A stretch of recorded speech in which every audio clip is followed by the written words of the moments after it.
In yesterday. My name is Samuel Stolten and I'm the MC of this year's summit. If you were with us yesterday and you enjoyed it so much you want to watch some of it again, stay tuned to our social media accounts where we will post the recordings in the coming days. A quick housekeeping point: if you're joining our live stream today, please do so through the dedicated all-digital platform over at summit.all-digital.org, and you'll find many extra features and many other ways of getting involved in this year's summit over there. But back to today, and the second day of the all-digital summit will see us focusing on STEAM education. That's science, technology, engineering, arts and maths. The interdisciplinary approach of STEAM education integrates analytical and creative thinking, engenders the development of convergent and divergent skills, and even stimulates both the right and left sides of the human brain. And one example that we'll be hearing a lot more about today is the STEAM On Edu project. But now, to tell us a bit more about this and what to expect throughout the day, let me welcome to the stage the CEO of All Digital, Peter Palvolgyi, and Professor Achilles Kameas, Professor of Pervasive and Mobile Computing Systems at the Hellenic Open University.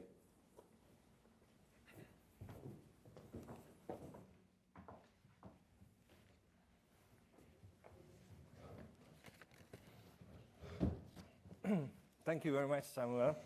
And I'm very pleased to have the opportunity to open the second day of All Digital Summit together with Professor Achilles Kameas from Hellenic Open University and member of the board of All Digital.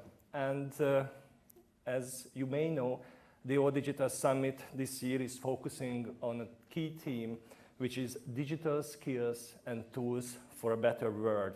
And we turn our focus on three different empowerment themes: empowering citizens and digital competence centers, empowering STEAM educators, and that's the topic of today. And tomorrow we'll talk about empowering young people. And what is connecting these three themes is looking for solutions to real world and societal problems through digital tools and solutions. And yesterday we had a very nice day with keynote presentations, and we are very pleased that Commissioner Nicolas Schmit accepted our invitation to talk about digital skills as an investment in the future. And we had the All Digital Award ceremony. We had an interesting panel discussion with representatives of EU institutions, ICT sector, and the civil society. We had interesting lightning talks and informative sessions and parallel workshops. And today we are talking about and discussing STEAM education through and with the support of the STEAM On Edu project. And we will discuss increasing the adoption and influence of STEAM education by investing in a community of stakeholders and also the professional development of STEAM educators. And before I give you the floor, Achilles, I just want to highlight the platform and the functionalities of the platform, the networking opportunities. You can schedule meetings with other conference participants, and please visit the marketplace where we have more than 70 virtual booths displayed. And you can still open your own booth if you would like to present your product or service. And Achilles, I would like to ask you how STEAM education is related to All Digital's mission and why it is important for us. STEAM education, STEAM, as Samuel already said, integrates science, technology, engineering, mathematics, and all the rest. Sometimes this well, it used to be arts, now it seems to be that it's all the rest that can bring you creativity. STEAM education promises to deliver individuals that are complete, more complete, let's say, than other educational systems, educational approaches, in the sense that they must be able to research, to deal with an issue, to solve it, to engineer the solution, so to plan and engineer the solution and then measure it and do it in a creative way. So in order to get there, we need that these people acquire technological skills, analytical skills, creative skills, and of course digital skills. At the basis of STEAM education, of STEAM skills, let's say, lies digital technology, digital competence, I would say. But this is easier said than done. How do we get there? This is going to be the topic of today's day. Our spearhead, as you already said, are educators. These are the people we are going to invest on so that we manage to have a widespread adoption of STEM and STEAM education.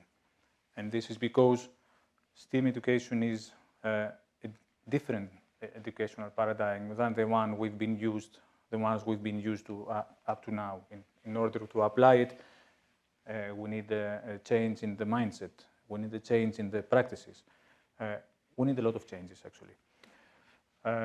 And we are going to have a nice day today to discuss dedicate a lot of time to discuss about what and how we are going to, what is STEAM education and how we are going to achieve it. STEAM education is one of the 5 pillars or focus themes of all digital, along basic digital skills, advanced digital skills, media literacy, digital cultural heritage, but STEAM education is one of the focus areas we are working on. So I'm very happy that we could include this topic into our digital summit. Of course, we are also happy too. I'm speaking as a coordinator of the STEAM On Edu project, and very rightly, STEAM education is one of the pillars of all digital because in addition to relying on digital competence, it also heavily promotes inclusion in tomorrow's society. And these are the 2 main pillars of the vision and mission of all digital. I think now it's time to ask Samuel to introduce the first keynote speaker. Thank you very much and enjoy the summit. Wonderful. Thank you very much, Peter and Achilles there, for your warm welcome to day 2 of the All Digital Summit. And ahead of many more lightning sessions, panel discussions and presentations a bit later on, it's just about time now to start our first keynote speech of the day. And for this, we are very pleased indeed to be joined by someone who plays a central role in developing educational policies from the EU capital. Anusca Ferrari is a policy officer at the European Commission, working within the DG for Education, Youth, Sport and Culture.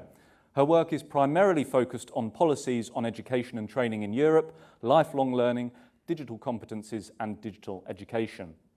She's going to give us the perspective of the European Commission with regards to STEM and STEAM education.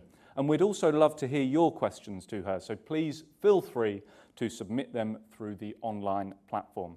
I'm delighted now to pass the floor to Anusca Ferrari. Thank you, Samuel. Thank you very much. So I would just like to start by thanking All Digital for inviting me. So my name is Anusca Ferrari, as you just heard, and I work on the implementation of the Digital Education Action Plan. And I generally focus on digital skills and competencies, but I'm here today to talk about STEAM education and STEM. So I think it's very important to consider STEM, or STEAM, as you prefer to call it, as part of our endeavor towards digital education. So I would like to start by thinking about why do we bring together STEAM and digital, and why do we talk about STEAM for empowerment? So first of all, I think that it's quite clear to us that it's not just because in STEAM we have technology or we have disciplines that are underlying our understanding of digital, that we need to consider this as part of our efforts to bring digital education forward in Europe. It is important because it's counterbalancing some of the facts that relate to digital aspects. So it's not just about the technical understanding, but it's also about the scientific method and approach that is going through with the STEAM education, to which we add as well the exploratory aspects that bring on with the creativity, with the A that Achilles was mentioning before. Now, why do we think STEAM is good for empowerment? Well, we all know that knowledge is empowerment. And I think that we need to create and to develop the skills that relate to STEAM even more than we are doing now. First of all, because there is a need that comes from society to better understand the challenges that we are facing. And here I'm thinking about all the approaches that different people have to reading the news that we find online, to finding information, and to be critical about the information that they find that is mediated through the use of digital technology. So indeed, I believe that supporting STEM and STEAM education will also lead to empowering people in their choices, not just in their careers, for their daily life. So what I'm going to talk about today is the importance of STEM and STEAM in the initiatives of the Commission from an education and training point of view and perspective.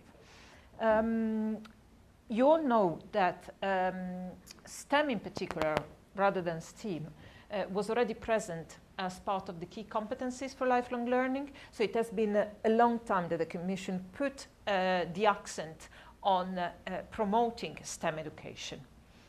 And we also think and consider that, that STEM is very relevant for the post-corona recovery and to move from a linear to a circular economy. So I think that in this different set of disciplines that we are tackling when we talk about STEAM, we also need to consider the knowledge, skills and attitudes that are needed today, not only for the circular economy, but also for an understanding of sustainable development. And this is also going towards the direction I was mentioning before, towards empowerment. Now, we need to invest in the STEM field because these competencies are also very important for the growth of our economy, or rather than growth, I would say the progression and sustainability of our economy and well-being. And we need to do so in a way that is diversified and inclusive, by which I mean that it's not just about targeting talents and having the top % of students and learners that engage in STEM education, but it is through embarking a diversity of students and learners into these disciplines that we can have a diversity of approaches as well in the professional world. So it's everyone that is needed, not just a certain category of people and citizens. However, we face shortages, not just in terms of shortages of professionals, but also in terms of competencies. And the problem starts early. I'll give you some numbers. So a quarter of 15 years old in the EU are functionally illiterate in STEM subjects. We witness low interest or relatively low interest in STEM studies among young people, and only 1 in 5 young people in Europe graduates from STEM tertiary education. And we have less than 2 million STEM graduates every year in the EU. This is not a huge number, but then I was talking about the diversity and the diversity of learners and students. And even if we try to promote an inclusive approach to STEM education, actually we know that women are strongly underrepresented in the sector. 1 in 3 STEM graduate is a woman. And actually, and I'm saying this because all of you know that I come from the digital skills perspective. This is even worse when we look at ICT study. There we have 1 in 5 ICT graduates that is a woman, so even worse than that. We know that there are existing gaps that depend on many things that are beyond our control. There is a part of models that are lacking in a way.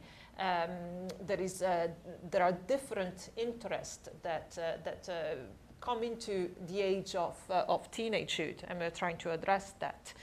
But there is particularly a problem in the lower participation in higher education studies. And I'm going to come back to that at the end of my intervention when I'm going to talk about the fundings that are related to what we are doing on STEM. So basically, one of the initiatives that we're doing at European level is not only including STEM and STEAM, of course, as part of the key competencies framework, not only promoting a diversity of approaches to STEM and STEAM, but in particular looking at how women are choosing, let's say, STEAM subject as an option from earlier on.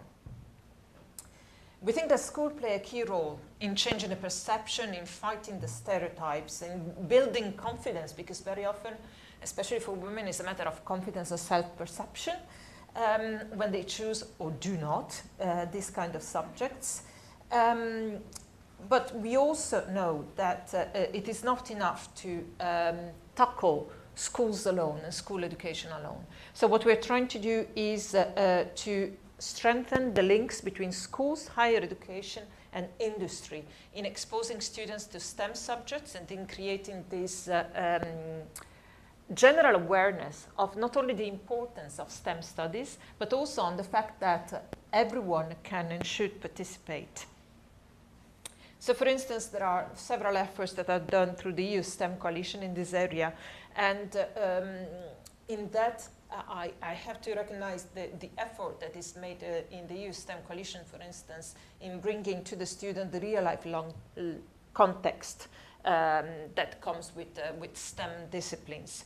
Another initiative is addressing the shortage of STEM teachers.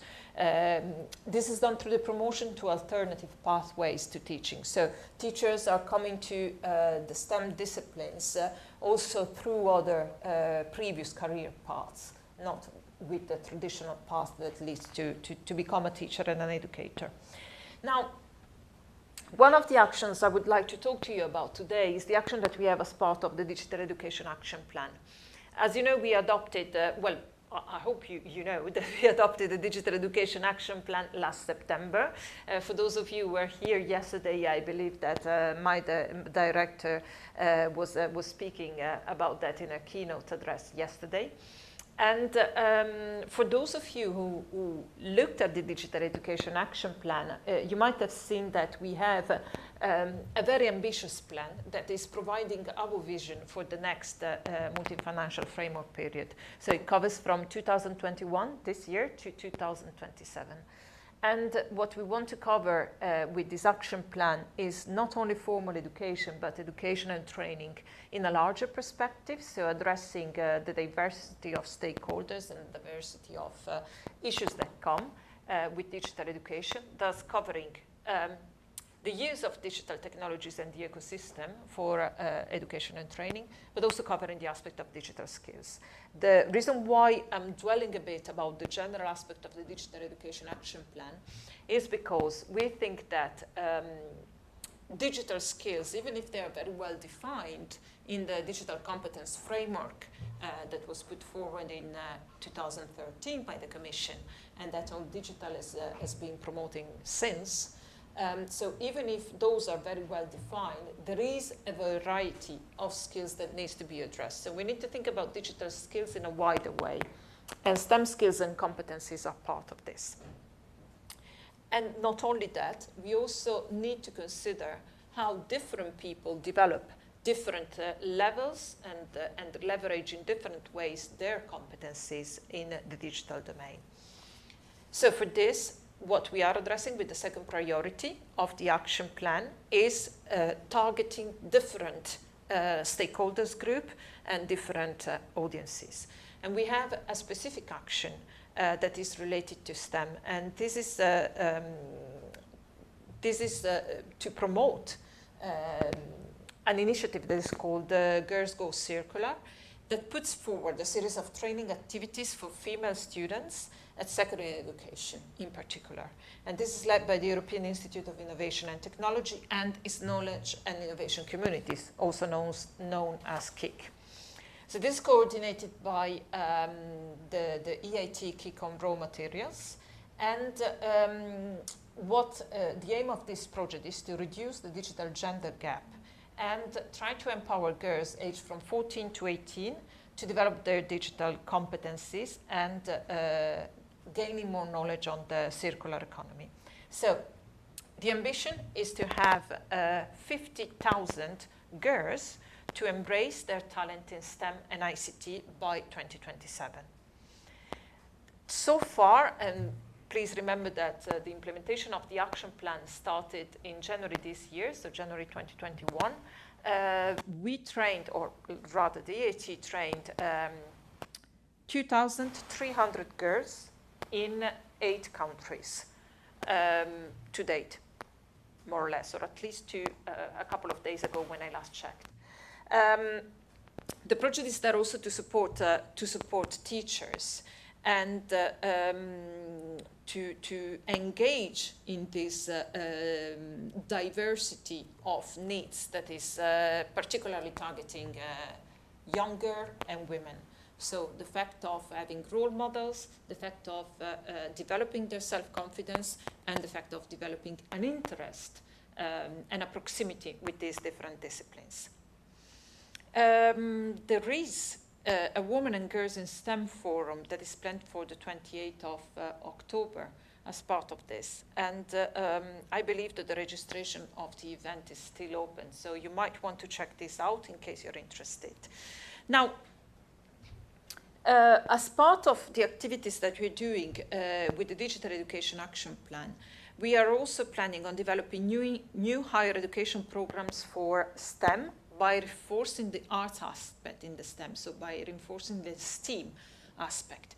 And with this, I'm coming back to what I said before, that there is an issue in particular at higher education level with the choices that students take, and this here I'm going more general, not just focusing on women.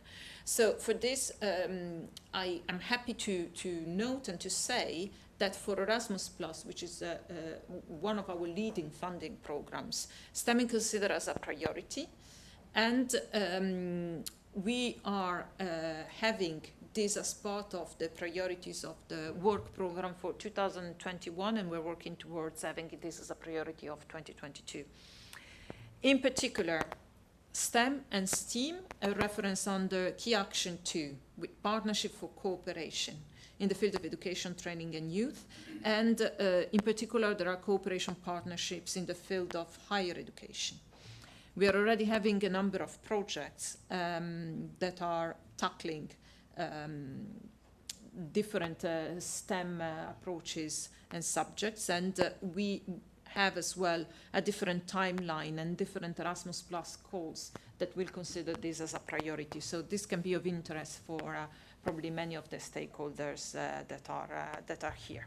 Now, another aspect I wanted to mention today in my intervention is the aspect of STEAM for sustainability. As I was saying before, there is a huge plethora of disciplines that we can add to this acronym. It's not just about science, but it's about many more subjects, and it's especially about a way of thinking and a way of developing attitudes and not only knowledge and skills.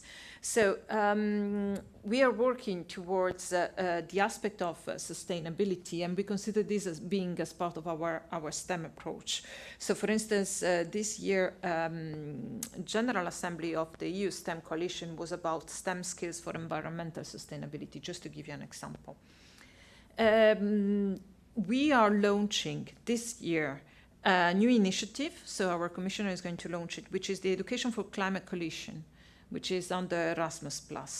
And this Education for Climate Coalition initiative will help the acquisition of strong STEM skills by emphasizing the multidisciplinarity of approaches that can be taken. And we will have a dedicated online platform because we would like to support the wider community of education and training in engaging in sustainability and sustainability for education. Moreover, we are working now on a council recommendation, for a council recommendation on education for environment and sustainability. And here as well, we are considering environmental sustainability as not only as part of a specific educational approach that tackles specific subjects, but also as part of competence development. So for instance, by developing the knowledge, skills, and attitudes of every student. And for this, as you probably know, we are working together with the JRC for developing digital skills and competencies through a framework. Now, you also possibly know that through the EIT Climate Kick, we run frequently climatons and teacher training workshop to support a creative approach through on this environmental sustainability education. And I think probably I will close here. So just by summarizing a couple of funding opportunities that are at European level. So one is definitely through Horizon Europe. So I was talking about the fact that STEM is a priority for Erasmus+, and it has been so. But we also have Horizon Europe that is working on providing several calls and on STEM education in general terms, but also on supporting the teaching and learning of STEM. I think that in general terms, as part of the Digital Education Action Plan, what we are also doing is to promote, as I was saying before, a diversity of approaches to developing digital competencies, but also developing STEM subjects and STEM education. And this is also having an influence on different funding mechanisms, like, for instance, the Recovery and Resilience Facility. So we are seeing, and I just want to underline that that we are still in the evaluation phase or the assessment phase of the plans that have been put forward. But we are seeing ever more often that many member states are using the recovery and facility fundings to support the development of STEM disciplines, subjects, and skills. So I think it's the moment now probably to grasp these opportunities and to carry on enlarging this approach to STEM education. And I'm very happy that I've heard this morning that the approach that you are putting forward is one for inclusiveness and empowerment of every learner and citizen. And with this, I thank you very much.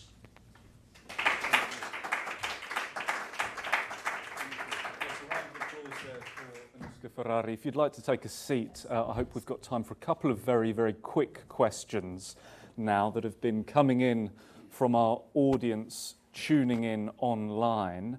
And we have one audience member here, Anusca, who asks, from your perspective, which might be the challenges that would put at risk the plan and vision of the Commission related to STEAM education? I guess in this respect, this is a question about how your policies may become derailed in the future and what would be the causes of them becoming so.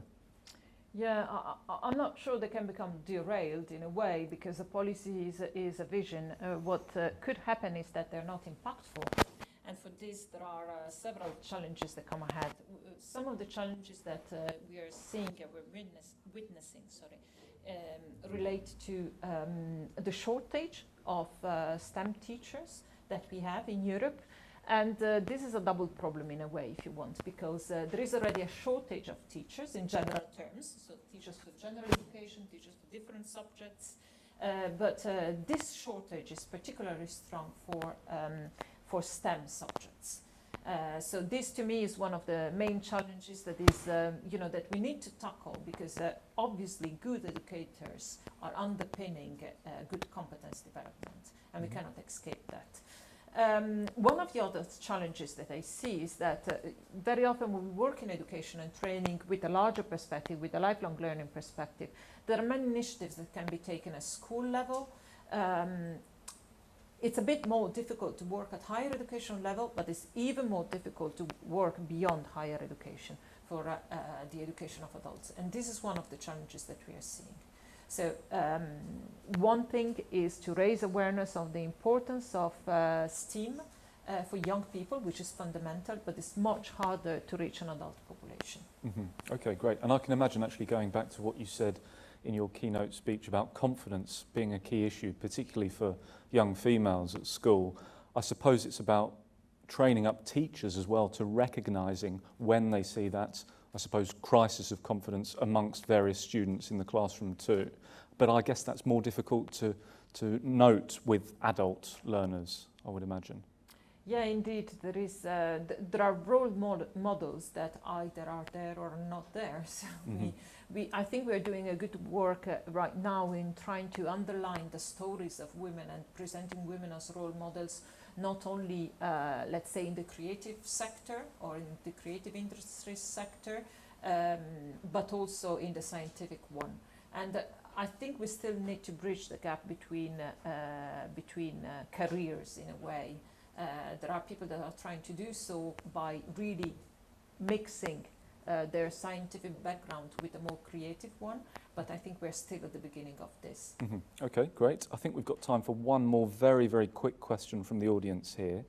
And one audience member asks, what would be reasonable and feasible to be reached in 5 years' time at the European level related to STEAM education? I guess here, what is the really long-term plan and outcomes?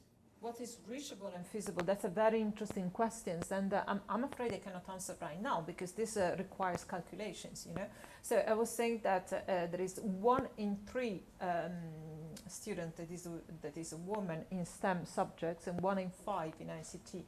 We have targets that have been set for ICT professionals through the digital decade, which is, if you want, a reference framework for the development of digital skills as well. It sets very clear targets. But the target is not something that is discussed in a conversation like this that is spontaneous. It needs to be based on evidence. So I cannot provide a figure.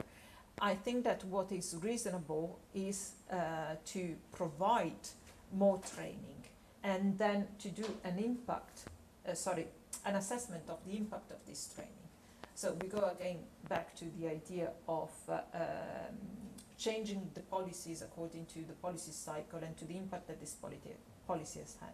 And I think I'm going to insist on that because I think that it's really necessary, especially for education and training, to have an approach that is based on the impact of the policies that are currently there. It's not something that we're good at. So we need to become better in identifying what worked and what didn't work before putting targets that are either not reachable or not useful. Okay, wonderful. Well, another round of applause, I think, is due for Anusca Ferrari from the Commission's DG for Education, Youth, Sport and Culture there. Thank you very much for taking the time out of your busy schedule to join us this morning, Anusca. Thanks for having me here. Thank you. Next up, we're going to zoom straight on and explore a bit more about the STEAM Mon Edu project. So STEAM Mon Edu partners are going to share with us the main results reached over the last 2 years of the project. Before I introduce our first speaker, a reminder to all of you to get more of your questions into us and we shall address them to our speakers at the end of this segment. Firstly, we're going to start with an overview of the project by re-welcoming to the stage Professor Achilles Kameas.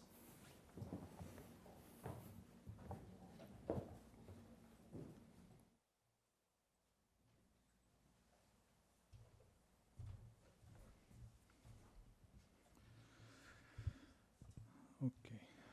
Hello again. Let's wait until the slides are up.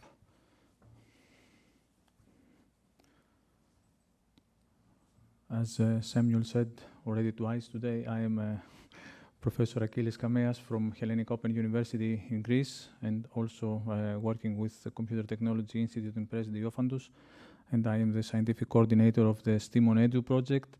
I'm going to give you an overview of what were the goals of the projects and, most importantly, what are the achievements of this project, which I'm happy to say that are very much in line with what Anusca Ferrari presented before, with many of the things that she presented, not all of them, so there is always opportunity for future projects. STEAM On Edu is a project that is about the competence development of STEAM educators through online tools and communities.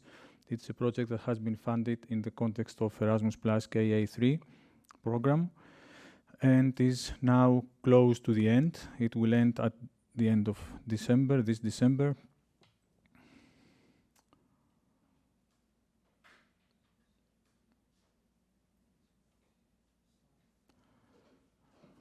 Okay, it's coming. No, not yet. No. There. The aims of this project were to raise, to strengthen, to revise and strengthen the professional profile of teachers, of educators, by creating a solid and interdisciplinary base for developing STEAM-related competencies and providing a complete framework and a set of tools that integrate all aspects of teaching STEAMs. Very ambitious aims, but we are happy to say that we have achieved already almost all of them.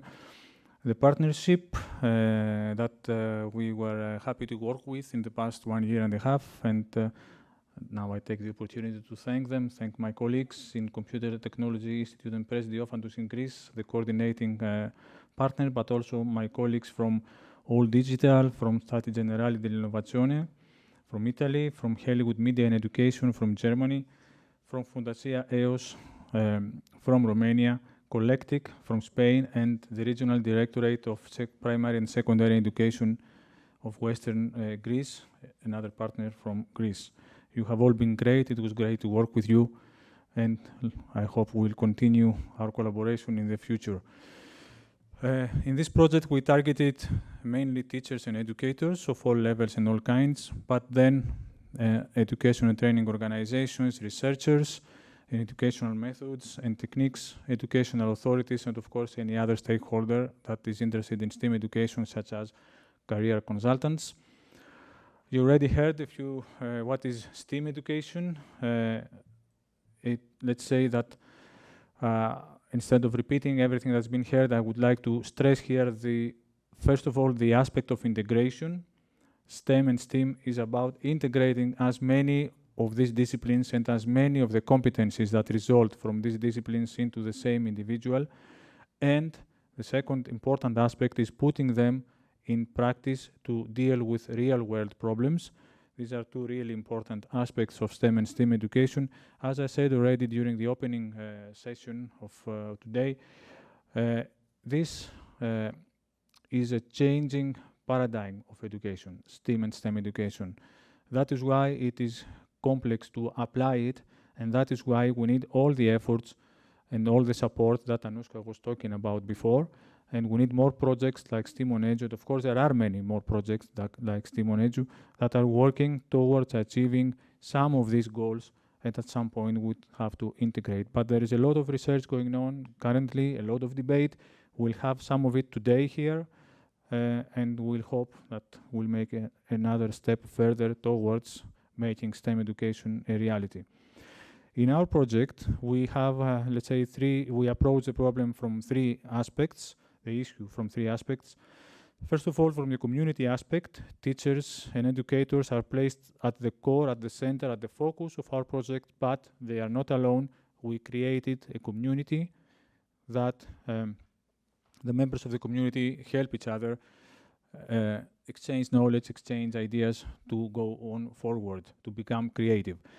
Then we try to identify what is a STEAM educator, what is STEAM education. So we try to give an identity to STEAM educators. We did this by focusing on the competencies in applying STEAM as an educational practice and developing frameworks and tools for this. And finally, based on the above findings, we tried to enable the professional developments of educators via training. We created courses that we delivered.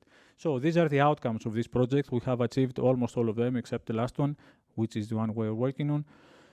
We created a set of tools. First, the STEAM competence framework, the first one of its type. And I'm glad to hear Anusca saying that they are working on a similar framework, so perhaps this can serve as an input to them.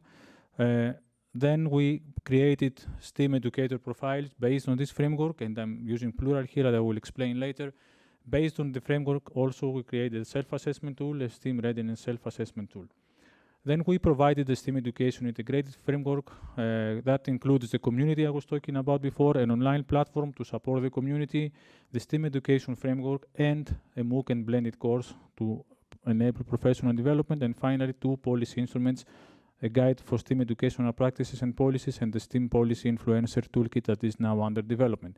A few words for the most important of these outcomes, very quickly, because you will hear details later today from my colleagues in the project.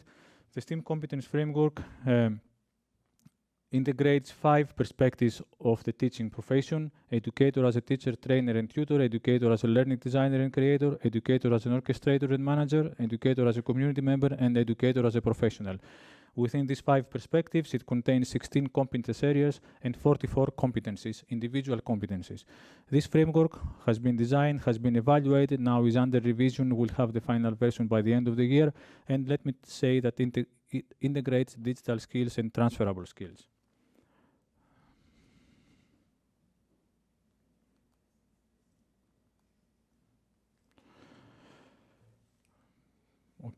The STEAM educators profiles use competencies from the STEAM competence framework. They follow the ESCO structure. They are different per level of education and type of education, primary, secondary, and so on. And we found out that the teachers say that STEAM educators must be supported by auxiliary roles that are not exactly teaching profiles but are needed. Then the self-assessment tool for STEAM readiness, it follows the selfie structure as closely as we could. It is based again on the STEAM competence framework. It provides self-assessment per organization, which means that there is a survey that members of the organization, teachers, educators, at the moment we are focusing on teachers and educators, we are not including yet the students, set of questions, they answer, and then there are mandatory and optional questions, of course, and then a report, the organization gets a report based on aggregating the data that were input in the questionnaire. This is one of our most ambitious outcomes, the STEAM education framework, because it combines different perspectives like the educator's position, the competencies that educator and students should have, making reference, of course, to the competence framework, but then it describes an instructional meta-methodology for teaching STEAM.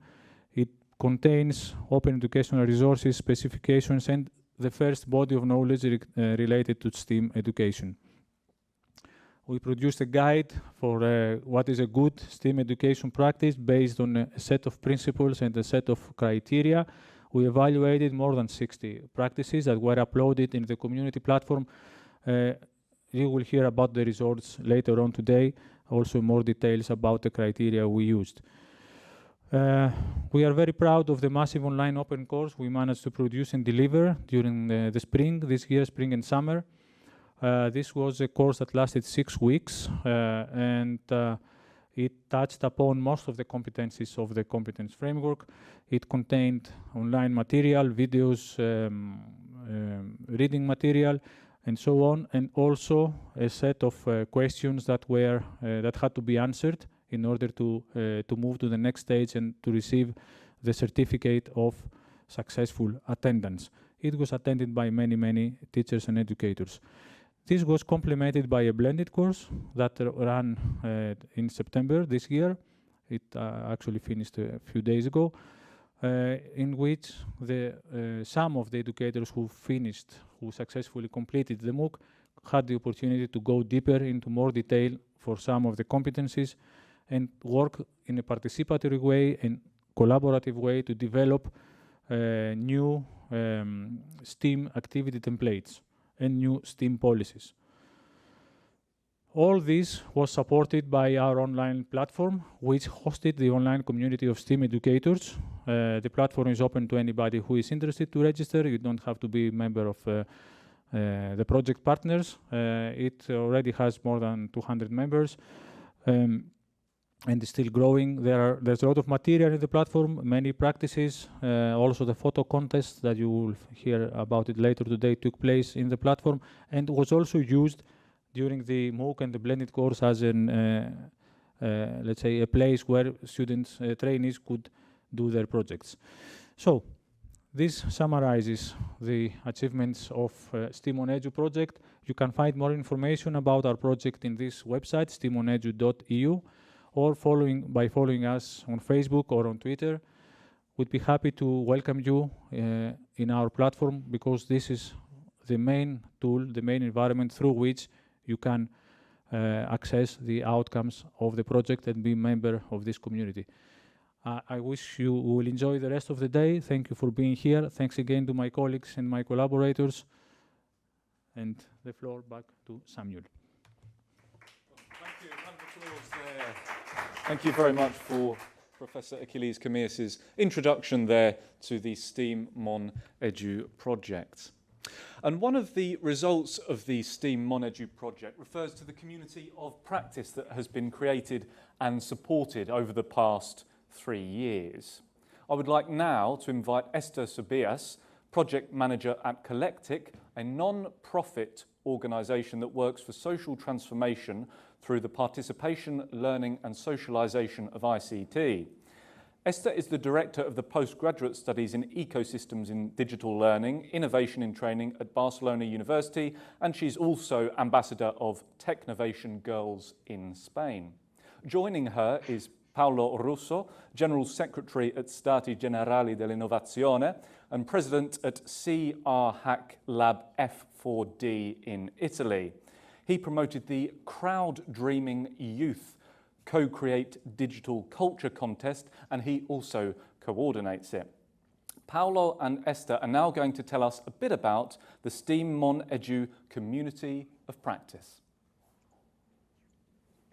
Hi, and thank you very much for having this opportunity to present our amazing project and now to focus on the STEAM community of practice. It has been a pleasure to participate with Paolo and the other partners that you may meet today in this amazing project. Now we are going to focus in 4 sections of this presentation. We are going to talk about the benefits of being part of a STEAM on Edu community, because we really want you to join. We will also talk about sharing knowledge and resources. Paolo will explain us what's a COPE, community of practices, and then we will take a look very, very quickly on the platform. So let's start. Benefits of being part of a STEAM community. Let's see if I can make you to be involved before the end of this presentation. Yeah, virtual communities at the end are social aggregations that are coming from internet, and they need that there is enough people willing to discuss, to talk about one topic. And it's all about meeting with another persons that you share interest with them. No, it's about building personal relationships in the space, no, in the cyberspace, let's say. So when we focus on educational virtual community, we talk about a community of people that is amazing, and they are very focused on the topic of education as trainers, educators, policy providers, policy makers, people that wants the education to be better in some way. You know, it's about communicating and interacting with these profiles you share with the ones you share interests. So there are many typologies of communities, of educational communities. You have social networks where all of us are today on Twitter or LinkedIn talking about this amazing summit, but also other topics. We also have the blogs, any very different platforms like multiple user dialogue or virtual research community, and also communities of practice, which Paolo will focus. And yeah, a STEAM On Edu platform is this kind of community. It's a community of practice. We will explain you very, very soon. The characteristic is, you know, having members, a common goal. This is very important. A feeling of belonging. That's the way. That's why we invite you to join us and to feel that this is your community, that where you can express yourself, dialogue, talk with other persons, share your worries, and publish, of course, content. We have some rules, of course. This is key. It's a key on the communities, and you know, on this kind of communities, you have you can have or play different roles. You have the leaderships. You have here all the partners of Team On Edu partners are leading this community, so they are taking care of everybody and making the conversation going on. You can also act to moderate the dialogues and also just participate. So it's up to you the role you will take when you get inside our community. The key to success is make the communication to flow and to be adequate, feel that you belong to this community, try to self-manage your content as much as possible, have the freedom to participate, and yeah, have a good infrastructure, which is offered by this amazing project, Team On Edu. That's something that we can guarantee. It's a very good infrastructure where you can develop your interest. You also can meet and dialogue with other colleagues around Europe and outside of Europe, because we have members of all kinds of countries, and yeah, talk about the STEAM, which is supposed to be something that encourages you, that interests you. You will be able to know others' experiences, as has happened during the MOOC, but more intensively during the community, inside the community, during the time you participate. And you will also have find some amazing and inspiring activities and examples.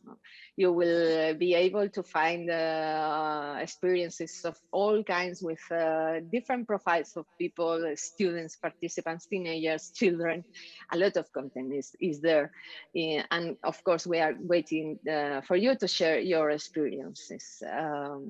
You will be able to disseminate your own activities, your own training courses. You will find support to prepare new activities or new trainings, and yeah, we all together will be able to join the others' efforts to promote the STEAM, which is our common goal.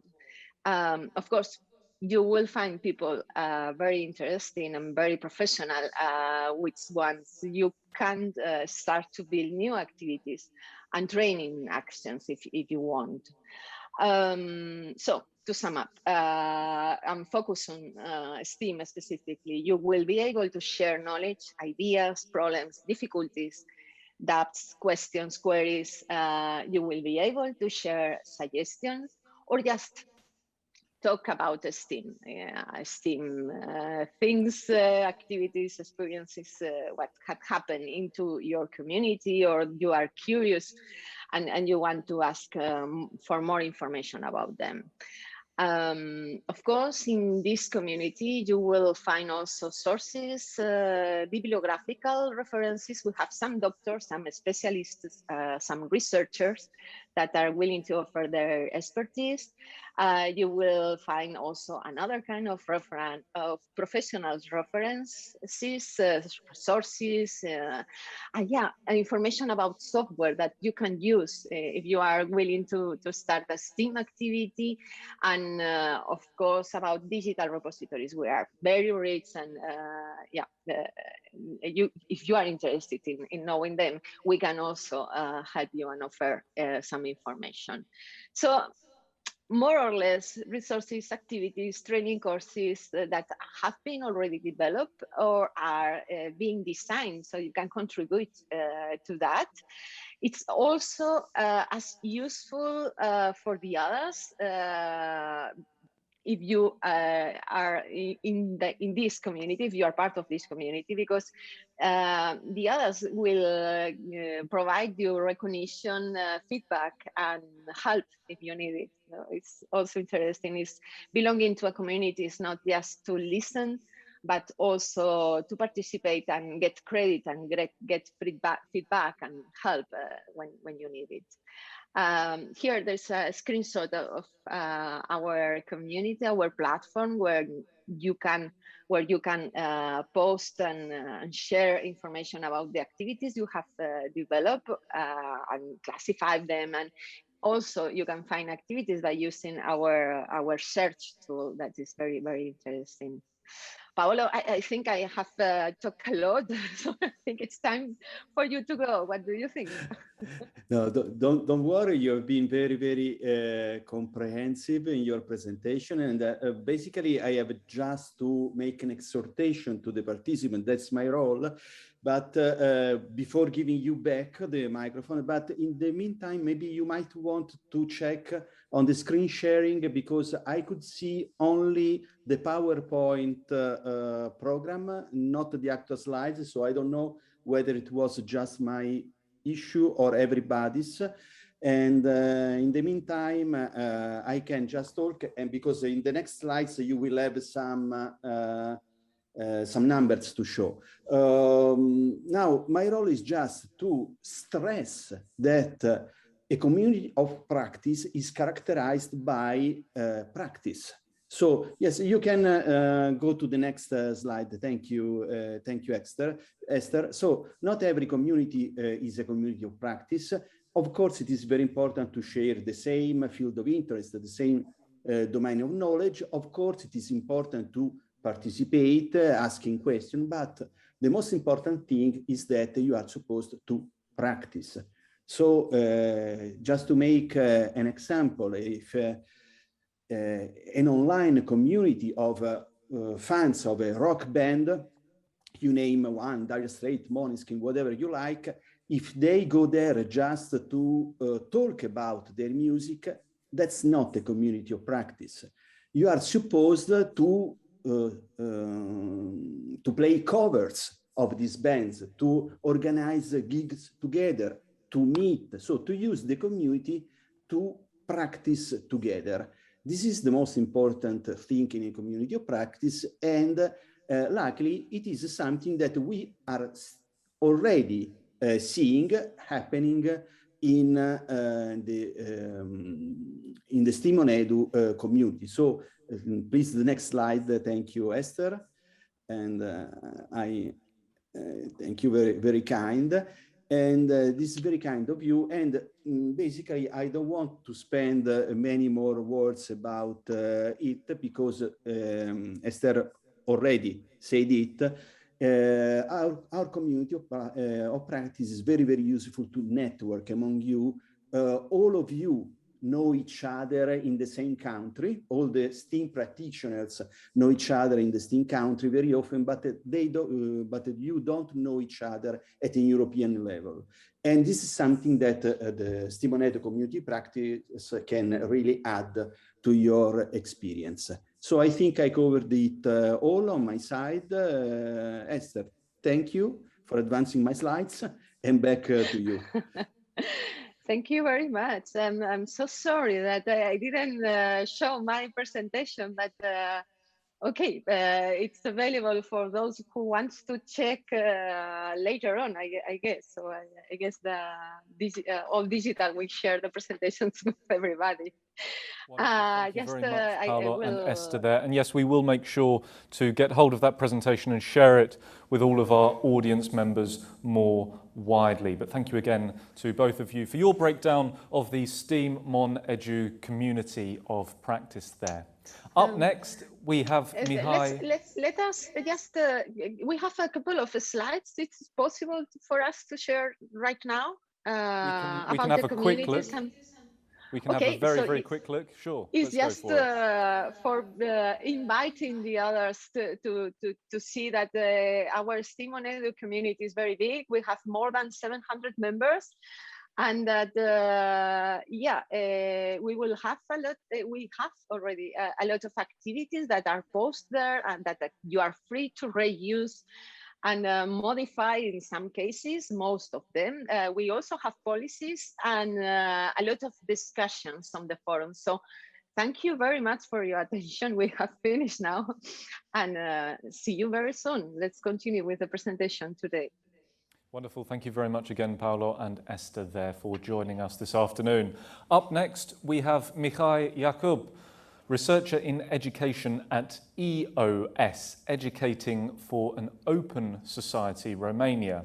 Formerly, he worked within the Institute of Educational Sciences in Bucharest, and he is currently pursuing PhD studies at the university. He is going to share with us the STEAM education framework developed within the STEAM On Edu project.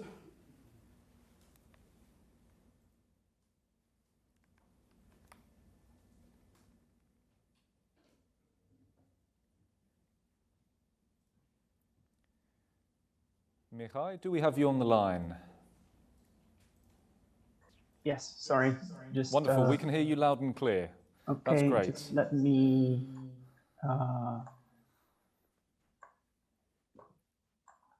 Okay.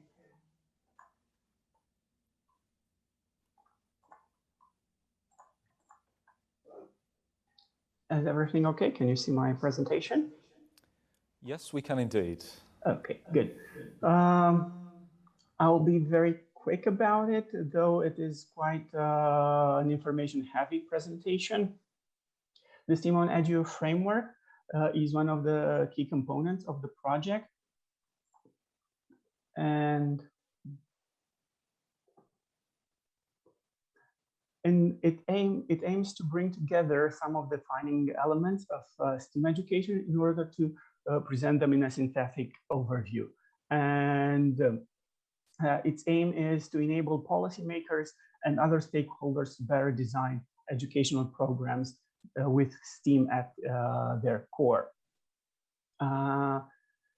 The part that I took care of had 5 components. And the first one was defining what is STEAM education. The second one tried to map the educator's position. The third one tried to cover teachers and students' competencies.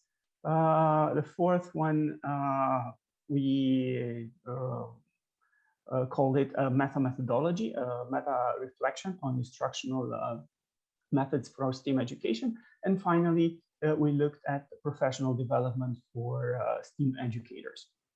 And what I will do now, I will run very briefly through these elements. The STEAM education is a natural development of STEM education, and its proponents consider that STEM did not, by not explicitly mentioning our creative and aesthetic side, it somehow diminished our presence and our engagement with the world. So in order to support and encourage learner agency, arts were added. What arts mean within the STEAM education, that is up for debate. There are many ways of looking at it, from a minimalist approach where arts are just creativity, to a maximalist approach when arts are integrated and have their own set of descriptors and achievement descriptors. There are 2 spellings which you will see in many references, both gray literature and academic literature. For STEAM, we opted for STEAM with the A in parentheses, not to doubt the role of the arts, but to reflect the tensions that are associated with its addition to STEM. The second part is dedicated to the educator position. As anyone who has attempted to create a STEAM program, you have found yourselves entangled in a very complex arrangement of policies and stakeholders. And this has been mapped not just by this product, but also more in depth through others. For example, policies, they have within our project their own separate document. The educator's position was also mapped through the competence framework. We also looked at how competencies are understood. After my presentation, you'll have an in-depth look at the STEAMCOM. This is a framework which grew out of a questionnaire that was aimed at STEM educators, but the project took it and expanded it and validated it within the 5 partner countries. Also, we wanted to look at how students' competencies are mapped. And while there is no reference to STEAM competencies as a whole, there are other frameworks which have been proposed, some of them by the JRC, the European Union's Joint Research Center, that cover parts of this. The instructional methodology looks at instructional methods, and it has 4 parts.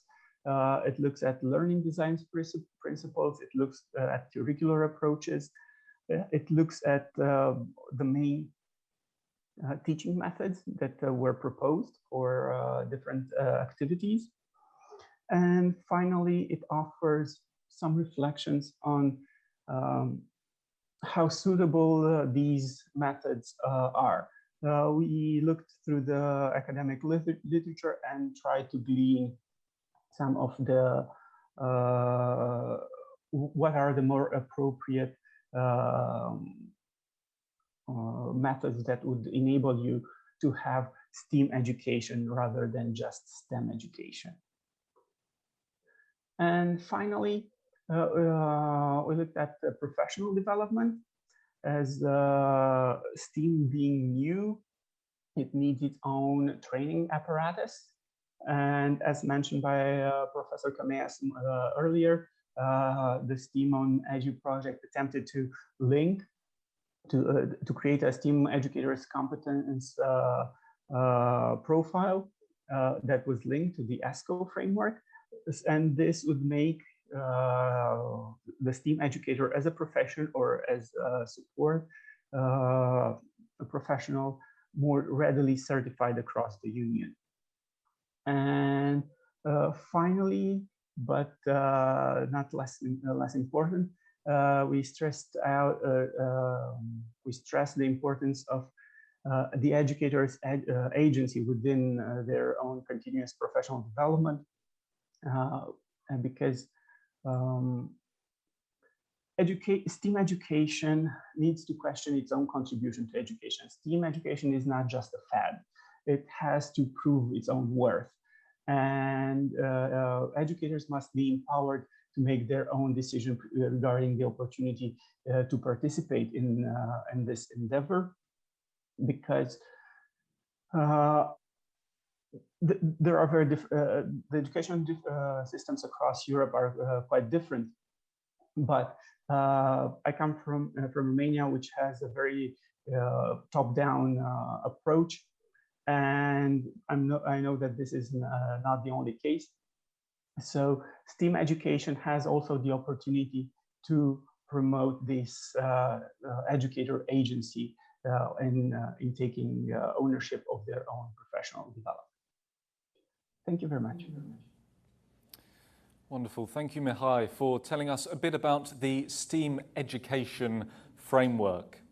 Now, one of the main results of the STEAM On Edu project is related to the definition of the educator's profile adopting STEAM approaches and the self-assessment STEAM, which we'll now hear a bit more about from Natalia, Spyropoulou researcher at the Computer and Technology Institute and Press Diophantus in Greece. She is a member of the Dynamic Ambient Intelligent Social Systems and part of CTI research team involved in STEAM On Edu. Natalia, the floor is yours. Hello everyone. I'm happy to present some of the main results of the STEAM On Edu project, which are related to the educators' competence framework for STEAM educators that have been developed. During this presentation, I will present the need, the development methodology, and the scope of the STEAM competence framework for STEAM educators. Then I will present in more detail the structure and contents of the framework and some of the practical uses of it during the project, which includes the training program for STEAM educators, the job profiles development, and the self-assessment tool for STEAM education. So we decided to follow a competence-based perspective with the development of the STEAM competence framework with the aim to support educators' preparation in STEAM education, as the approach of STEAM education has created the need for education system reform, and better preparation of educators is one of the main challenges for this required reform. As teaching strategies are changing, educators need to update the competence profiles to face these approaches. And as STEAM education is quite new, there is limited consideration of the challenges that the educators face, while guidance for educators in terms of how to effectively teach STEAM-related courses is still lacking. In general, competence frameworks and profiles assist in effective learning and development by identifying the knowledge, skills, and abilities necessary for successful performance in a job. More specific educators' competence profiles are also used to promote best practices, provide educators with a clear focus of goal settings for professional growth and efficiency, and also can help as a guide for educator training and professional development activities. So in order to develop this competence framework, a methodology was followed, which include multiple phases. Some of them include desk and field research to align with professional development requirements in different countries and levels of education, activities that were performed through the STEAM On Edu community during the first year of the project. We also exploit European competence framework, such as the European Framework for the Digital Competencies of Educators, the Digicom-Edu, related procedures regarding STEAM education teaching competency, the European Framework of Teacher Competencies, the report of the STEAM competence for the 21st century by UNESCO. It has two specific aims. The first one is to be usable by educators for self-evaluation purposes as a self-assessment tool in order to educators evaluate themselves and find specific competencies that they need to improve. And the second one is to support professional development of STEAM educators, both as a guide for the formulation of the learning outcomes of specific training programs, and also as an assessment tool for the evaluation of the training programs.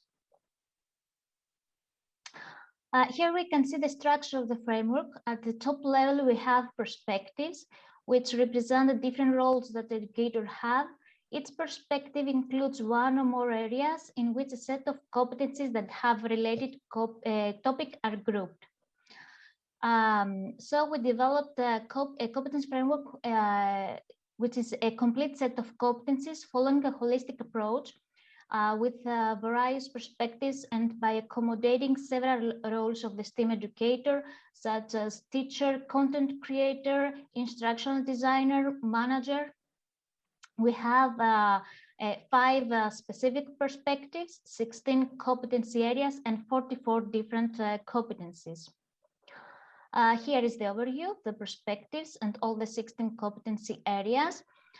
Going deeper in the framework, the first perspective represents the educator as teacher, training, and tutor, and includes all the required educator competencies during an educational procedure that helps students learn.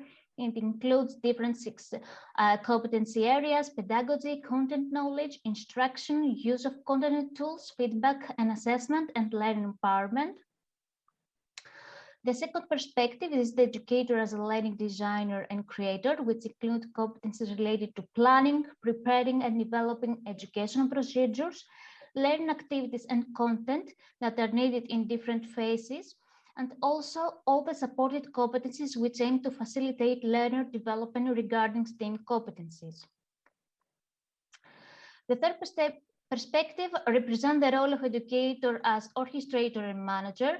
It includes competencies related to managing and orchestrating the education procedures, the content and the digital technologies, the lab, its equipment, and also group of students or group of educators during collaborative learning activities. The fourth perspective now represents the role of educator as a community member. It has competencies related to interacting and engaging with institutional, business, and other STEAM-related communities, and also to apply policies that promote STEAM education. And finally, we have the fifth perspective, which represents educator as a professional and includes competencies related to their professional development alongside transferable and also digital skills that are needed during STEAM-related activities. The evaluation of the framework was a really important task during its development phase. As a result, we designed a two-phase evaluation. Educators, researchers, school managers, directors, and policymakers with STEAM education experience at all levels of education from different organizations and geographic regions participate in it.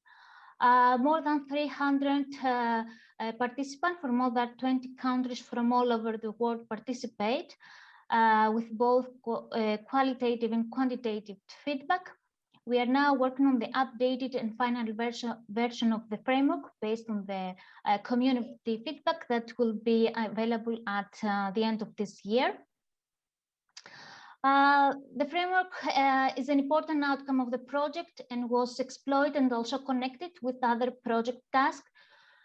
Some of the practical application of the framework during the project include the professional development program for STEAM educators, including a blended course and the massive open online course.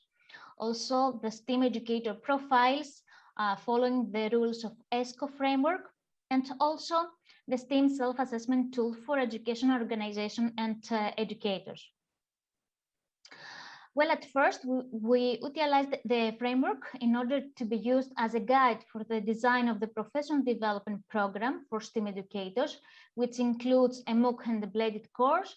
The framework was also used as educational content during the MOOC on the professional development competency area.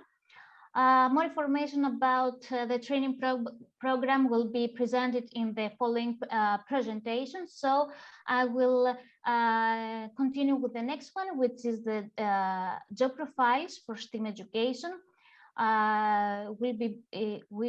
Which were developed based on the framework and with the use of community discussion during both MOOC and blended learning. The main job profiles are based on the teaching level or type of educators, while some other auxiliary roles are identified, such as the STEAM pedagogy expert, the STEAM technology expert, STEAM educator's assistant, and also STEAM ambassador. As I said, these job profiles follow the ESCO rules. Finally, we have the STEAM self-assessment tool for STEAM education. The framework also used here to design, develop this tool for educational organization and educators to assess their readiness regarding STEAM education. The tool is following Selfie tool and Selfie for teachers as best practices, which are initiatives of the European Commission and help school and teachers assess where they stand with learning in the digital age. As the Selfie tool, this tool is a web-based tool. It's also a questionnaire-based tool where the questions are based on the STEAM competence framework. Also, no personal data is collected while it produces reports based on the specific results. It is designed to involve the key actors of the school community, which include directors, teachers, and also students. The aim of this tool is to support education organizations and educators in assessing and improving their STEAM education policies and practices. In addition, it helps to understand its strengths and weaknesses, to plan for improvement, and better support educators and students in order to implement STEAM education programs successfully. In this image, we can see the structure of the STEM self-assessment tool. The core body of the questionnaire includes items which properly form based on the STEAM competency framework. These items are obligatory, while there are some optional items so that the questionnaire can be customized based on the needs of each educational organization. Some optional items are based on the digital competence framework for organization, and then it is also possible to add some custom items where each user can create their own questions. Also, during the registration of the school, some data about the school profile are collected, with also some additional demographic data. And the tool actually anonymously collects educational organization leaders, teachers, and students' opinions on how STEAM is used in their organization. At this point, we have focused on teachers, and we have the questionnaire for teachers, but at the end of the year, the final version of the tool will include also questions for directors and students. Teachers and students will be asked about their practice and experience, while school leaders will be asked about policies and strategies in their school. Here we can see the platform. It is online and you can easily access through the link of the first version of the platform. It includes pages with all the general information about the tool, some general guides and some reports, sample reports. Here we can see the setup of the questionnaire with tabs, all the questions categorized based on the 5 perspectives and competency areas. The questions are close-ended questions with a simplified Likert scale. So based on the questionnaire results, the tool after the end of the active period generates a report with the results using graphs. The results are provided per role, directors, teachers, students, and per perspectives, per areas, and also per item. And the report can be also saved in a PDF format. The first pilot use of this first version for teachers was used during the blended course of the training program with educators. The educators had to use it and evaluate it based on a specific questionnaire regarding its usability, content, and about the generated report. Educators also commented about potential improvements, and based on the input of the final version will be, based on this input, we will develop the final version.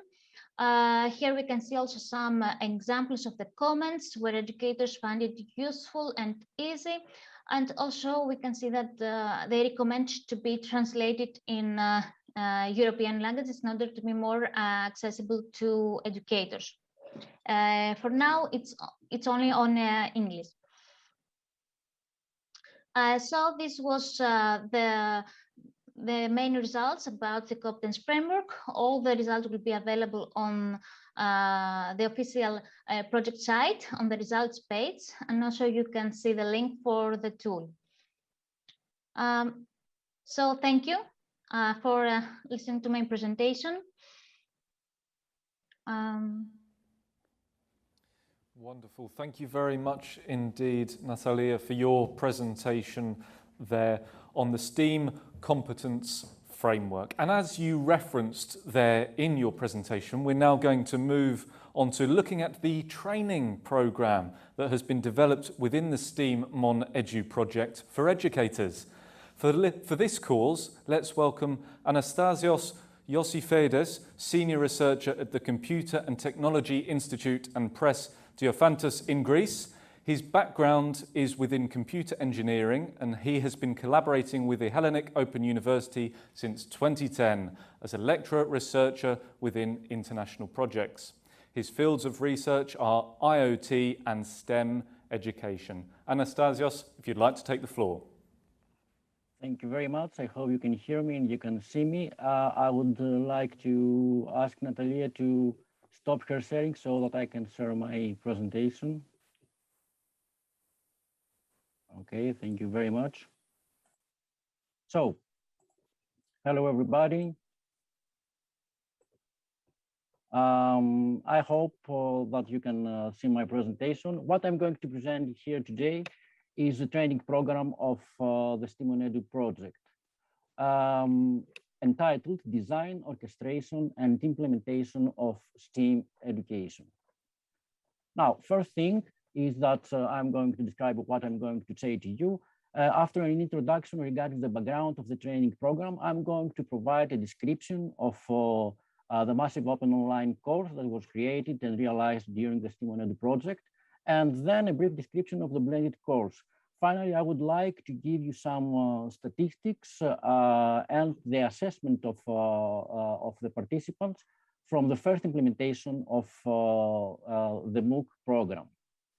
Now, let's see some things about the background and the way that the training program has been developed. First of all, I have to say that the training program is based on the STEAM On Edu competence framework that Natalia has just described, and which we can see here in full view, with the 5 main perspectives and the areas around each perspective and the specific competencies, which are these more cycles. Now, this was a puzzle for us, how to provide all these competencies to the participants. However, after a good design, we managed to create a Moodle, a MOOC that focuses on 3 specific competencies of the educator as a teacher and trainer tutor perspective, 3 competencies of the perspective of the educator as learning designer and creator, all the competencies of the educator as orchestrator and manager, 3 competencies of the educator as community member, and 2 more with dealing with professional development of the educators. All these summed up make 18 modules, 18 competencies, 16 modules, 16 competencies, which are complemented by 2 more modules, informative modules on digital skill and transferable skill. So this is in general what the MOOC provides. On top of this, the blended course delves into course and activity design on career guidance and learner development, as well as design and creation of policies, together with the STEAM self-assessment tool that Natalia has just described, and the STEAM educator profiles, a discussion on STEAM educator profiles. Now, who is the training program for? The training program is for anybody who is interested in STEAM education, and by anybody we mean active educators, managers or directors of education, as well as students or graduates. All of them have to need to have an EQF 6 degree or to be in the last year of pursuing one. And their background should be a general knowledge of pedagogy and educational practice, and of course some standard skills on information systems and computing, so that to follow the MOOC platform. The participation to the MOOC is free. However, for the blended course, the participants were selected following some procedures, specific procedures for the MOOC participants that have received the MOOC certificate, that have fulfilled the MOOC successfully. Now, the methodology for the design and development of the training program was the ADI methodology, meaning analysis, design, development, implementation, and assessment. Assessment that took place in all intermediate steps, and the summative assessment, so that to satisfy all, to be sure that the quality of result will be high. Now, this meant that we had to work for 9 months, and we had over 30 meetings dedicated to the training program, and over 40 people have been cooperating all this period to deliver the training program. Among them, we had authors, technical or scientific reviewers, speakers, tutors, 2 coordinators, one of which was myself, and 2 expert engineers for technical support.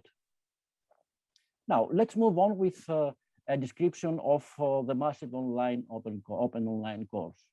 The MOOC was delivered via the CTI Moodle platform and included, as we have already described, 18 modules. Each module had some units, consisted of several units. In total, we had 50 units, and each unit included one or more learning objects. In total, 125 learning objects, out of which most were self-running presentations, but also activity or interview videos, study documents, and 12 form topics for interaction of the participants among them. The estimated workload was 5 or 6 hours per week for a duration of 6 weeks. However, in the first implementation, we have added a preliminary week before the beginning of the program and a leap week, a gap bit in the middle of the program, so that's to allow participants to catch up. Now, here is the first perspective that was discussed in the first week. As we can see, there are a lot of competencies that had to do with the educator as teacher, trainer, and tutor. However, most of these competences have already been attained by educators, like instruction, learning empowerment, feedback and assessment, in their normal education studies. So what we try to do here is to select these competences that we feel are the most important in the STEAM approach. And this have to do with content loaded, pedagogic, and content and tools use. In fact, we start this week with what STEAM represents and means.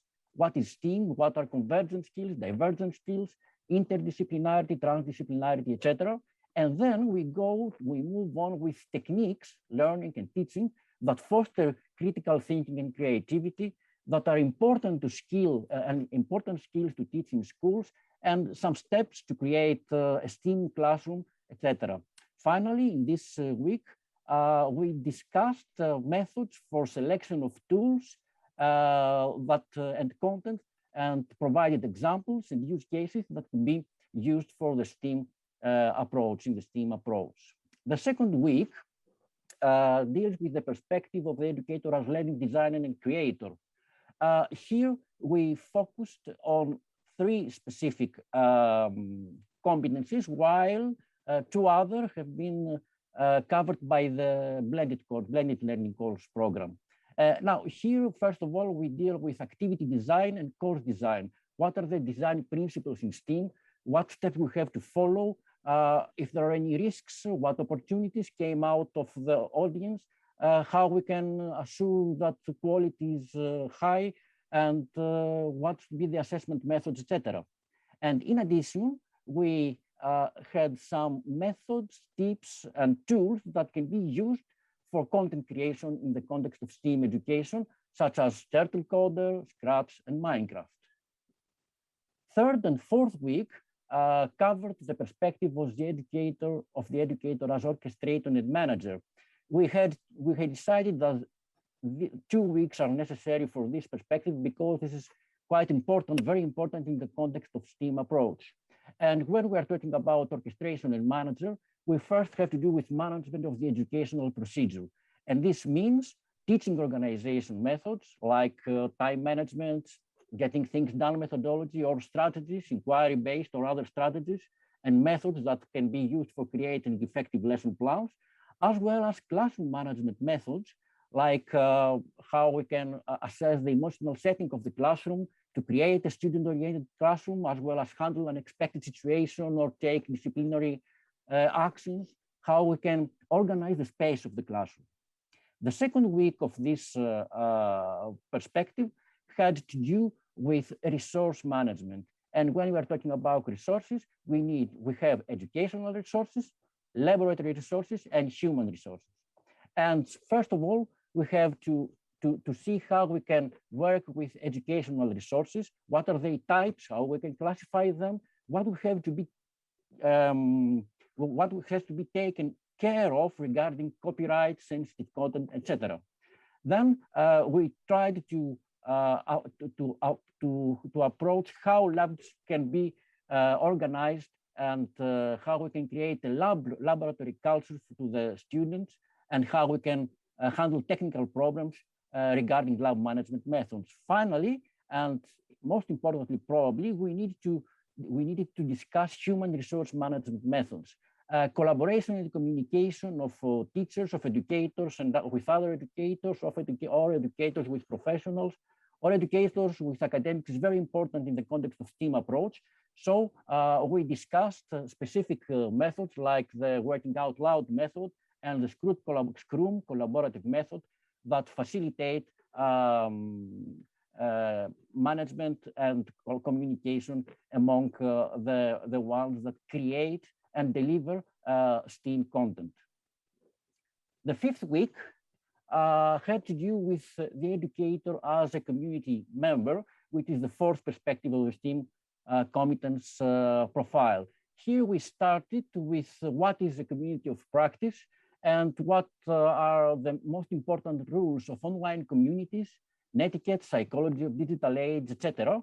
And then we delved into citizen science and other business communities with specific examples and use cases.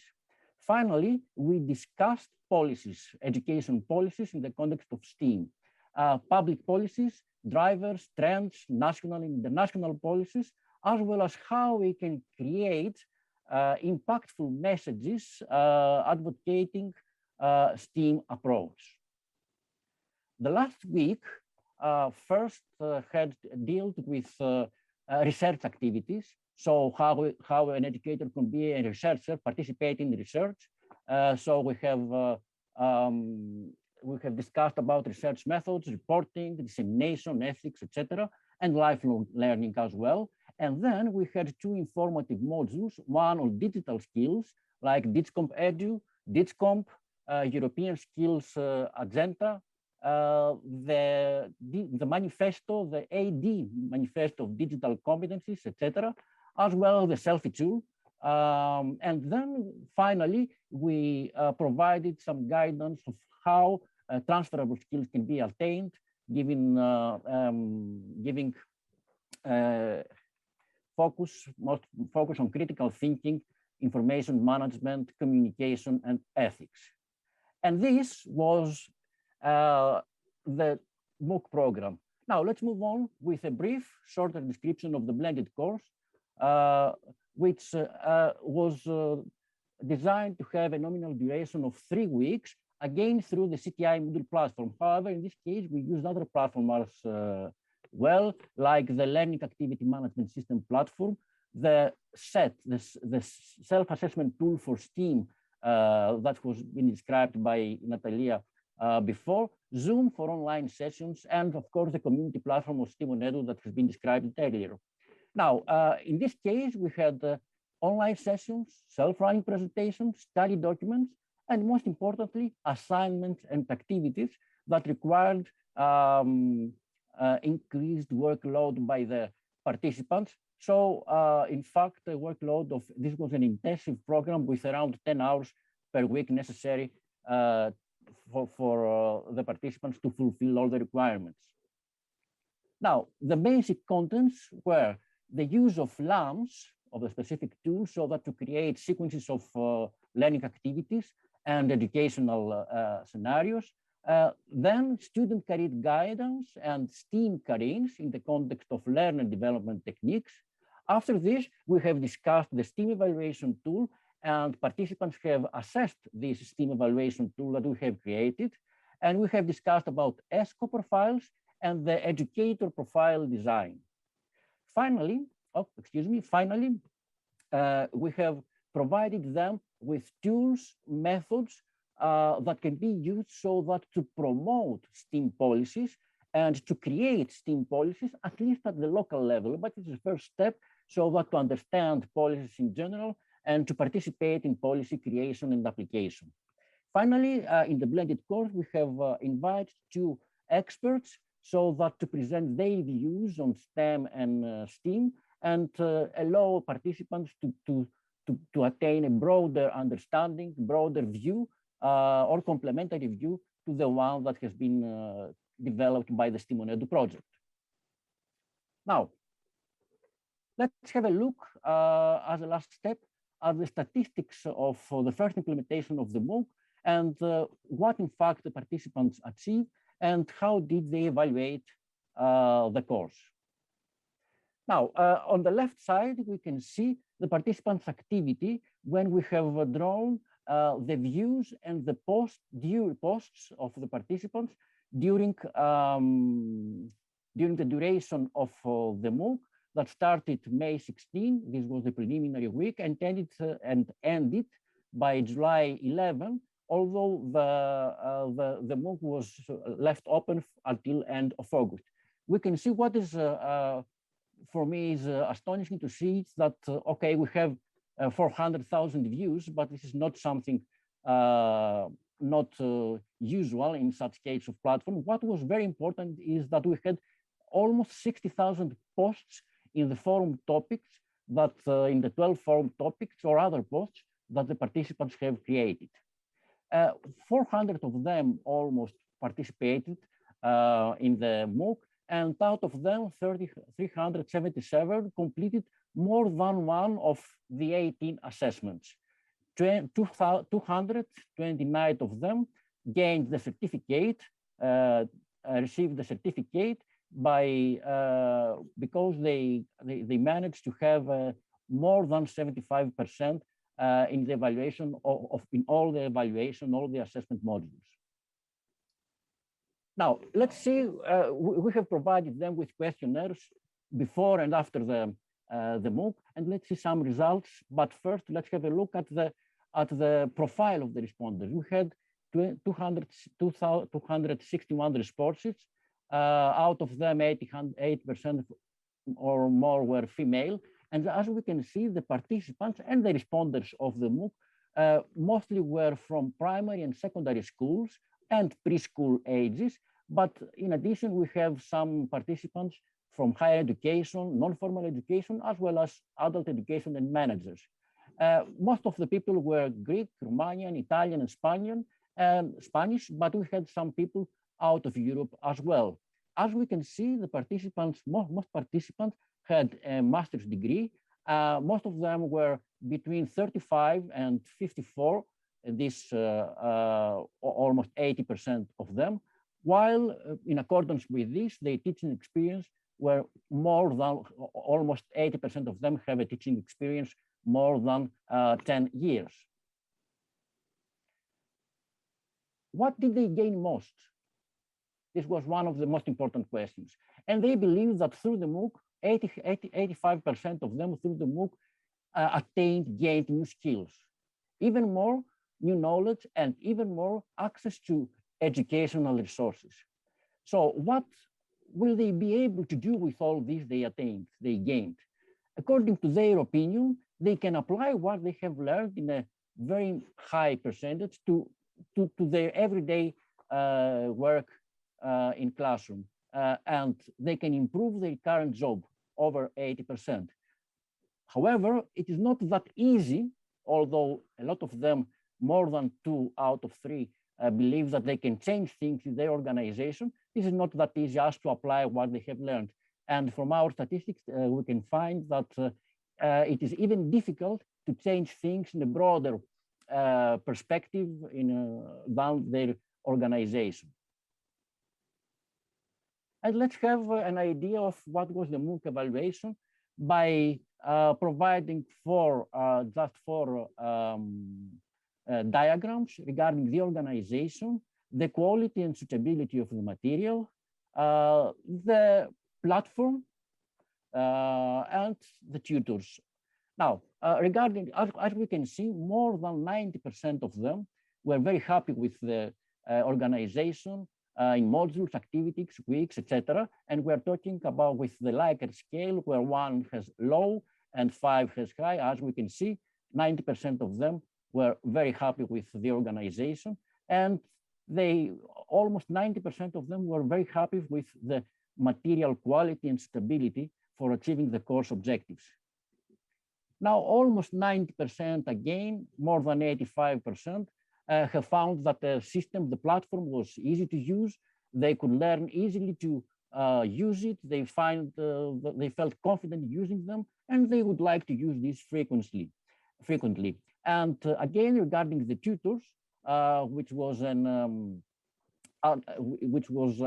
additive effort of the projects to support the MOOC, we can see that more than 85% of them are very happy with the approachability and the availability of the tutors. Now, we have some, in addition to this, we have gathered their personal views in simple text, and we can see that the strong points agreed with the statistics, because the strong points, they feel that they think the strong points are organization, structure, consistency and quality of material, examples and practical advice, the resources, and of course, useful knowledge. Working at own pace, at own space is something that MOOC environments provide anyway. The major weak points, as stated by the participants, was the language. They would prefer to have the MOOC in their own language, and this was difficult for them and increased the workload to more than 6 hours per week in some cases. And another thing that was mentioned by the participants is the timing, because the MOOC has taken place from May to July, which is a period, it's the ending period of a difficult, stressful year due to COVID-19.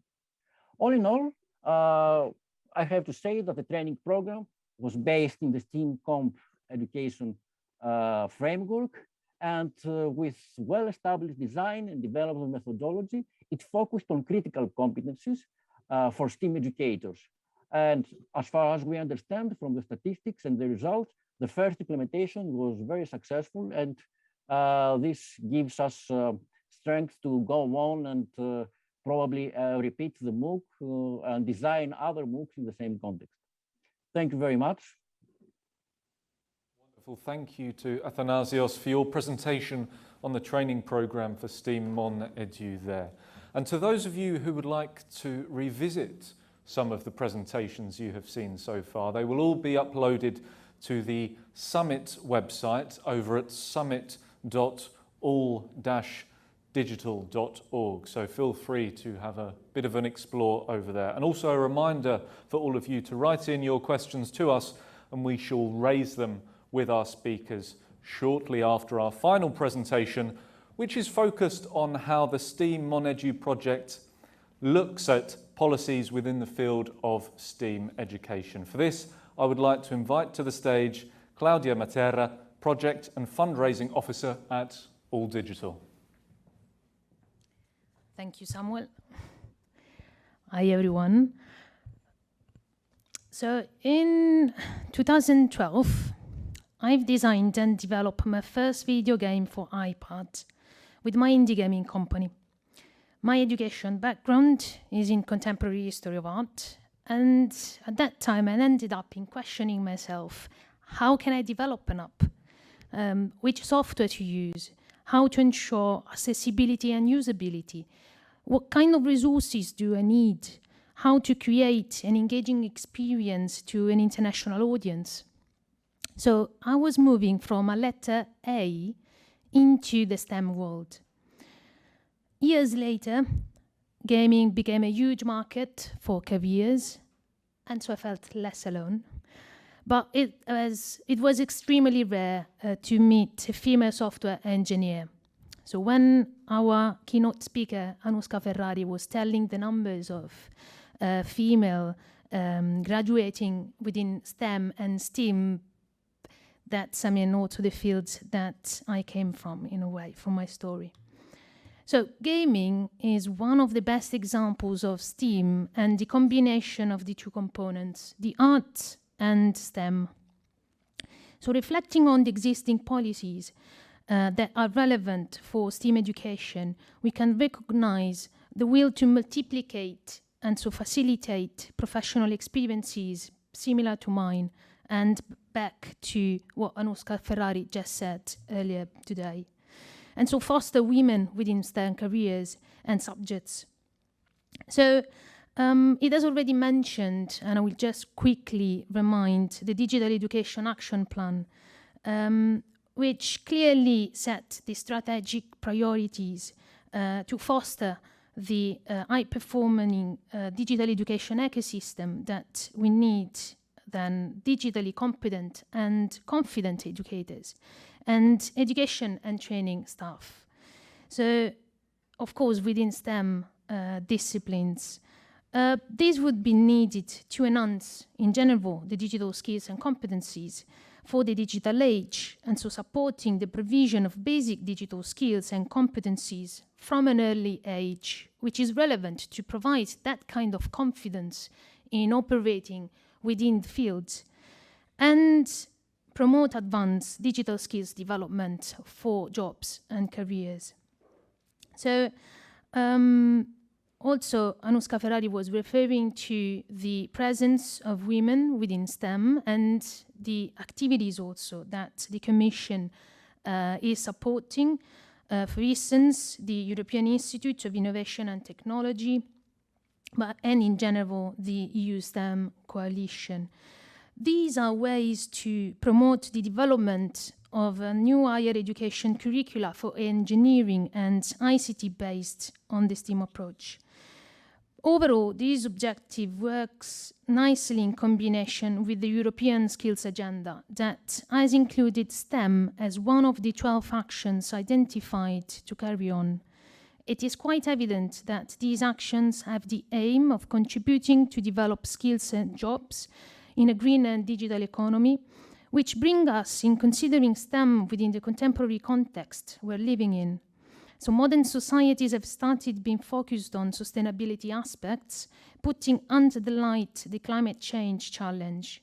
In other words, the green transition requires citizens with green and entrepreneurship skills to be developed in combination with core skills and, of course, transversal and soft skills.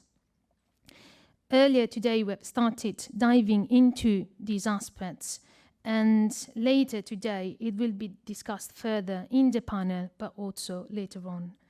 So STEAM education can be interpreted as an approach to practically translate the green and digital transition in our everyday life, and at the same time to enhance sustainable competitiveness at economic level, ensuring social fairness and building on resilience, which is in line with the digital compass.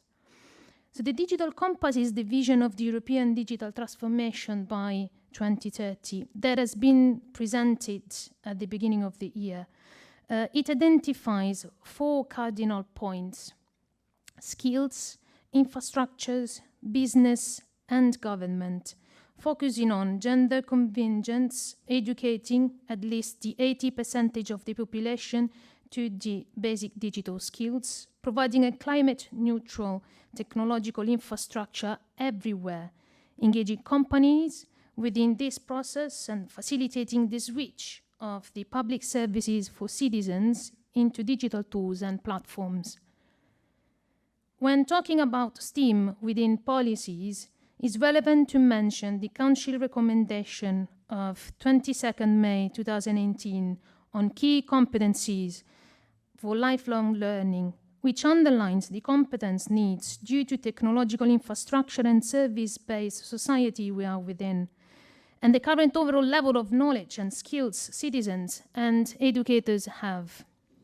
We might refer to the data collected by the Organization for Economic Cooperation and Development, OECD, the Programme for International Student Assessment, or the OECD Programme for the International Assessment of Adult Competencies, which have highlighted a lack of skills among both teenagers and adults across Europe.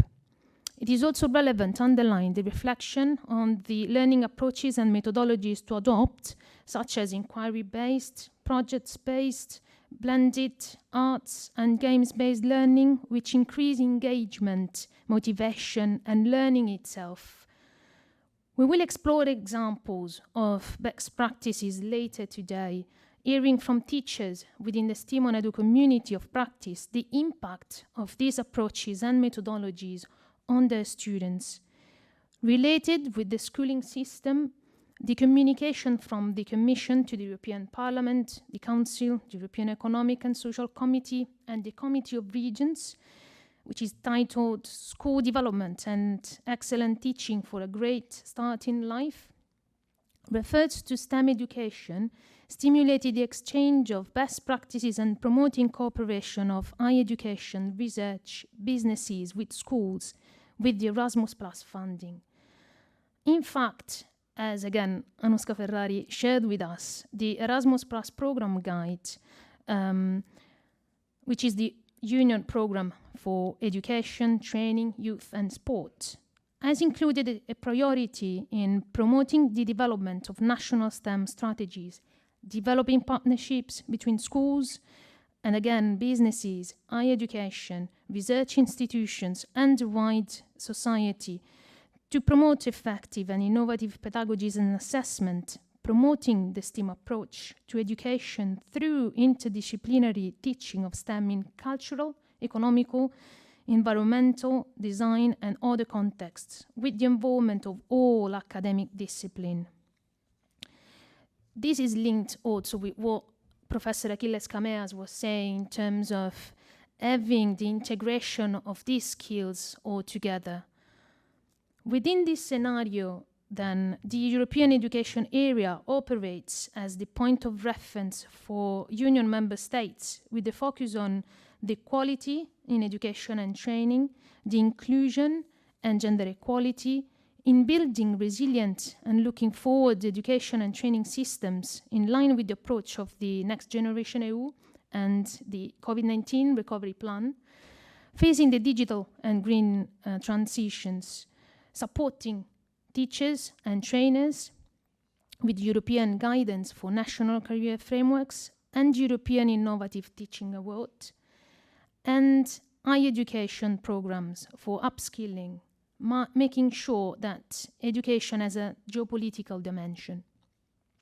So the vision of the education profession within the European area is one of the highly competent and motivated educators who can benefit from a range of support and professional development opportunities throughout their varied careers.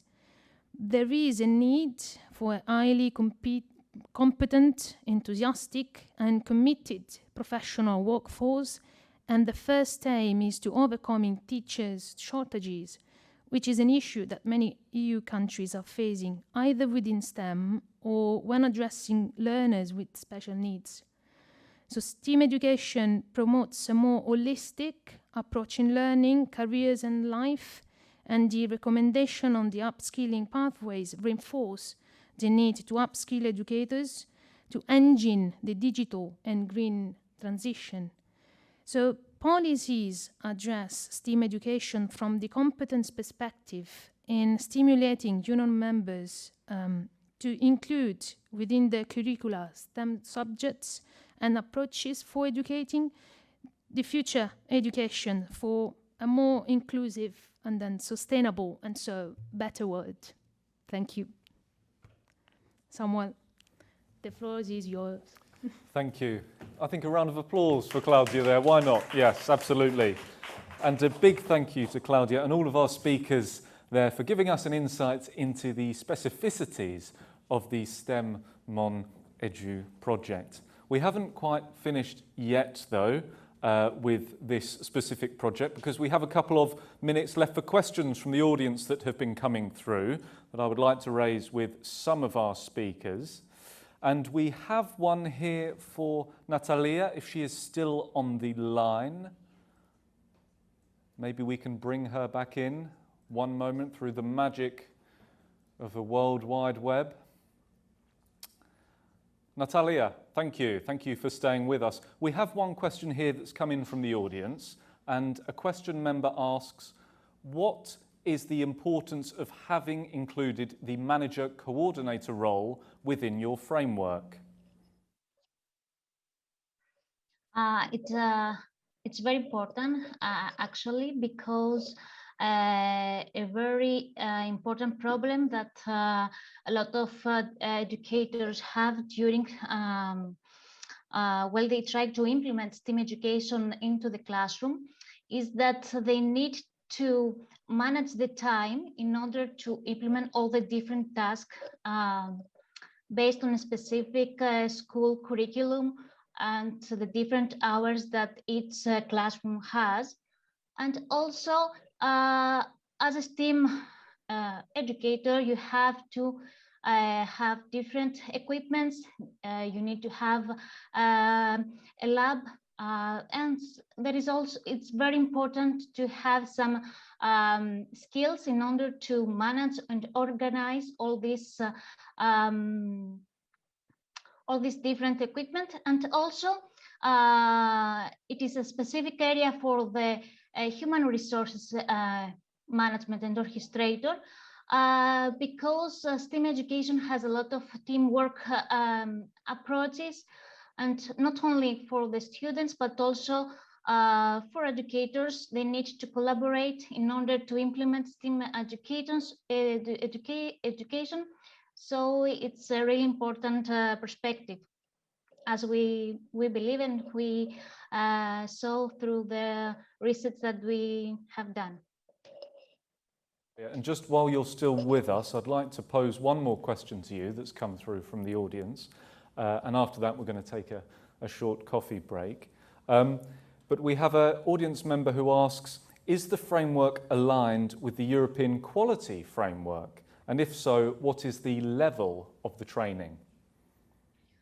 Actually, the job profiles that we develop follows ESCO, and we will try to align them with the European Quality Framework. So it is a task that we are going to try to do it on the job profiles that the STEAM, that the framework was used in order to create. Wonderful. Thank you very much, Natalia, for responding to those questions now. And we're now about to take a very, very short, but much needed, I imagine, coffee break. Don't forget to join us after the break at around 3:20, where we will have a keynote speech from Professor Anastasios Mikropoulos, and you will also have the chance to pose your own questions to him. Feel free again to find out a bit more about all this and more during the break on our online platform agenda, and we'll see you back here at 3:20. Welcome back. I hope you're feeling sufficiently refueled for our second keynote speech of the day, and this comes to you from Anastasios Mikropoulos, Professor in ICT and Virtual Reality in Education at the Department of Primary Education, University of Ioannina, Greece. Anastasios is the director of the Educational Approaches to Virtual Reality Technologies Lab called Earth Lab. He also serves as a consultant for the Greek Ministry of Education in topics such as digital school and in-service teachers' further training. His speech, coming to you now, is on the pedagogical aspects of STEM or STEAM education. And remember to get your questions into him, and we will address them with Anastasios at the end of his keynote speech. I'd now like to pass the floor to Anastasios to hear what he has to say. Hello, everybody. Thank you. Thank you very much. I thank the organizers for the invitation and the opportunity to give me to present my ideas on STEM education. Just a moment to share my screen.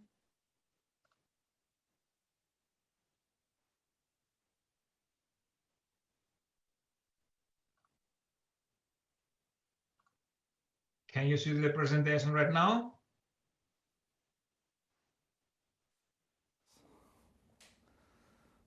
Okay. Well, let's start with some questions.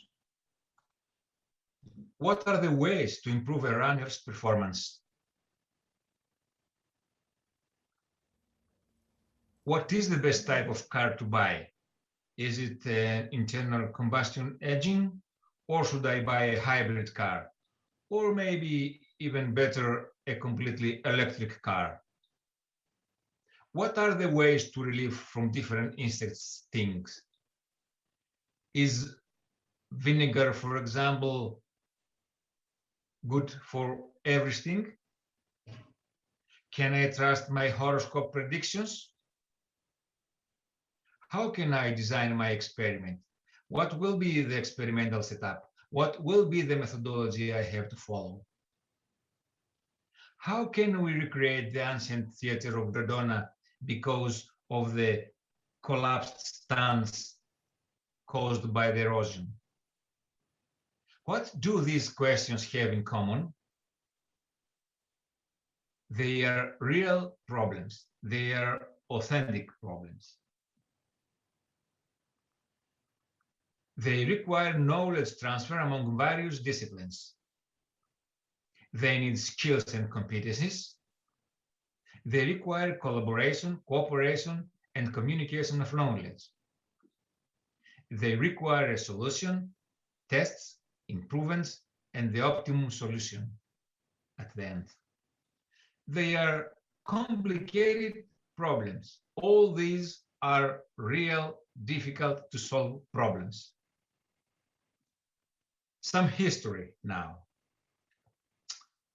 Some history from 1985 almost to today, both in the USA and Europe. In the beginning of 2000, the American Ministry of Education, let's say, said that we have to improve education in STEM disciplines, not STEM education, STEM disciplines, science, technology, engineering, and mathematics. Why?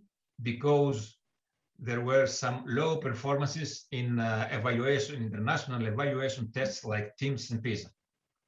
At the same time, in Europe, and actually in the UK, there was a movement to activate youth, and there was a need for professional orientation. Why? Because it was a lack of graduates in STEM fields having competencies to communicate knowledge and solve real problems. Almost the same situation we can see in the States and Europe. In 2015, President Obama said that there is a need for STEM education and critical thinking skills. You can see that the story changes, not STEM disciplines, but STEM education and critical thinking. And he added that we need to include everybody in education. Inclusion, education for all. So critical thinking and educational for all. At the same time, in Europe, the European Union says that we have to promote STEM education, education for all. And Europe says that we have to enhance innovation and create new jobs. So here we can see a transformation from STEM disciplines to STEM education. So let's be in Europe now. In 2015, the European Parliament proposes certain actions to promote STEM education, aiming at the enhancement of competencies and professional skills. And the European Committee proposes changes in curricula, changes in instructional techniques, teachers' professional development, and gender equality. Do they happen? Perhaps yes, perhaps no. Or yes, at a certain level. Now, at the same time, we look at the class of the 21st century, and we have to do the leap from 3 R's to 4 C's. We all know the 3 R's: reading, writing, and arithmetics.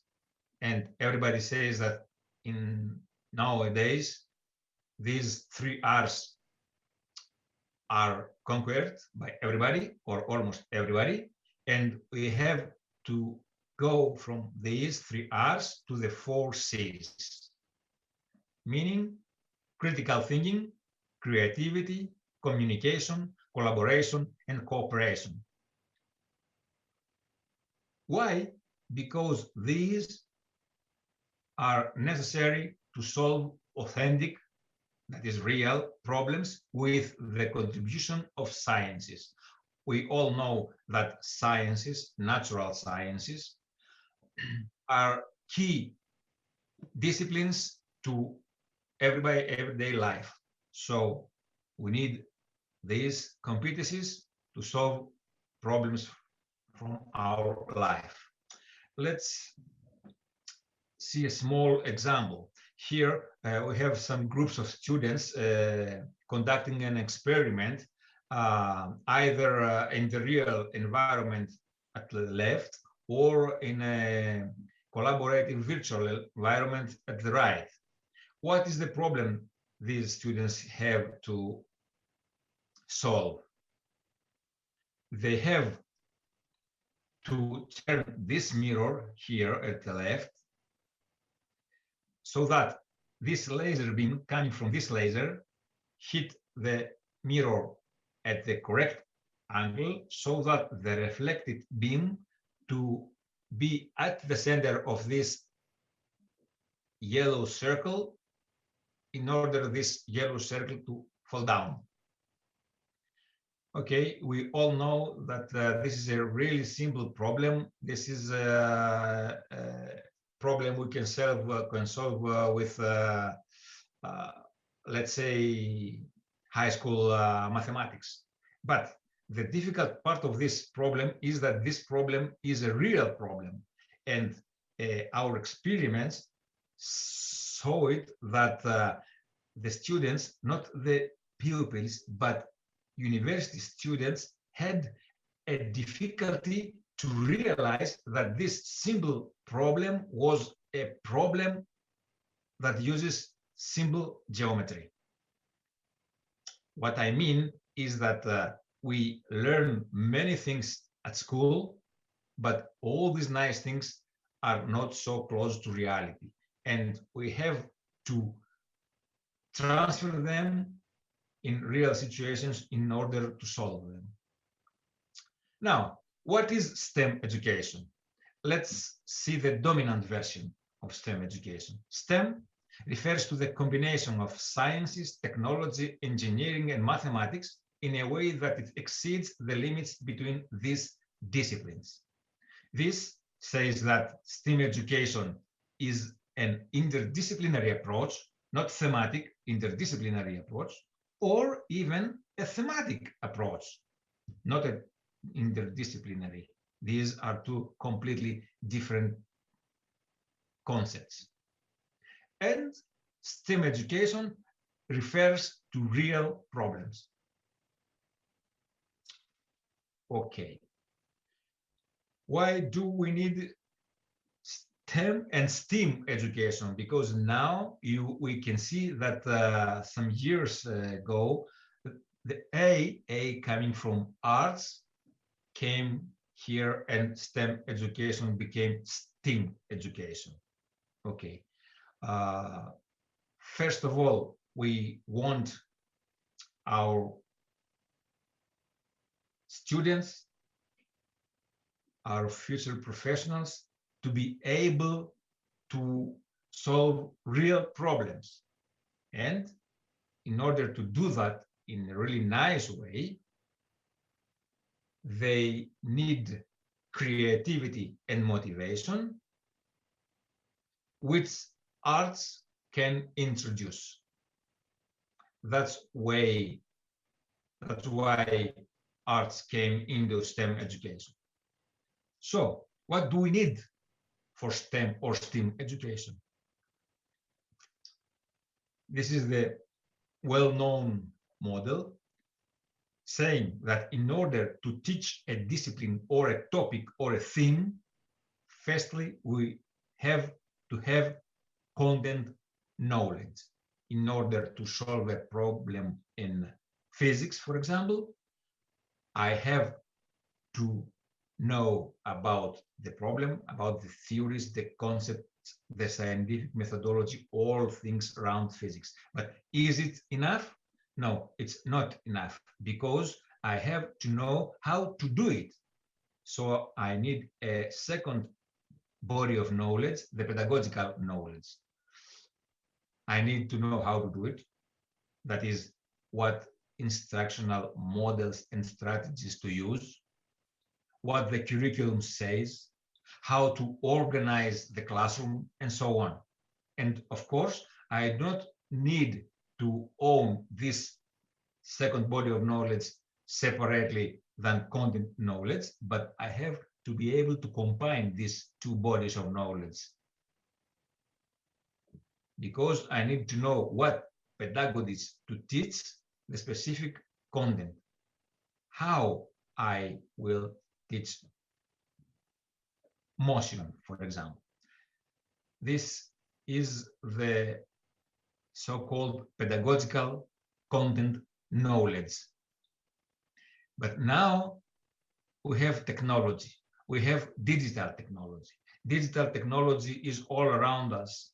So we use it in education, and we have to have technological knowledge. That is, we have to know the affordances of technology, namely the unique features of technology, and we have to have digital competencies. But again, this body of knowledge has to be combined with the other two. So that is, we have to have technological content knowledge, meaning we have to know which technology to use to teach a specific content, and in parallel, we have to have technological pedagogical knowledge, meaning we need to have the knowledge on how to use the specific technology to teach something. Finally, as you can imagine, we have to have technological pedagogical content knowledge in order to teach meaningfully and support our teaching by technology. And if you think a little, all these things can be related to STEAM education. So STEAM is meaningful learning. And I remind you that we left the fields of STEAM, science, technology, engineering, and mathematics, and now we can see, we have to see, we see STEAM as a whole, as a unity. And what does it mean? That means that E from engineering is not some topics from engineering, but E means engineering design.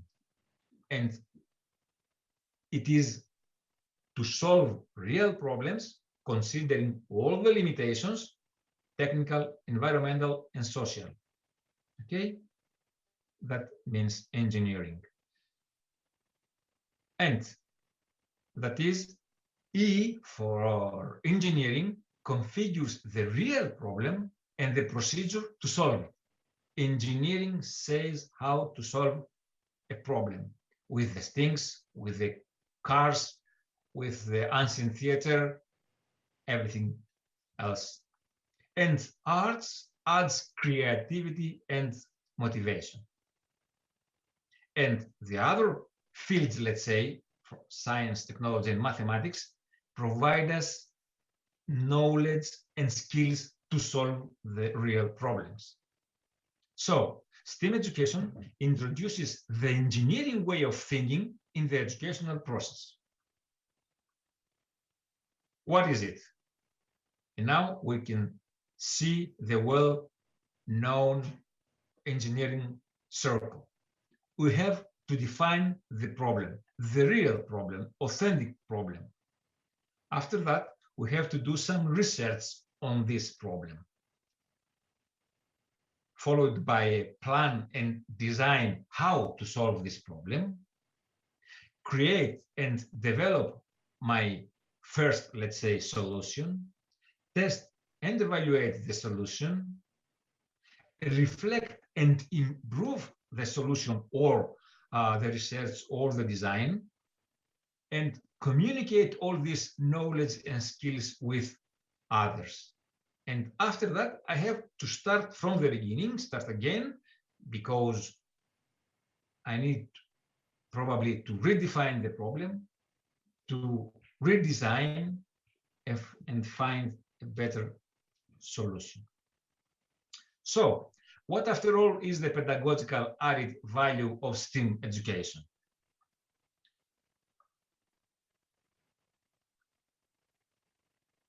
It is to reach high level of cognitive skills. We can see here the well-known revised Bloom cognitive taxonomy. So STEAM help us to reach the 5th or even the 6th level, to give us the competencies to evaluate and create new knowledge through the solving of real problems. But not only this, STEAM education help us to reach higher levels of the affective taxonomy, as well as of the psychomotor taxonomy. So in my opinion, STEAM education is a whole approach, not a new approach, an old approach, but an approach that puts things together in order to reach the best of education. So the integrated version of STEAM is this one, following recent research in the field. Of course, we need STEM content, but STEM education is not an interdisciplinary or even thematic approach. It uses STEM content, uses problem-based learning, or inquiry learning, or design-based learning, or collaborative learning in order to solve a real problem. And that means actually the approach of knowledge construction or social construction of knowledge. And put in a little different way, STEM education is knowledge combined with skills, combined with values to solve problems for everyday life or for society or for the environment. And what is, after all, the meaning of STEM education? This is the meaning of STEM education. Real problems do not refer to individual disciplines as they are usually taught in school. STEM approach combines knowledge and skills to strengthen students on the way things work. Okay, that's fine, but this is theory. What can I do at school? Okay, we have, my opinion is that we have to transform this engineering circle into an education.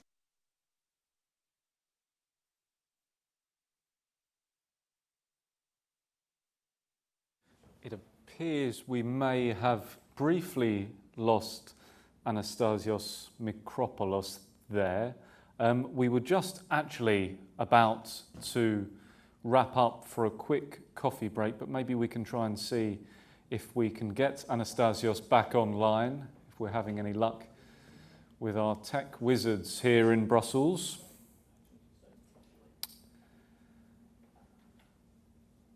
And it doesn't appear so. So unfortunately, we've lost Anastasios this time around. We've actually had a couple of questions coming in from the audience, but maybe we can come back to those just after the break, and we'll try and get Anastasios back online with us. We're going to take another short coffee break now, but be sure to join us again at 4 p.m. when we'll have a range of lightning talks and a panel discussion, and also a segment when we're going to share best practices. Thanks very much for staying with us, and we'll see you again at 4. Hello there, and we are back online. I think if we ever needed a message from the gods that more digital skills are needed now more than ever in Europe, I think that was a pretty clear one indeed. Our apologies there for the technical glitch, but I do believe that we have Anastasios back online with us. Hello, Anastasios, we can hear you loud and clear.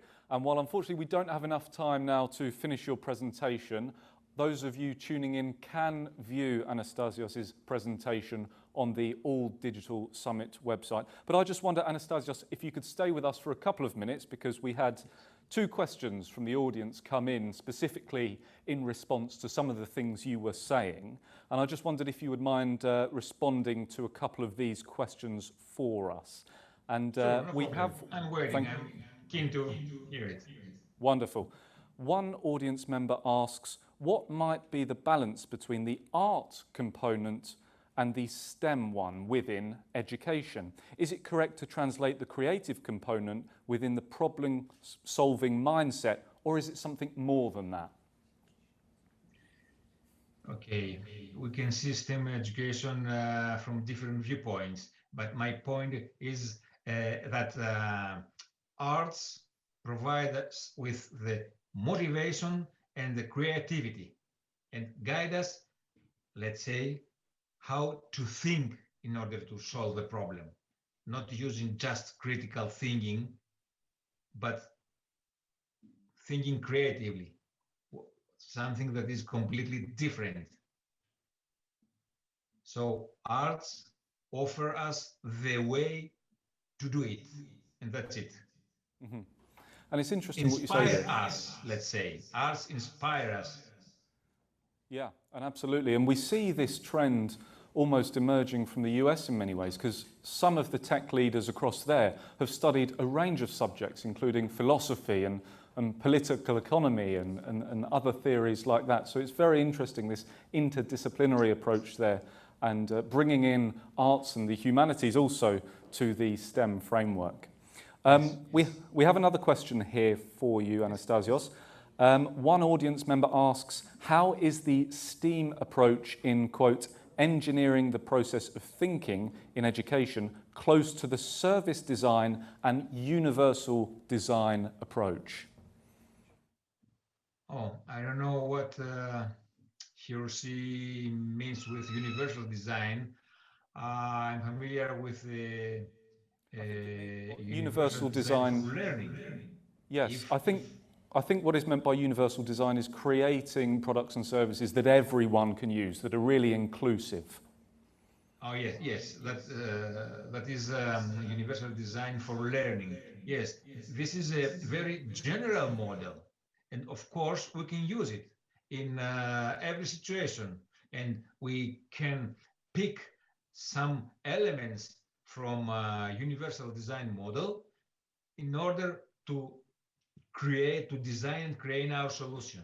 Yes, we can do it. Wonderful. Thank you very much for joining us this afternoon, Anastasios Mikropoulos, for your speech on the pedagogical aspects of STEM and STEAM education, and also for your responses there to the questions. And just a reminder that you can catch Anastasios' presentation online over at the All Digital Summit website. We're going to be rapidly moving on now by exploring specific projects within the STEAM field with a series of lightning talks.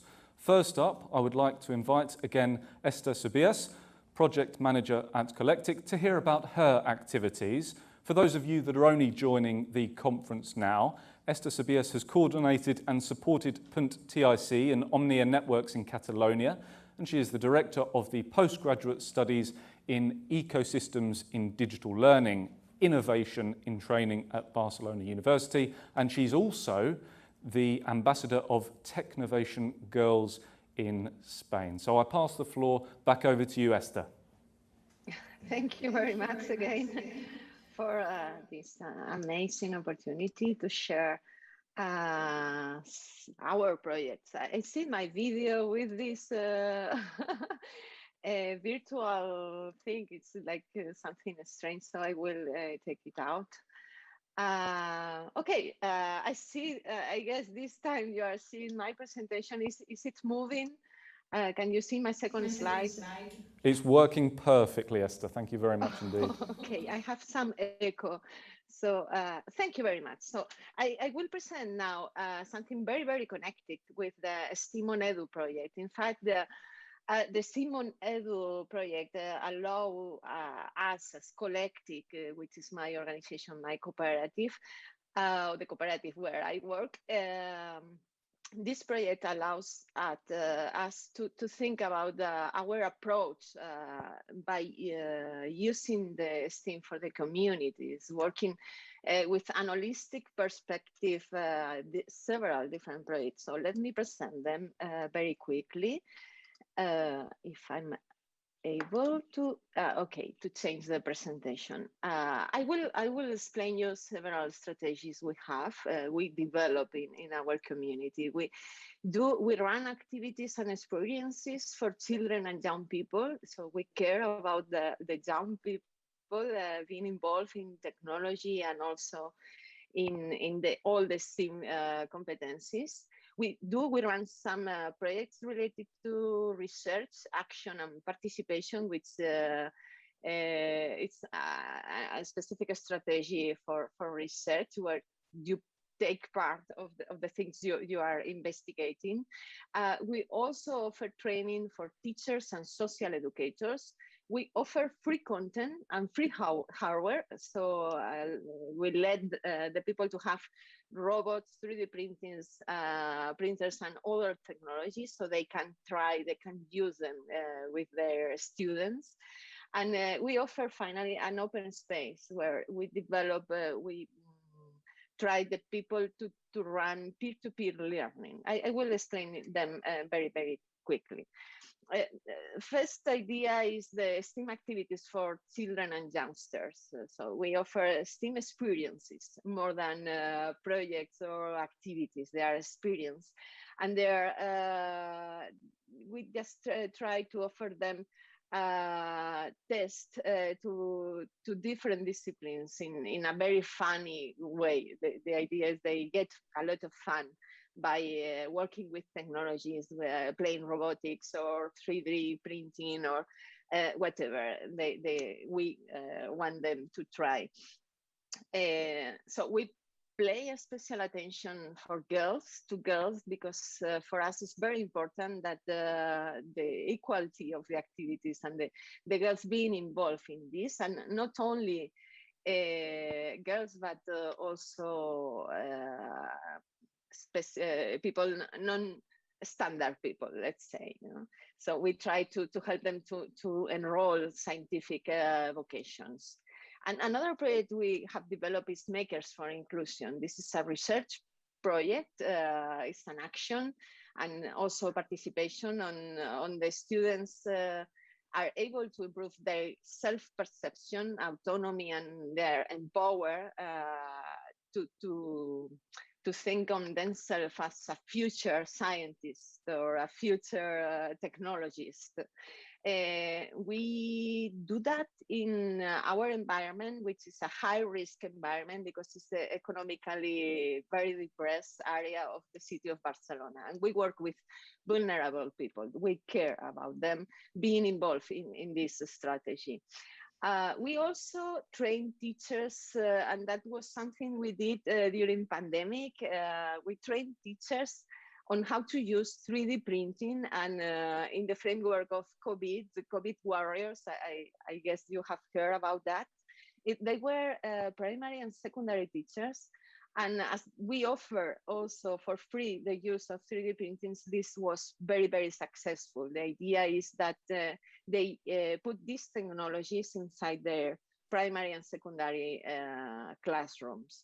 Obviously, and this is connecting with the previous speaker, we promote this problem-based learning.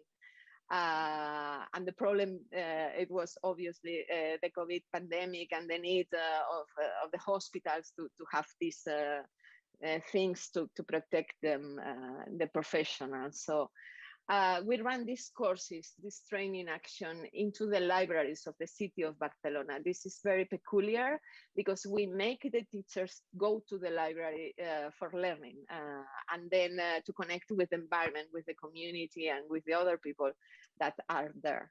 Another project, I will explain you several projects. Another project is robotics and 3D printing kits. As I have introduced previously, we provide a free loan of these devices, robots, 3D printings, computers, and several other stuff, so the teacher or the trainer or the social educator can use them into their own environment. Obviously with our hub, so we provide also content and activities, and we invite them for sure to visit the STEAM On Edu platform to check that several activities they can use or reuse in their own classrooms. And the idea of this is help them to introduce this kind of technology for good, let's say.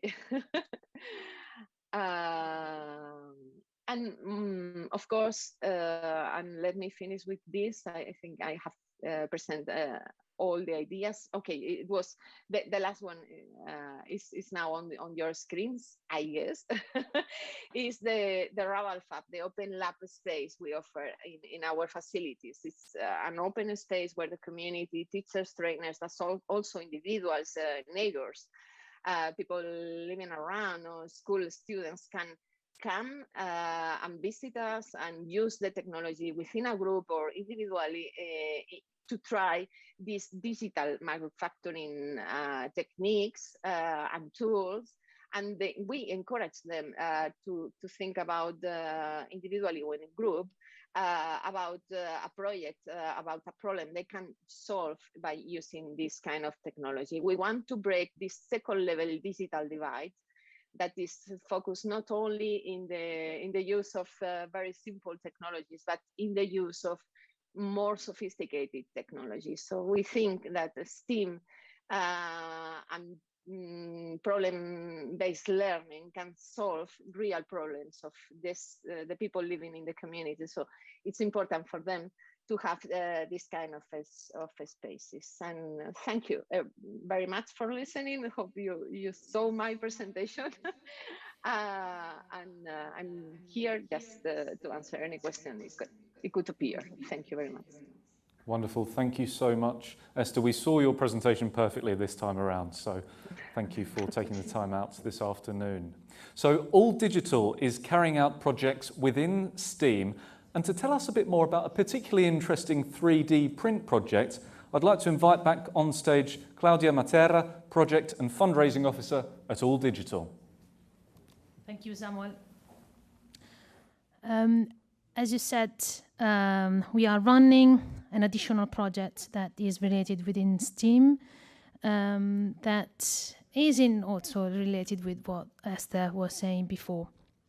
So I've shared a bit of my background, but there's another aspect that you don't know, which is that I'm not just an art historian, but I'm also Italian, as you might understand from my name and surname.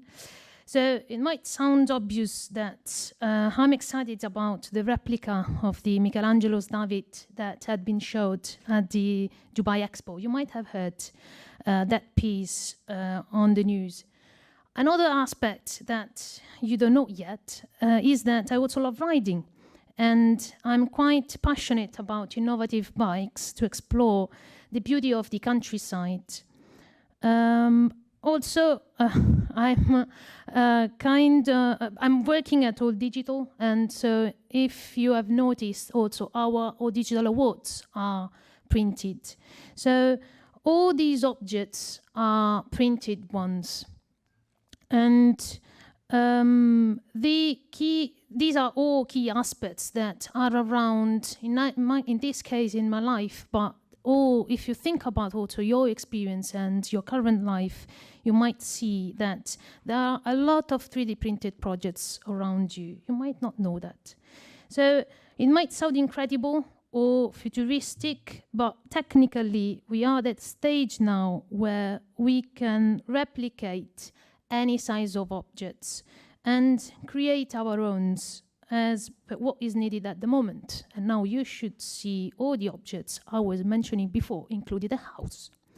So it might be argued that we need the right equipment and the relevant skills to being able to benefit from the 3D printing and DIY approach.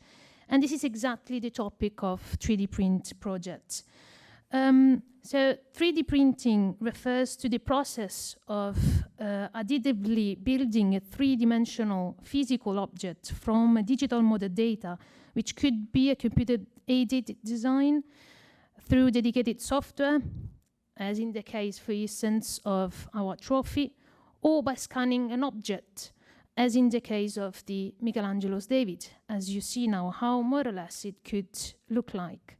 So in both cases, it is a file formed by successive layers of material under computer control. So a 3D printer is the machine, basically, that turns that blueprint into a physical object by applying material layer by layer without the need to adjust the production tooling. So 3D Print Project is an Erasmus Plus strategic partnership granted project that started this year with the aim of developing a training program for adult educators to equip them of the needed skills and knowledge to design and deliver training programs for adults at all levels. It is a nice way to upskill educators, facilitate adults looking for an employment or wanting to start their own business within STEAM. I might decide to print something, actually. 3D printing provides new business opportunities as well as new social entrepreneurial models in line with the digital and green transitions, which is something that we are discussing a lot today. So a 3D print company can operate from remote locations, can be independent from centralized production outside from the industrial areas by using the so-called printing apps. So we are currently finalizing the introductory training program for adult learners. We are going to launch on Monday, the 22nd of November, the training to the pilot. So you are all invited to register to the training and take part at the pilot. We would be more than happy to receive any feedback from educators that would adopt 3D printing for their purposes. So just to give briefly an overview of the contents. So, of course, at the very beginning, an introduction to 3D printing. What is that? The types of printers, filaments, and software that could be used, and tips, of course, that are always relevant to have, and also safety rules. So the registration for the training is open. So I would invite, again, all of you to register. It will start the 22nd of November. So it's good to arrange your agenda on time. So thank you. And I leave the floor to you back, Samuel. Thanks. Thank you. Thank you very much, Claudia. There, a 3D printed David by Michelangelo. That is impressive, really impressive. I'd be really interested to see where the next great artwork comes from. Will it be produced by a 3D printer? Who knows? Up next, we have Dr. Agueda Gras-Velazquez, the Science Program Manager of European SchoolNet, and she's going to introduce us to the project STEAM IT, focusing on an interdisciplinary approach to STEM education. Hello, everybody, and thank you for inviting me. So, I'm actually going to talk about STEAM IT, but the important thing to be aware of is that, first of all, as you all know, STEM is everywhere. From the moment we get up in the morning till the end, till we go to bed at night, science, technology, engineering, and mathematics is absolutely everywhere. Now, when the kids go into the classroom, though, they actually have subjects that are separated. You actually go from physics, then you have a class of math, then you go to a language class. So science actually becomes separate in the sense of going to different subjects that are not necessarily connected to each other.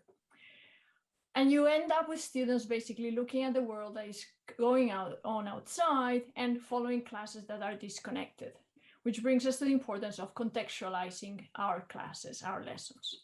Of course, in education, especially in primary and secondary, we have the issue that what we teach in schools is controlled by the curricula. And the curricula is like this very, very busy library where we have all these books that are stuck there and all completing all or occupying all the space. And if you want to introduce a new topic, be it nature-based solutions or aerospace or any other topic, you actually need to find a way of introducing it, of getting it inside this library. And to do that, you might end up having to actually remove things. So how do we do it without touching the curricula? And that one way we actually work on improving education at the European School and the organization I work in is through enhancing the curricula, as in offering additional resources, additional materials that can actually help. Through the STEAM it, which means to STEAM something, so to STEAM education means to make it integrated. That's how we're using the term. And our framework includes professional development, learning scenarios, so guidelines for teachers on how to do it, includes a network of teachers, and includes connections with careers. And to show you a few examples of what we've been working on, we have, first of all, learning scenarios, so guidelines for teachers on how to connect it. As we said, the subjects might be disconnected, but that doesn't mean you cannot use the same topic. So you might have, as you see on this slide, a science, a maths, a language, or a history teacher touching upon the same topic, and the kids see how all our lives are connected, and it's not just independent subjects. We also have professional development. Of course, it's important to help teachers to learn on how to implement or do integrated STEM teaching. So we are launching the rerun of MOOCs that were very successful last year. We had over 2,000 teachers from across Europe and beyond following these courses. And they learn about integrated STEM teaching to start with, but also contextualization of STEM teaching. How do you connect your subjects to real life? And to do that, we also have developed under the STEAM It project numerous career profiles. So we actually have interviews with different experts or different people that are working on STEM careers, and they explain what kind of careers they follow, what kind of degrees they follow, what kind of skills are required for those jobs. And we provide teachers with guidelines on how to connect their subjects and their classes to these profiles or these careers. Each of them includes a video, a lesson, a guideline that they can use in class. We have podcasts, and all those things are fully available for every teacher across Europe. And we're always looking for any other companies or experts that want to talk about their jobs with teachers. And finally, we're launching actually very soon this STEM Careers Advisors Network.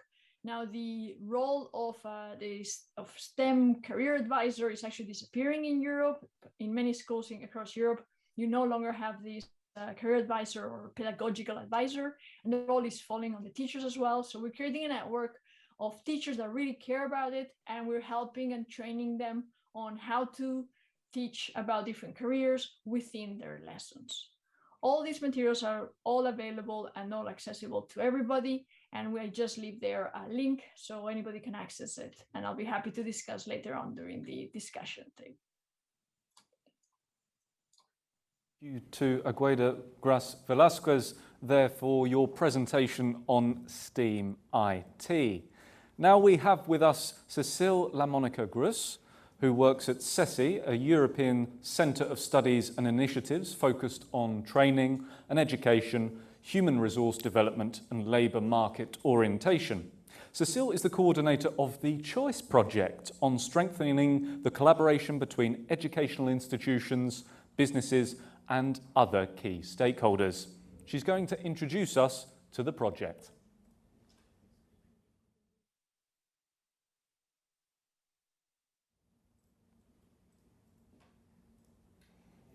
Hello to all. Good afternoon. Hope you can hear me well. Yes, we can hear you perfectly, Cecilie. Perfect. Thank you. Thank you very much.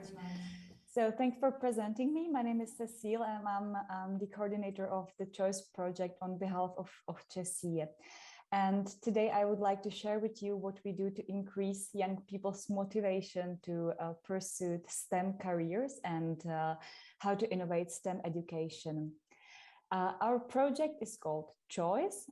It's a 3-year-long project co-financed by Erasmus+ Key Action 3 and is carried out by 9 partners, of which 3 are secondary schools. We are a partnership from 5 countries: Italy, Greece, Spain, Cyprus, and Belgium. The main objectives of Choice is to increase young people's motivation to choose STEM careers, but also to support their interest in the STEM field. Secondly, we intend to promote the STEAM approach to STEM education, which is cross-disciplinary, practice-oriented, and also in our case, digital-based. And we also work very much on supporting the collaboration among educational institutions, businesses, local authorities, which we consider to be the key stakeholders to enable and support the reform of STEM curricula at our schools. What is different about Choice? The main approach adopted within our project is co-creation, which is a meaningful collaboration between students and teachers on creating their own STEM, or better, STEAM-based educational resources. In the development of Choice resources, students had a crucial role as co-researchers and co-designers of the resources. They actively collaborated not only with the teachers, with each other, but also with external experts from academic field and businesses who acted as mentors and role models and as advisors on how to connect the STEM education and the STEM theory to the practice. This collaboration, this cooperative process resulted in the creation of 20 open educational resources constituting the Choice MOOC. And these resources cover 5 macro areas. The first one is connecting STEM with arts. Secondly, we focused on experiential projects. Thirdly, we focused on using languages in STEM lessons. Then using technology and social sciences. And finally, we focused on turning physical activity, sports, and healthy lifestyle with STEM learning experience. The project is very complex. It's very big, 3 years long. We have a lot of activities, but I thought that it could be nice if I showed you an example of what we actually did with our students within the first macro area of connecting STEM with arts and what we developed here in Italy. The first area in Italy, we focused on visual art and origami. The title of the first resource is The Starry Night and was co-created by students and teachers from Liceo Benedetto Croce in Palermo with the collaboration of Professor Maria Luisa Spreafico from Torino Polytechnic University and with us Cecilie. The methodology, as said, was based on combining art, origami, and math. We tried to use visual art and origami to bring mathematics in life and also involve students in some creativity and in some creative activity and support their learning by doing. Here are some materials we used. It wasn't really difficult to apply because we needed only the standard equipment you can find in each classroom and GeoGebra software, which is freely available online. So it's very easy also to replicate.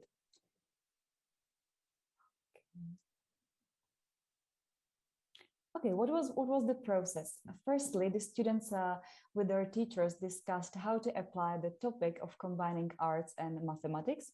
They were presented to the concept of exploring algebra and geometry by using origami. And eventually they decided that they wanted to reproduce some elements and shapes of the famous Van Gogh's painting, The Starry Night. Then they had a theoretical lesson with their teachers and with Professor Spreafico from University of Torino, who explained not only the history of origami, the art of origami, but also very interesting applications in fields as architecture or technology.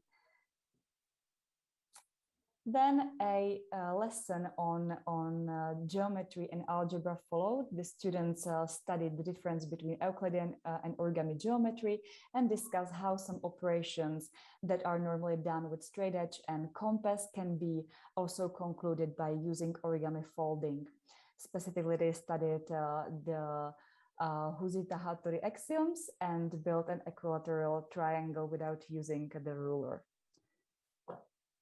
And finally, they also draw some polycentric curves in GeoGebra software, separating arches to reproduce the shapes of the Starry Night painting, especially the part of the clouds. And then the creative part follow. The students created from a paper the stars, the moon, the clouds, and the cypress. This is the final assembly of the origami shapes, and this is our the final 3D poster version of the Starry Night painting with our realization team. To conclude, I would just like to point out some advantages of using origami in teaching math, which includes developing manual skills, enhancing memory, practicing patience, reducing anxiety, especially in students who fear mathematics, promoting inclusivity and creative and critical thinking, enhancing spatial imagination. And also this all is, the learning is supported also by better visualization of mathematic problems. This is all from me. Here is the complete list of the choice resources already available on our website. And thank you very much for your attention. Thank you, Cecile, for your introduction there to the Choice project. And it does really seem like origami. A bit of origami for everyone would do us all some good. Moving on swiftly now, and we have on the line Dr. Sofoklis Sotiriou, who holds a PhD in high energy astrophysics and a PhD in the use of advanced technologies in science education. His presentation will be about deeper learning in STEAM using advanced technologies.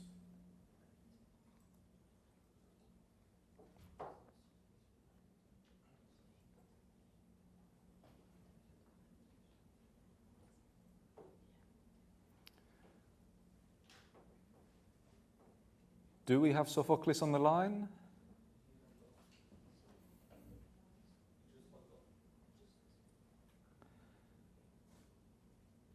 Okay, it seems we may have momentarily lost him for a short moment, and he's back again.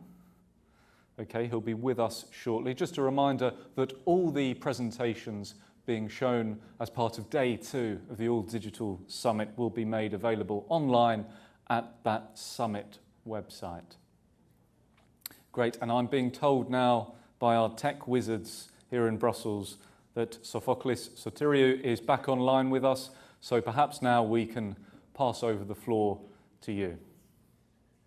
Sorry for these technical issues. We are experiencing very bad weather here in Athens, and we have continuous power cut off, so that was the problem.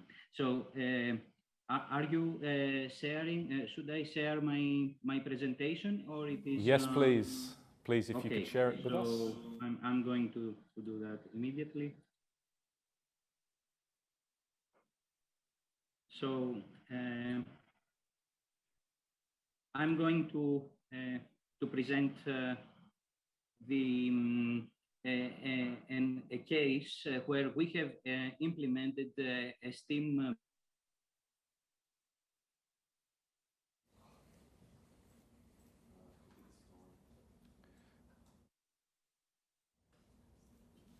in other countries. The overall context of implementation had, let's say, was focusing on the 5th class of primary school. It was overall about 40 hours in educational intervention, including both scientific aspects, but also artistic opportunities for students to present their artistic expression. It was following exactly the educational objectives of the official school program and included science, maths, engineering, coding, design thinking, arts, and storytelling. And the overall process was systematically evaluated in order to see really the impact of this intervention. The overall program was called Stories of Tomorrow, and students had to present their visions about the future of space exploration. They had to design a journey to Mars, including the whole the whole planning of the trip, the preparation of the trip itself, but also the installation of a colony, of a sustainable colony on Mars. We had, let's say, deploy a series of tools, including augmented reality and virtual reality tools to enhance students' experience. So we have constructed a series of episodes, let's say, where the students were involved in the preparation of the mission. They had the opportunity to videotape themselves and present this to their stories. They had the opportunity to design models of the colony, to design models of the spaceships, the rovers. They had the opportunity to create models of them using 3D printer, and through augmented reality, lightweight augmented reality applications, they had the opportunity to give life to their creations. So they were able to see the rockets moving, the rovers moving. They had the opportunity to perform virtual paths inside the colony, and so on. This was done with, as I said, with simple the addition of tags to their stories, the stories that they were creating. They had also the opportunity to add these tags to their books, and they had the opportunity to see additional content in their optical view. Something, let's say, like this. So there were numerous stories that were created in digital format. They had to add there also, as we said, the artistic expression. They had to think the different scenarios, the missions, the problems. They had to describe all aspects of the whole mission, and of course to make all the necessary calculations to develop at the end a sustainable colony. For us, as I said, because this was implemented in the Greek curriculum for the first time, it was very important to develop a systematic model to assess the overall experience, including both the intellectual but also the motivational abilities. So we have adapted the deeper learning model in this intervention, and we have used numerous tools to assess the process, including, of course, the tracking of the students while they were developing their stories. We had also conversational agents deployed to act as companions, let's say, to the students while they were performing the different tasks. So out of this, we have collected numerous data that prove the efficiency of the proposed approach. An example here refers to the significant increase in collaborative problem-solving skills related to the control groups that we have used. And we have managed really to see these results also in the different countries where this activity was implemented, not only in the Greek curriculum, but also in the Portuguese and in the Finnish curriculum. So for us, this was an opportunity to see an integrated STEAM project, combining, let's say, all aspects in a common, let's say, activity with a common target. And this forms a very important, let's say, reference point for the Greek Institute of Educational Policy to design further activities related to STEAM and its integration in the official school curriculum. So thank you very much. I hope I was okay with the time. Wonderful. Thank you very much, Dr. Sofoklis, Sotiriou there for your presentation. So we've heard lots about innovative projects currently being developed, and we would now like to focus on what the future of STEAM education may be with a panel discussion. Some of our recent presenters will be staying with us for this discussion, and we still have on the line Dr. Agueda Gras-Velazquez, Cecilie Monica Grus and Dr. Sofoklis Sotiriou, and they will also be joined by Eric Balhausen, a Senior Desk Officer at the European Education and Culture Executive Agency in the Platform Skills and Innovation Unit. Thank you. Please take a seat, Eric. And to moderate this session, I would kindly like to re-invite Professor Achilles Kameas to join the stage.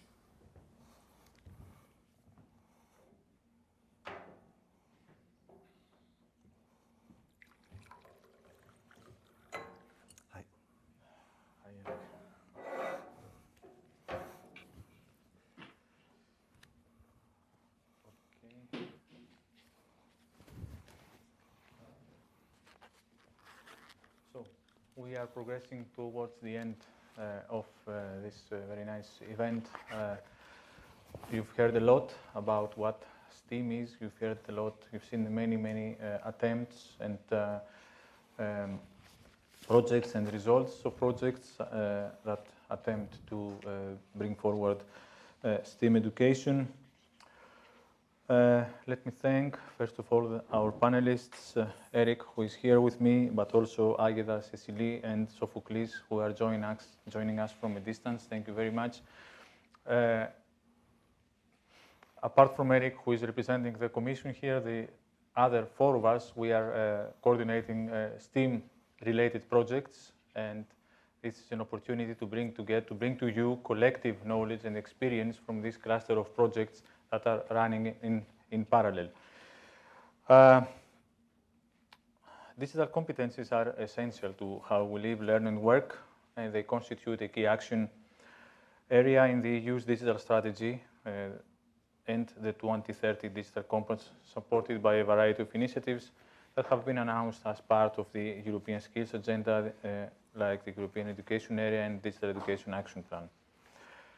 Interestingly enough, these policies consider digital skills as one of the key competence areas, and they seem to promote a holistic approach to competence development, which includes other areas like green skills, entrepreneurial skills, life skills, and so on.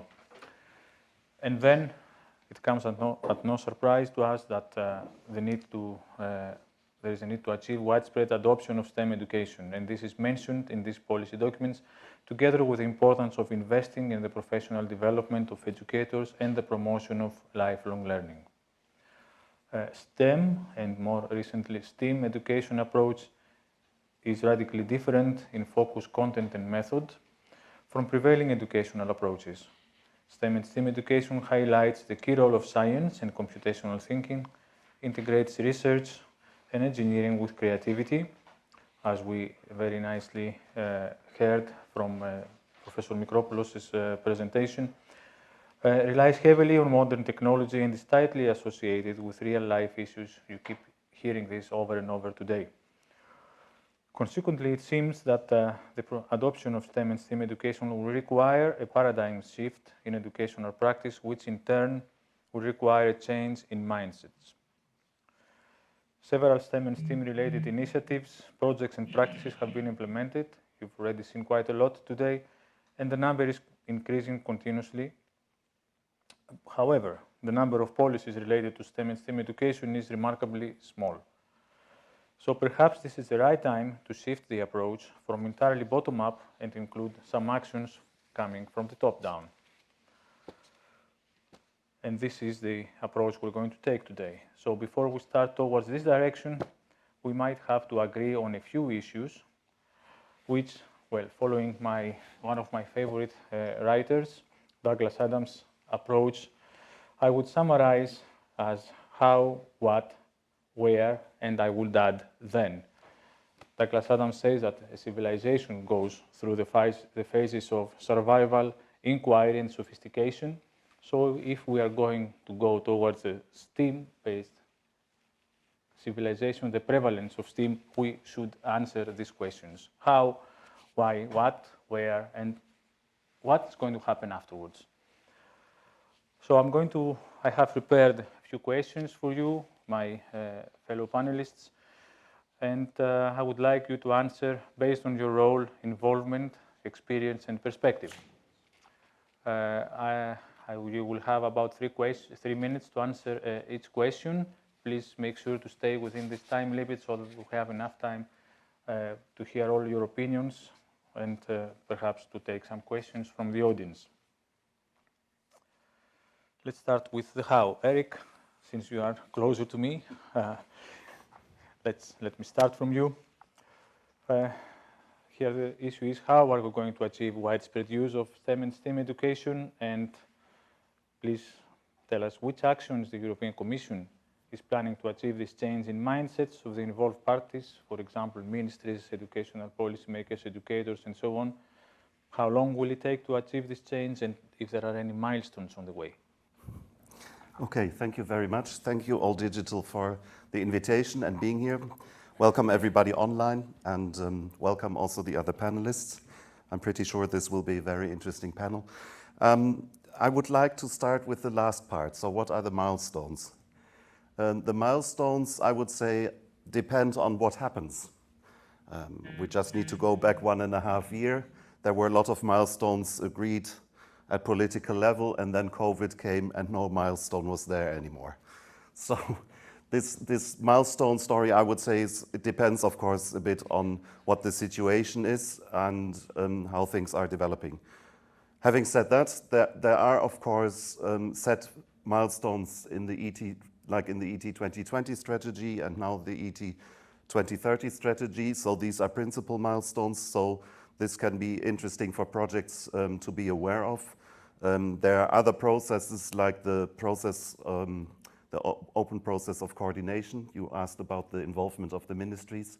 So this is a political process where the Commission negotiates with the governments on a regular basis. This can be either in an ad hoc fashion if there are urgent matters to look at, but there are also the experts groups. So again, for organizations and beneficiaries, this can be interesting to follow the experts groups of the European Commission. They're published on the website of DG EAC, and they report regularly. And in these groups, issues like STEM and other educational issues are being discussed. So one can follow the discussion at European level as it is done between the Commission and the member states. These processes feed into a larger context, which is the European semester. So this is the political process where the member states report back to the Commission on their reform agendas. This process also includes education. So again, here it's interesting. I won't go into all the details, but it's all published on the website of the Europa server. So if you Google European semester, you will find this easily. and you can see the reporting cycle with the milestones when the member states report back. And then the Commission gives recommendations back to the member states after having compared the individual reports. So they're individual recommendations, but they're also recommendations in terms of development at a European level. So again, this is interesting for projects, because if your project is in the context of these high-level developments, of course, then your recommendations will become more meaningful because you're directly in this political context of the high level. I think I will leave it at this for the moment. Thank you. Thank you, Eric. Thank you for the hints you gave us on where to look and what to look for. Now I'd like to ask Agueda, which actions, according to you, will be required at the policy level, and do you think that teachers are ready and eager to participate? So I actually, there's two actions. I would summarize it into two actions. One is patience, actually, because it does take a while. The second action is coordination or connecting everybody that has to be involved in changing STEM education. I was actually participating in attending another presentation earlier today, and there was only industry panelists, for example, talking about how STEM education should work on. Then if you go to other calls, other situations, you only have policymakers. Sometimes you only have teachers. And the truth is, if we want to change STEM education, you actually need to involve absolutely everybody. It's only if you actually connect the industry with the higher education, with the teachers, with the policymaker, with the European Commission, then you can actually progress and change and make those changes happen.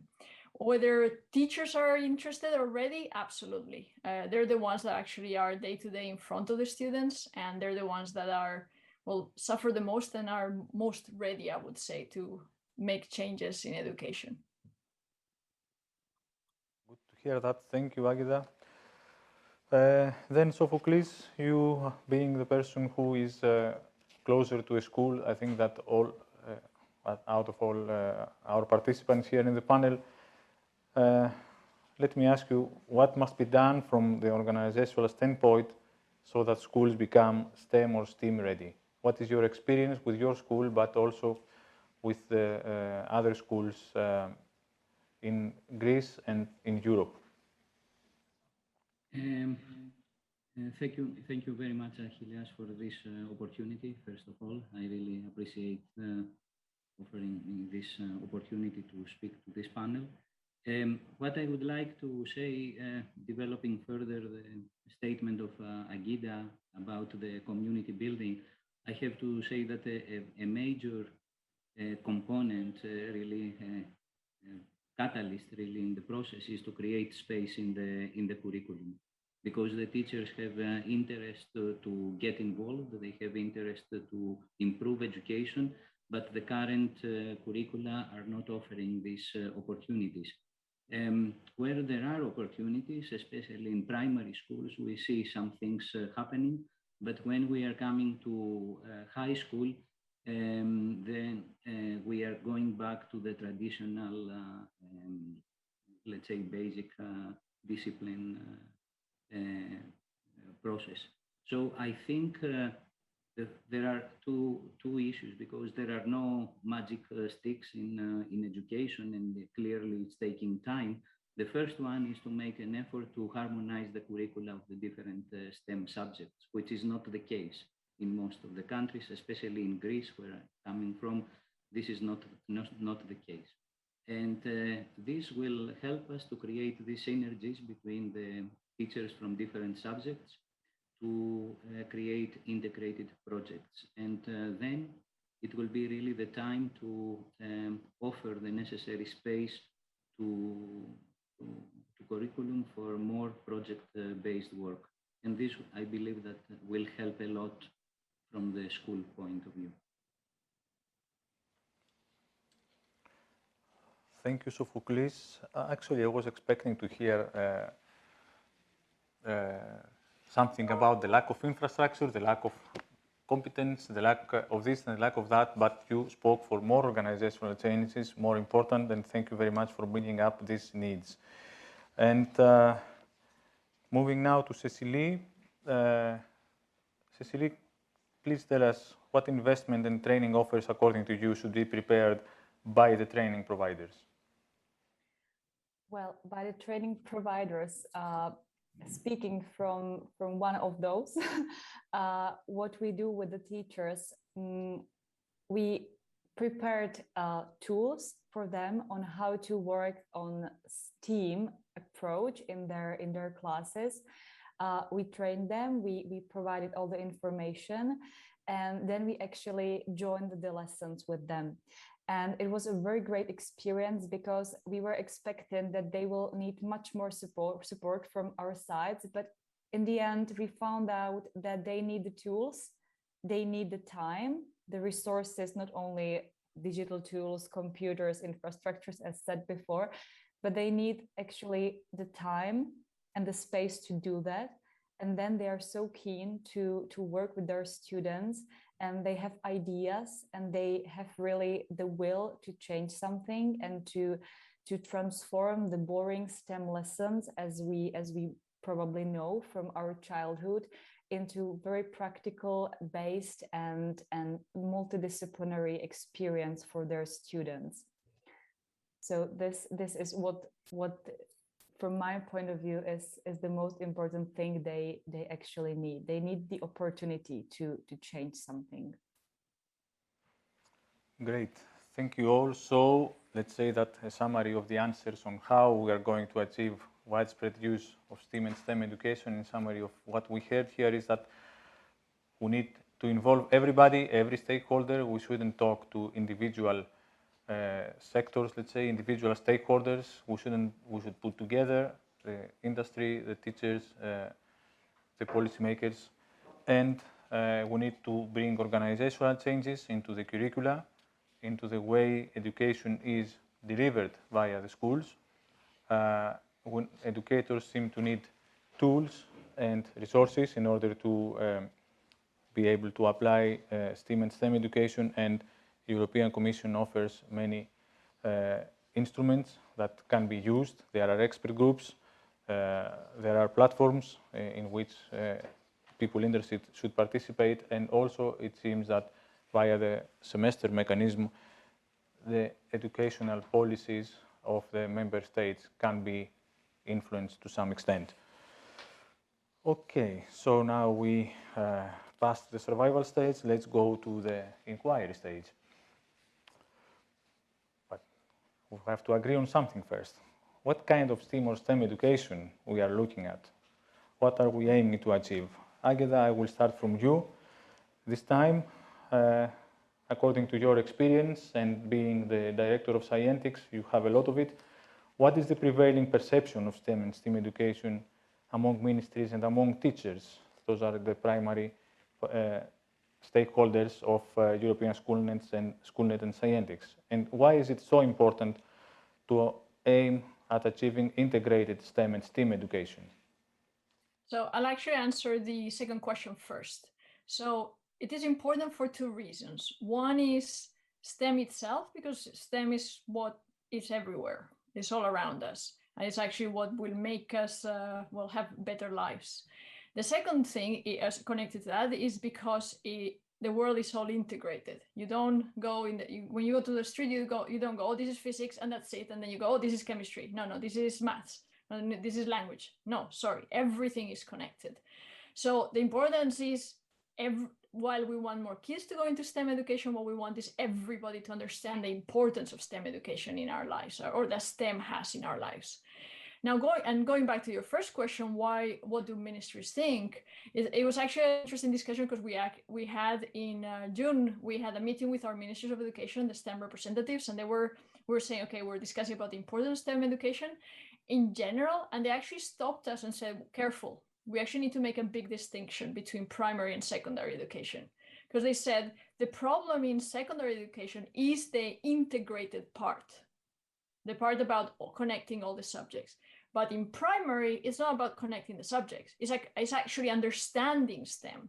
Because in many cases, primary education teachers, they're not actually STEM experts.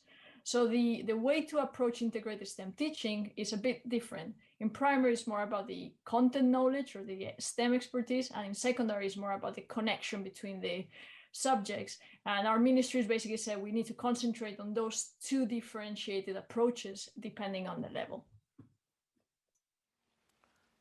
Thanks a lot, very interesting. I like this Aristotelian approach to, to knowledge. It's very close to my Greek genes. And let's see what the other Greek here in the panel thinks. Sofoklis, what is the perception of the educational staff and the school management of STEAM and STEM education, and in what way open schooling could contribute to its adoption? I think that open schooling is, let's say, is a concept that introduces a new culture to schooling. As we said, if we want to see successful STEM education implementation, we have to bring numerous stakeholders in the same table.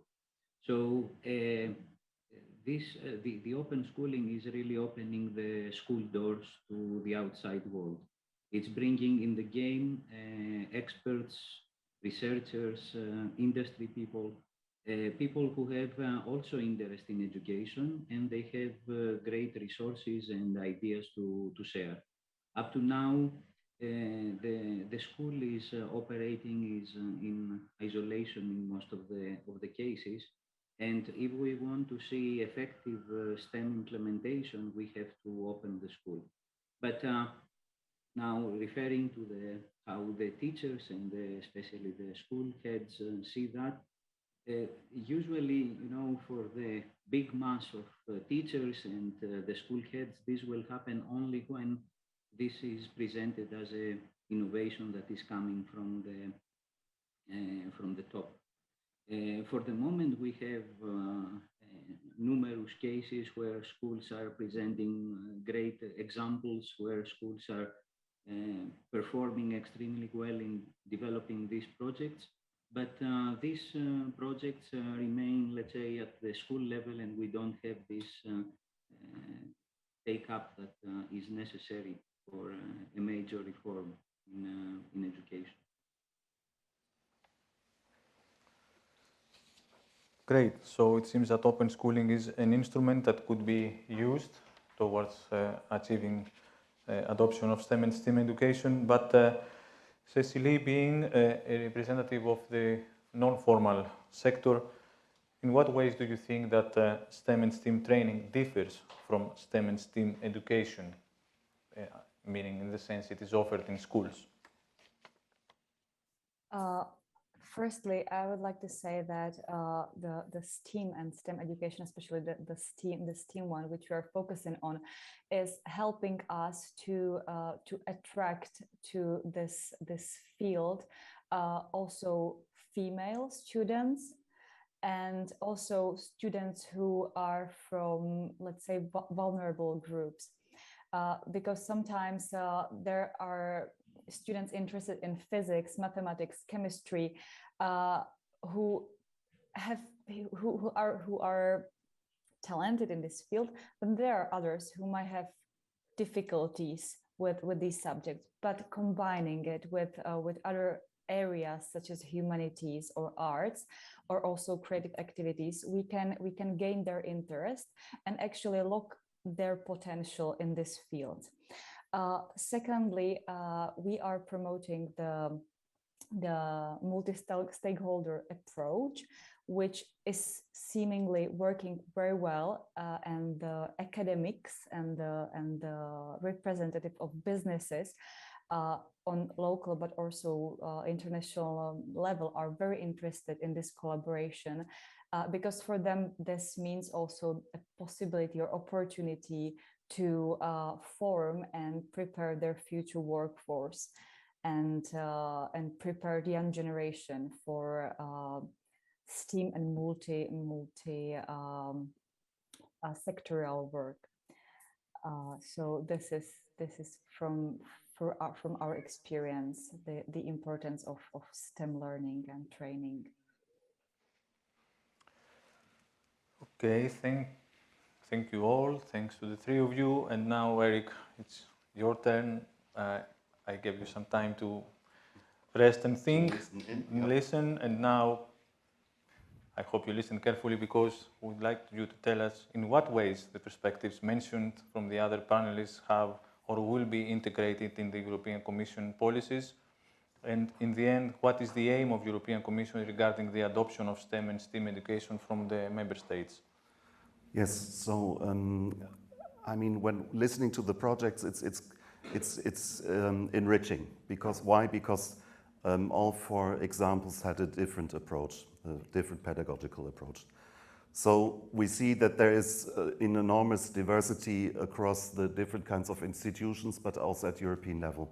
So I would like to point out, you know, the Commission, why do we have Erasmus Plus projects? Because we want to give the opportunity to projects, to people to discover what these colleagues have discovered in their projects. And the Commission, as you know, has no mandate to impose anything in education, which is why we have exactly these kinds of open approaches, like the open method of coordination. So we need to negotiate that with the member states. So for us, it's very, at the agency, I work at the agency, we follow projects closely, we monitor them. Why? Because, you know, in the program guide, we have the objectives which set the political context the Commission wants to concentrate on, which was agreed with the member states.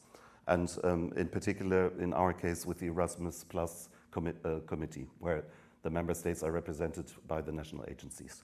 I'm explaining this a bit to explain how this works, because, you know, for the policy development in the Commission, it's a very important element is, of course, listening to the ministries, but then to get back the feedback from the projects. Because that is not a national implementation only. Yes, each partner implements something nationally, but there's also always the very important European dimension. And this is feedback only the Commission collects, because only we have this type of projects where collaboration is organized across the EU, so where this kind of feedback is collected. Listening to the projects, I think what is very important is that in the discussion about policy, it's often, okay, what does the Commission do? What do we advise? What do we set as an agenda? Listening to the projects, I think it's very important, you know, that policy actually at Commission level is the top level, which is the last level. It's very important to realize and that's exactly what we could hear very nicely in the 4 examples. The first level of policy is at institutional level. Yeah, so that's each institution has a policy. And in your example, okay, we had 2 examples from Greece. How's it in your institution? How's it in your institution? So that's where policy recommendation starts and implementation. And the better this is described in project reports, the more valuable the policy recommendation becomes when you go up each level, which is first level institutional level, second level local level, third level regional level, fourth level national level, fifth level European level. Now, there was, for instance, the example, yes, we have to work across sectors, we have to work with industry. That's not the European level, that's the local level first. Then, if you upscale your success story, it becomes regional, yeah? And when it becomes regional, you can influence maybe the national level by saying, look, dear ministry, this works really well in our institution, then it worked well at local level, then it worked well at regional level. Now we can make recommendations at national level. And because we did this in a European context of a European project, if you do it in this way, the European level recommendation will be extremely more useful because it's immediately in a European context. Thank you, Eric. It's nice to hear that already there are mechanisms in place and that the European Commission has a way actually to collect all these good practices and then to provide feedback to the member states to the extent, of course, that the European Commission can influence the national policies. So it seems that we are looking at, we all agree that STEAM and STEM education is an integrated approach because real life is integrated and because in the end all science, all these disciplines have a common background, a common starting point and common aims. And it's also good to hear that teachers are eager to engage into STEAM and STEM education projects. And also open schooling is an instrument that could be used. It seems that has been used successfully to implement STEAM and STEM education. And then it's the lifelong learning perspective offered by the trainers. So STEAM and STEM is a lifelong approach if we really want to turn knowledge and skills into careers. But all these are nice. The question now is, where can we find the necessary resources to make this a reality? And I will start now this round of questions from the two representatives here of the education and training sectors. So Sofoklis and Cecilie, this is a common question for you. Please take turns to answer it. What are the needs that must be covered at the low level, I mean at the level of schools or training organizations, so that this change towards achieving STEM and STEAM education can become a reality soon? Is the installation of infrastructure, for example, or is the training of educators, are these enough, or we need something more? What can be done to accelerate this process? Cecilie, please. Okay, thank you for the word. Well, from really the grassroots level, I'm speaking from what we as training providers and as the teachers, talking for our colleagues from schools, they need the time, because for now all these activities we are doing as extracurricular activities, so they are using their free time to prepare for the lessons, and not only them but also the external experts and also the students come in their free time, and they're like teenager students so it really means something that they come after the school to take part in STEAM lessons and STEAM experience. Secondly, I think that they need to know that there are opportunities provided by European Commission and other authorities in order to join such initiatives on developing STEAM resources, working on STEAM education, collaborating with companies, with universities, with research centers. That it's not something they maybe hear about, but it's something which also touches them, which is here for them. And this is something with what I think companies and organizations such as Cecilie does, that we identify the opportunity and then contact the school and offer this opportunity. But I think this is something that all schools should be given the chance to participate in these program initiatives and be able to get involved. Thank you, Cecilie. Now, Sofoklis, your, let's say, complementary view from the sector of formal education. Achilles, you mentioned also in the beginning, in my first answer, that you were expecting from my side to speak about infrastructure in schools and so on. I believe that the pandemic and the reaction of the educational community has demonstrated that the infrastructure was not the problem. Numerous tools, even tools that were not developed for educational purposes, were implemented to support the educational process and the delivery of education to students by all means. So I will say the same here. According to my view, for, let's say, integrating STEM in the current school curricula is not an issue of infrastructure. I believe that training is also important, but I think we are speaking now at a different level. Agueda mentioned that in the beginning. We are thinking of more than professional development opportunities for teachers in the framework of communities who are sharing resources and delivering and developing resources. The idea is that we have to trust the professionalism of the teachers in developing these resources according to their needs. By the way, this is also the idea of open schooling, that the school is becoming the place, the center for the development of activities that are meaningful for the school community and the community, of course, around the school. So training is important, a very important parameter. But I would like, let's say, to add the recognition and the certification that has to come at the end, let's say, of this major effort that is requested from teachers.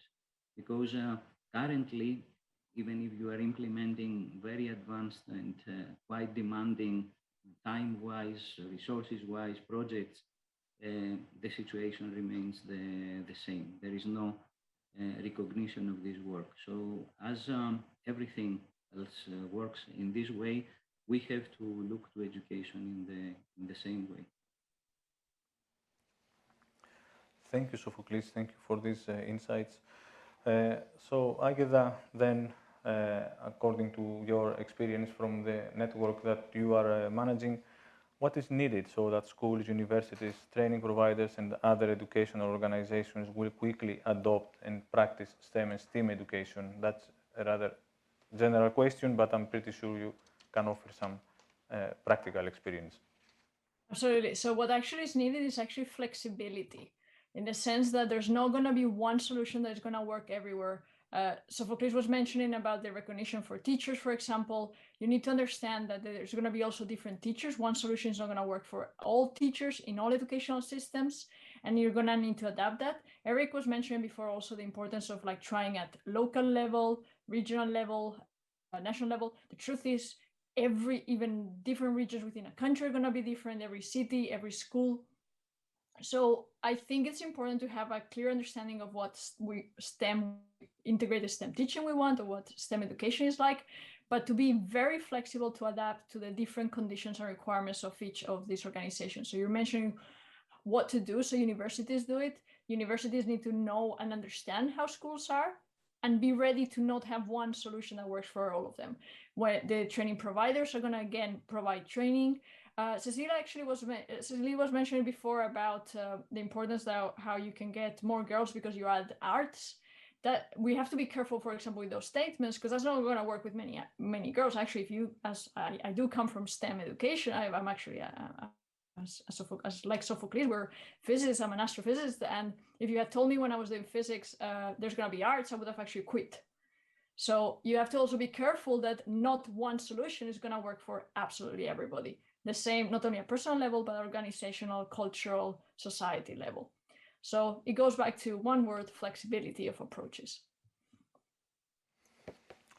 Great. So let me summarize what we heard, Eric, for your benefit, because you have also, again, the last question.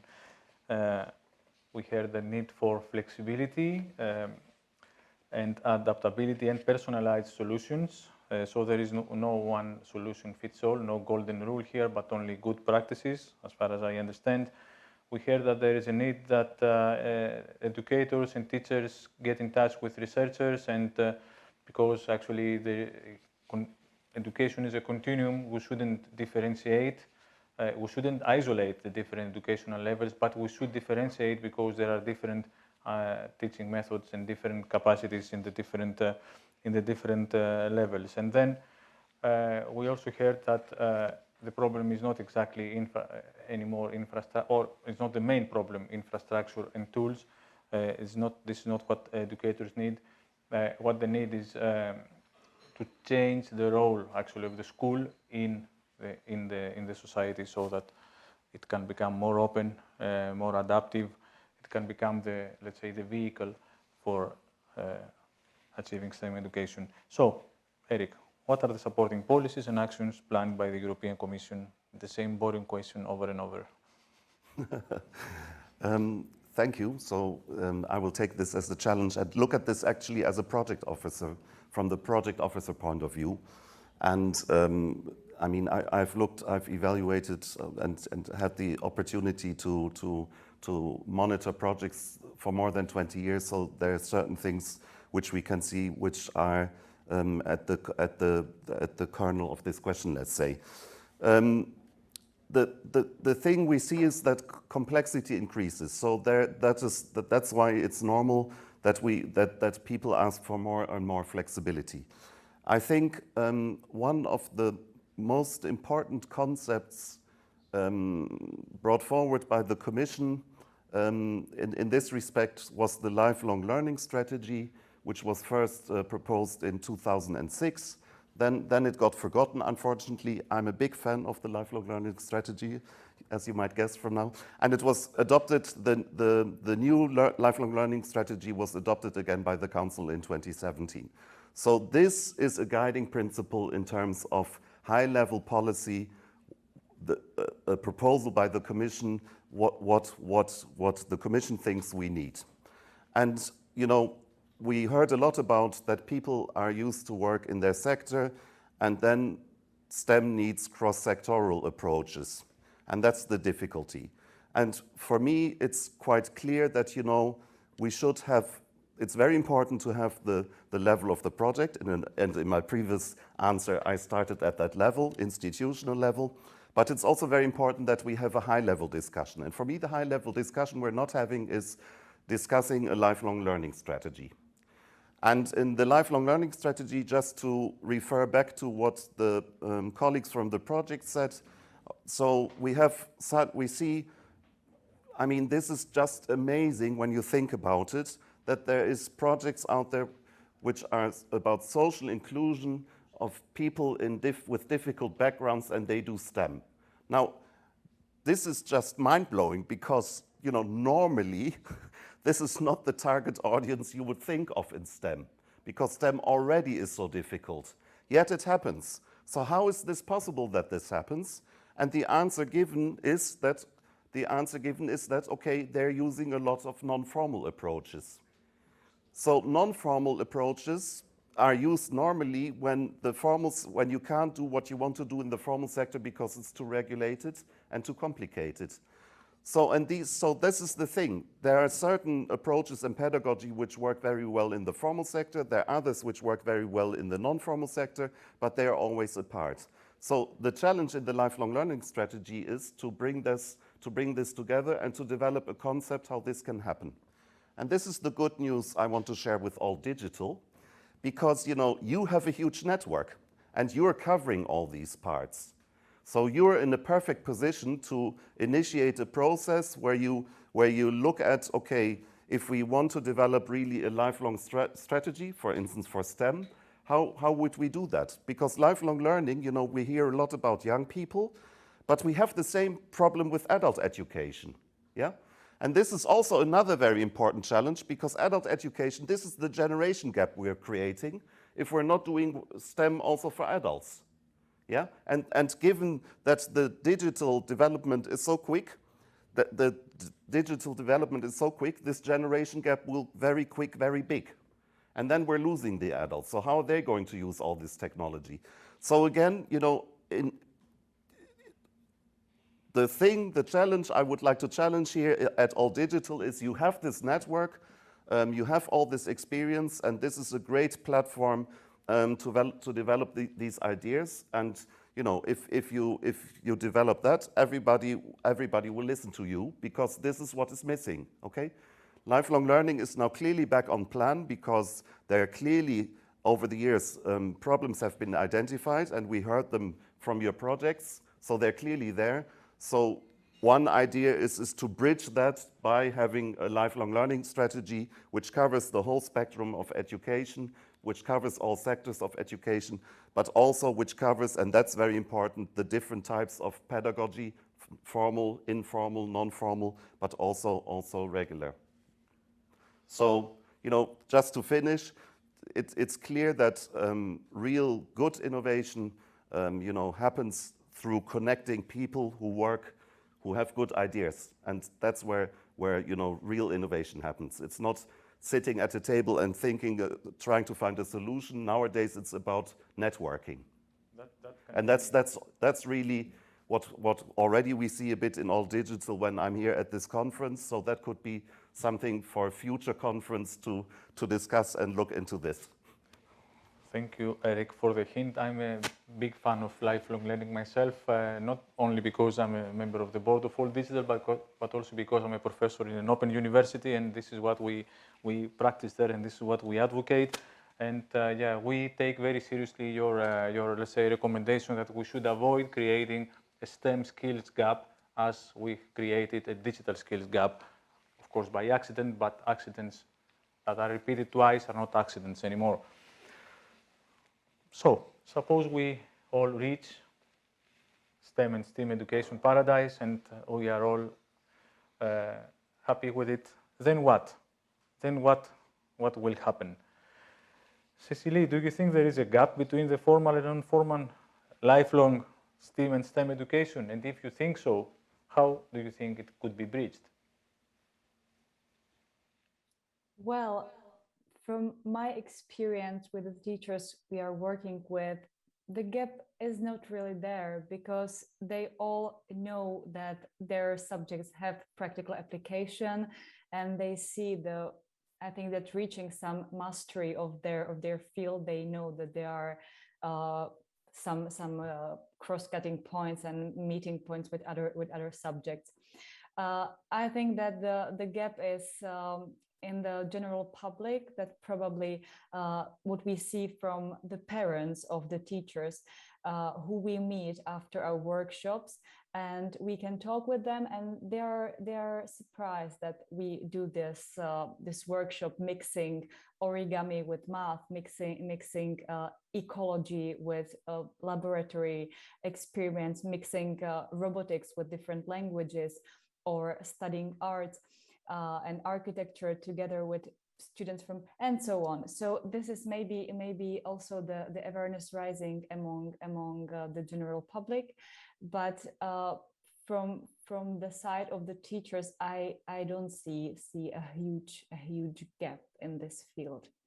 And I only wanted to add that I know that it's very, very thin ice talking about females and arts and so on.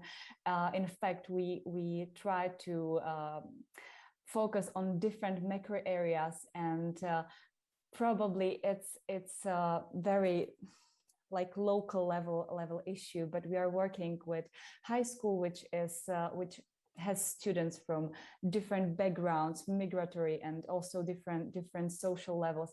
And we have a success stories of students who actually found the passion for architecture thanks to the artistic and creative lessons combining mathematics.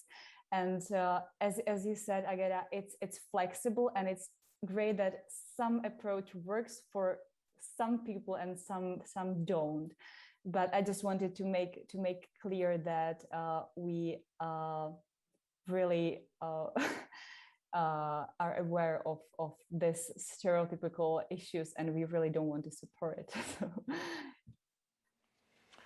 Well, I'm glad that you brought up the issue of underrepresentation of women in STEM education and STEM careers, and I'm also glad that Eric made it clear that STEM education should not be an elite education, but should be inclusive for all.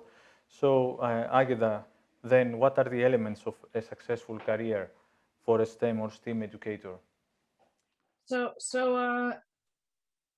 Actually, it goes back to what you said, Achilles, that you actually said what happens when we achieve STEM education, right? And the thing is, I don't think this is a race where you actually end up and that's it, we're done. The truth is, once we actually get loads of them, a STEM or STEAM educator, unfortunately or fortunately, their job is never going to be done, because a proper STEM educator is going to be continuously wanting to know what's the new things in research, what are the new technologies, is there actually a change in pedagogy? So there's going to have to be very, very agile and adapt. And the second thing is going to be well networking all the time, because it's going to have to be very well connected. And of course, it is a passion, or you have to have this energy to be continuously learning, like you were saying before. And it connects again with what Sofoklis was saying, that it's only going to work if these STEM educators are recognized. This work they do is really, really respected and recognized at all levels. And just as a final comment to Cecilie, given that we're now discussing that, I completely understand. I agree that basically there's different approaches. So it's only by addressing all the different approaches. So it was more a comment about only using one sentence in the general, but you're absolutely right. And I'm very happy it's working in many cases. So there you go. Well, what you told us, Agueda, is that lifelong learning is not enough. We are trapped in lifelong yearning. Hope there will be enough funds for future projects to deal with this. Sofoklis, what do you tell your students about STEM and STEAM careers? Do you collaborate with industry to promote STEM and STEAM careers? Achilles, I would like to say that I'm in this work about 22 years now, and I'm still learning in this field. And you know, we have tried to make many projects, many activities, trying to combine and integrate subjects in order to give more interesting experiences to the students. But let's say there are always new ideas coming. Okay, now we are working on projects where we are turning the building itself to a lab here in our school, where students are studying how they can improve the energy efficiency of the building, and they are developing projects and ideas how they can support this with their attitude towards the building. And I think this is what we are offering, let's say, to the students. We are trying to simulate inside school the real world. We are bringing them against challenges, everyday problems, and we are offering them the opportunity to work with other students, with other, even with teams that are coming from other schools to find solutions and use their creativity to propose solutions towards this act. So I think if we were in Brussels with you, probably there will be some buffet there for the participants. I believe that we want to transform the schooling to such a kind of buffet where students are coming and according to their interest and according to their let's say specific competencies, and let's say some of them, maybe there was a question for Tassos earlier about the portion, let's say, of art in STEM, in STEAM education. According to my view, this has to be open. For students who have more interests in artistic expression, it could be 80% artistic part and 20% the rest of the STEM. But it's like, let's say, an open buffet where everyone is coming and getting what he or she likes more. This is how everything works in the society. This is what we have to simulate in the school environment. So this is what we are doing for our students. We are trying to involve them in as many activities we can. And there are players out there, the European Space Agency, Airbus, other actors who are working at national level, organizing all the time contests, activities, challenges for students. And we are trying to take opportunity to integrate all these activities in the school curriculum. So this is the way we are trying to introduce our students to their future lives. Thank you, Sofoklis. I like this approach of pick and mix from real-world offers and how this can be reflected in an open school curriculum. And it seems that we will never reach this STEM paradise, the STEM paradise. We have to keep on trying because, and Agueda is right, STEM is a reflection of reality, and reality always changes, always improves, always surpasses us, so we have to keep on trying. So, Eric, what are the European Commission plans for a sustainable effect of STEM and STEM education? Are there any plans to close the loop between education, training, and career? And if so, whose careers would the Commission put in priority? I would say yes, yes, it's there, but it's not, you know, we're not in the driving seat to impose this. So if you look at the Erasmus Plus program and the program guide, you will see that, you know, under all programs, the projects we're hearing today are possible. And the approach in the Erasmus program is more that, that it's seen as an opportunity, not to drive policy, but more to see what is possible and then to see what can be developed from there. So the projects we finance give an opportunity to look into all these aspects you just mentioned: sustainability, cross-sectoral collaboration, more flexibility, informal, non-formal, formal education, how to combine all of that. So you have the possibility to do that, and the idea is that the projects find out what works best at the level they are working. And then what is important is for us, as I said, you know, that we have this cascading way of looking at how this was, how the project was implemented. And we're interested actually in two things, you know, because often there's a lot of discussion about policy, which is true, but the heart of the matter is the pedagogy. So, you know, it's not useful to have policy recommendations if that's not linked to pedagogy. And what is important there is that we want projects more and more to look into impact, okay? So we don't want a theoretical discussion, this might be good or that might be good, this approach might be good or that approach might be good. What we need to focus more on, and that's very important, what we need to focus more on is how do projects measure impact in terms of learning outcomes, yeah? And then link that to the pedagogy. So this is the pedagogical approach we used. This is what we did in the project. This is the learning outcome achieved by the target group, by the learners. And this is the impact we have. Because then you have hard facts, yeah? And that's what we need in policy now. We need more hard facts. We need figures. So there's qualitative analysis, but we also need quantitative analysis, and that is linked to learning outcomes.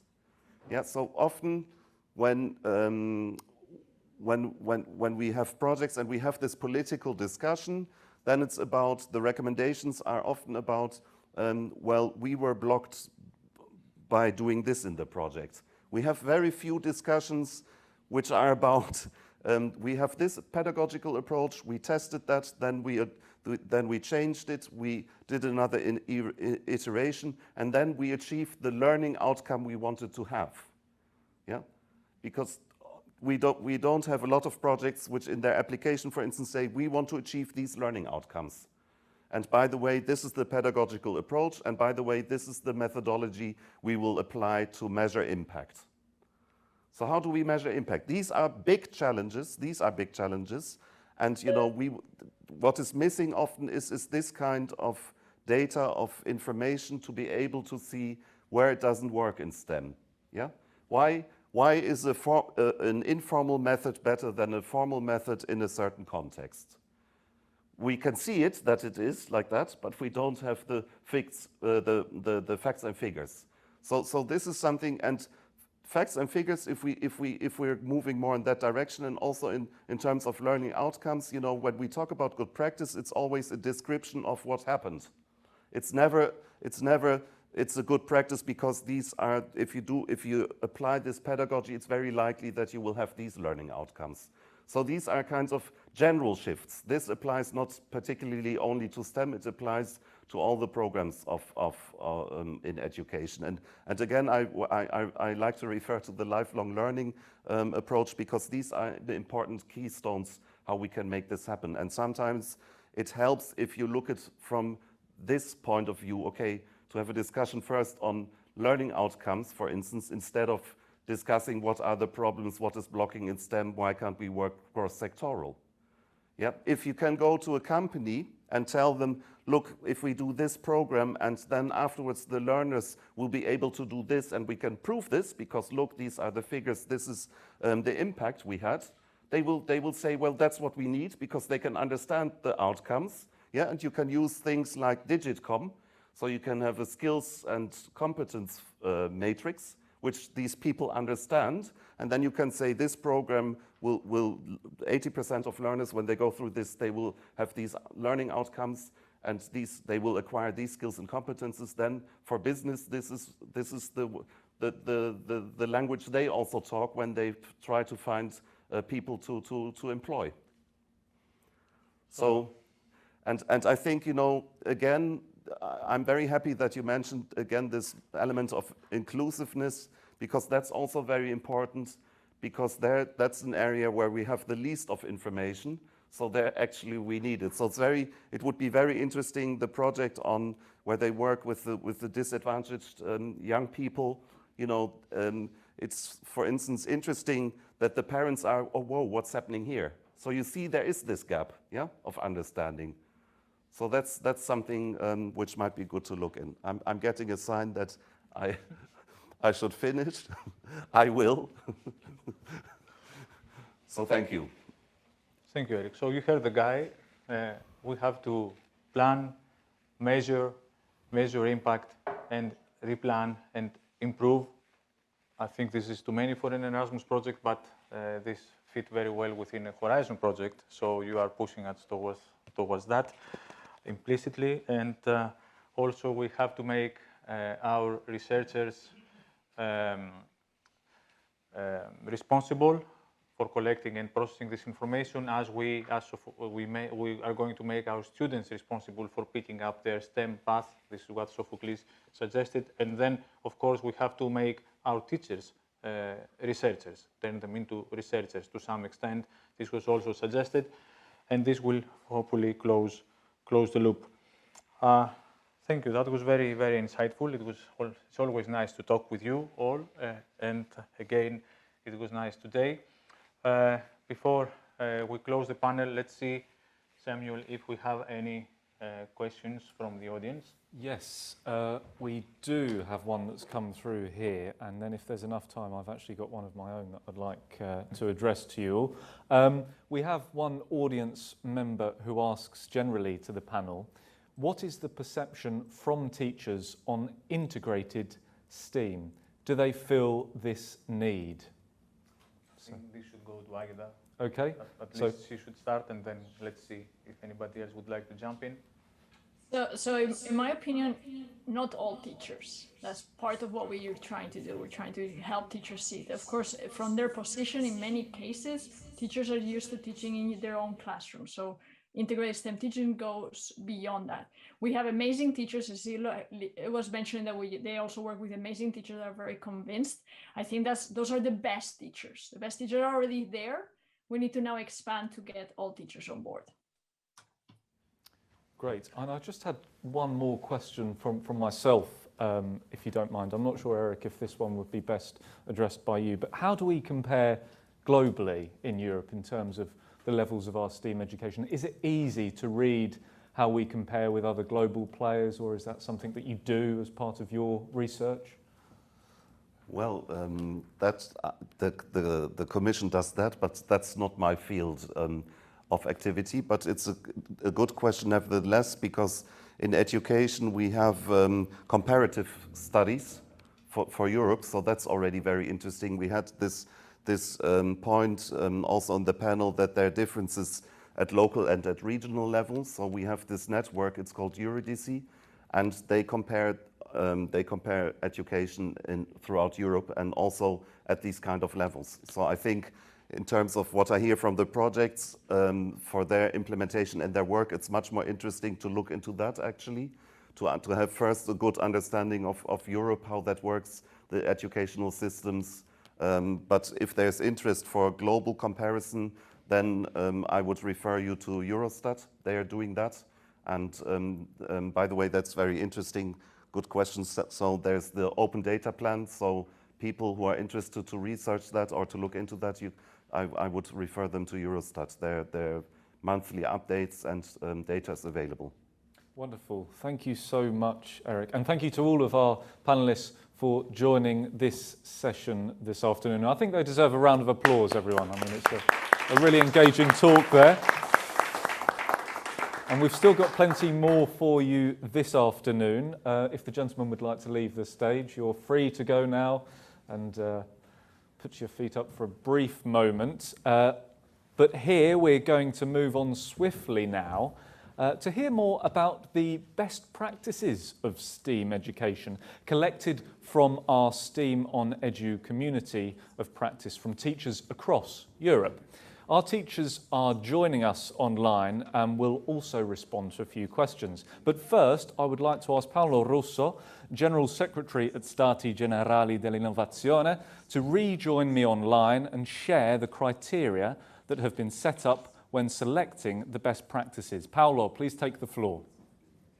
Thank you very much, and I will share my my very short presentation right now, and I will be very quick because one of the important outcomes of the STEAM On Edu project, as you know by now, has been a guide, or a good practice guide, and even more so, the criteria that we used to select the good practices, and you will be able to judge whether they were good criteria by the results, by the practices that will be presented momentarily. So I just want to remind everyone that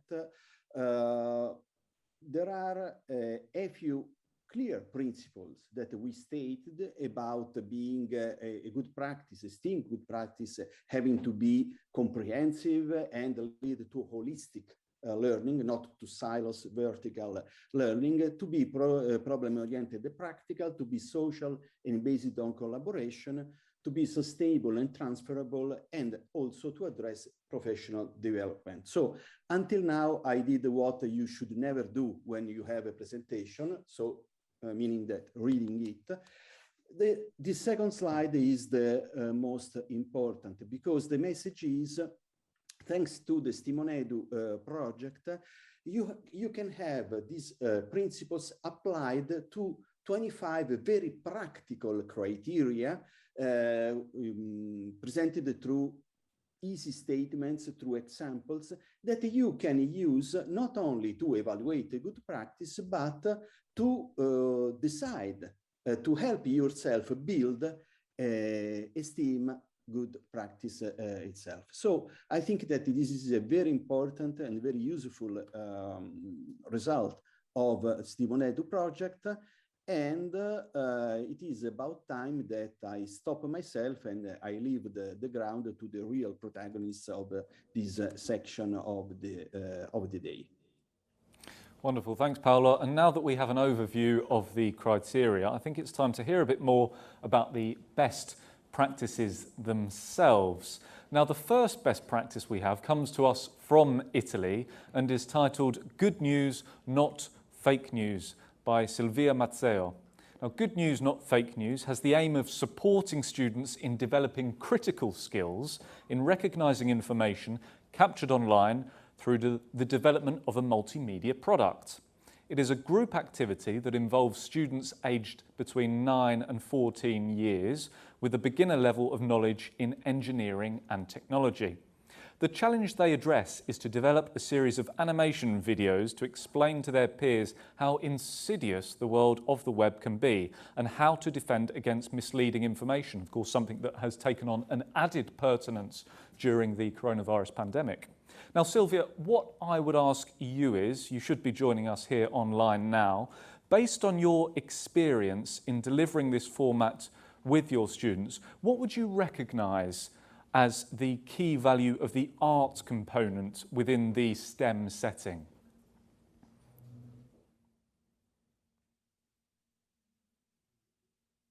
Sylvia, I think your microphone may be muted. Sorry. There we go. First of all, let me say that I'm very glad to be here and share my experience as a STEAM teacher. Yes, Good News, Not Fake News has been an interesting project like some others I realized in my school. The cartoon the students realized was intended as an efficient communication method, an instrument to explain to their peers in an easy way what fake news problems are. In this case, art is something more than a personal artistic expression, a nice painting or a draw.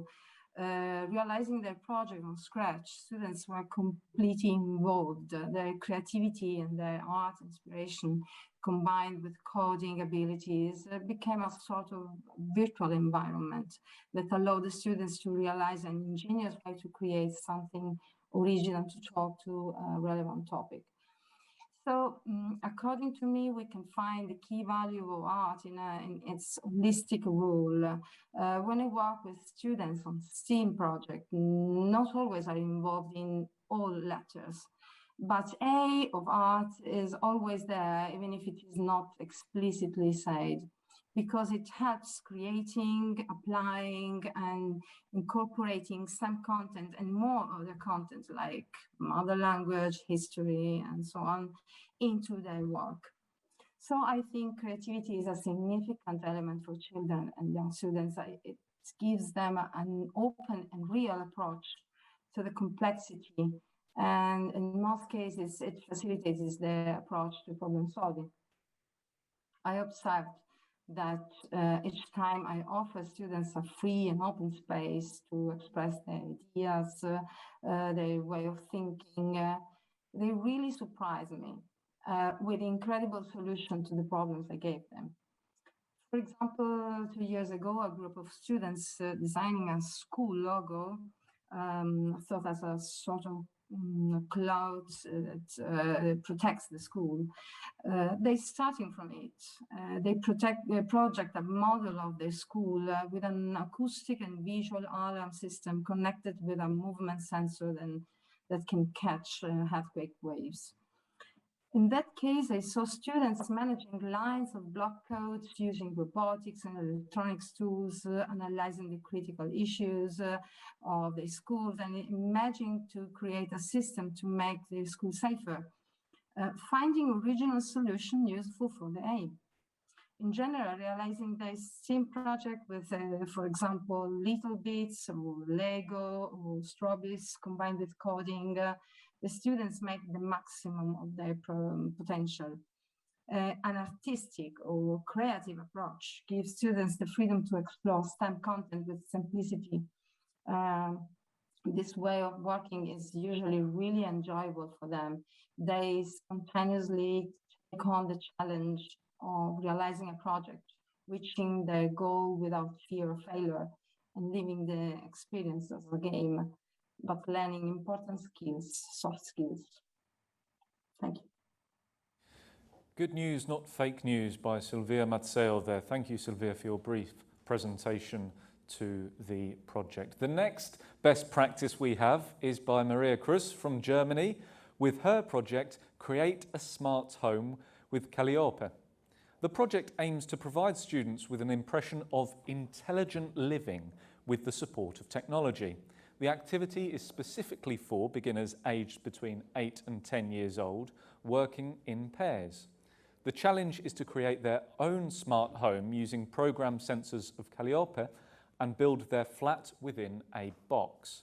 Calliope sensors can measure temperature, light, acceleration and motion, compass or acoustic signals.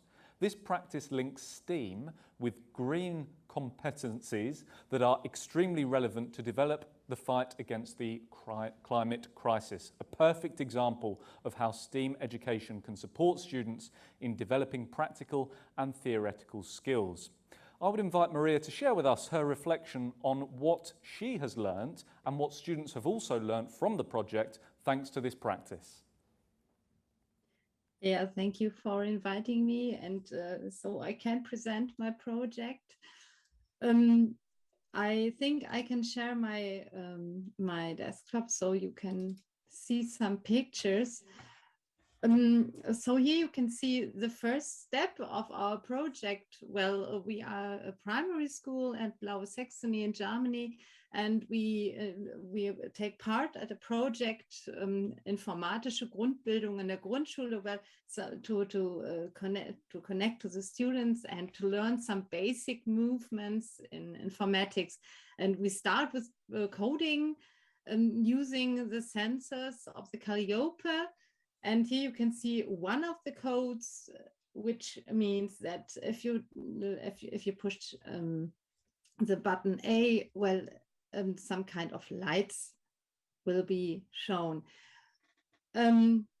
The students learn a simple loop at the first time on just to program, just to code the Calliope. And the step two is the integration of the light sensors. The background of this one, sorry. Yeah. And the background is that the students get an impression of intelligent living with the support of technical solutions, and they should create their own smart homes by combining the program sensors of the Calliope and making creative boxes. So the creativity is very important in this project.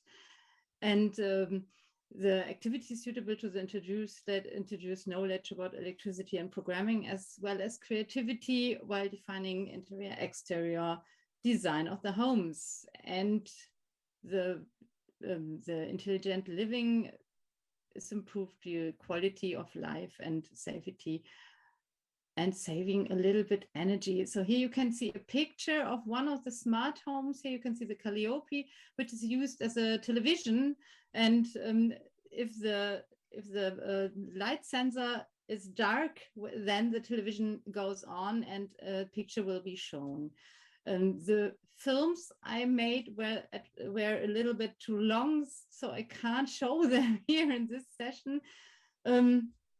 But the students had some basic knowledge in programming before the project, and after the project they have more knowledge, and they had another feeling for sensors and for using computers.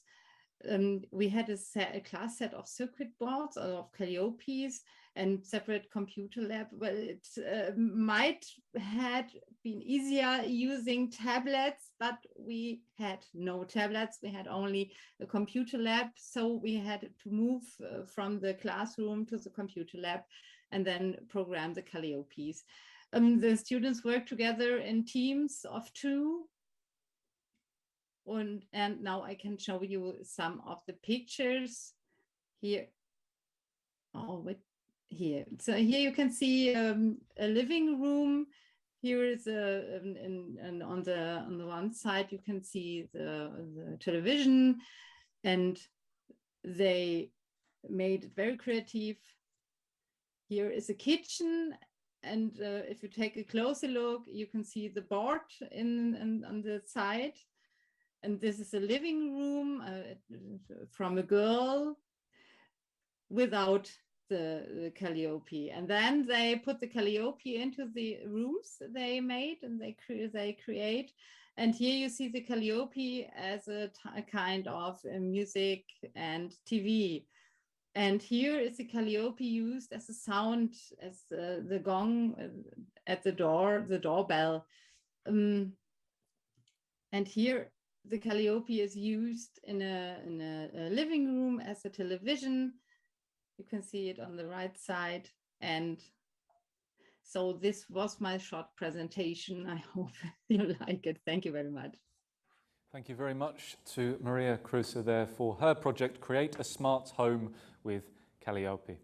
We now have the Romanian best practice entitled, and do forgive my elementary Romanian here, Scratch C Ghoul by Gabriela Elena Crisan. The project aims to increase confidence in programming by stimulating the focus on the connections between the real world and technology.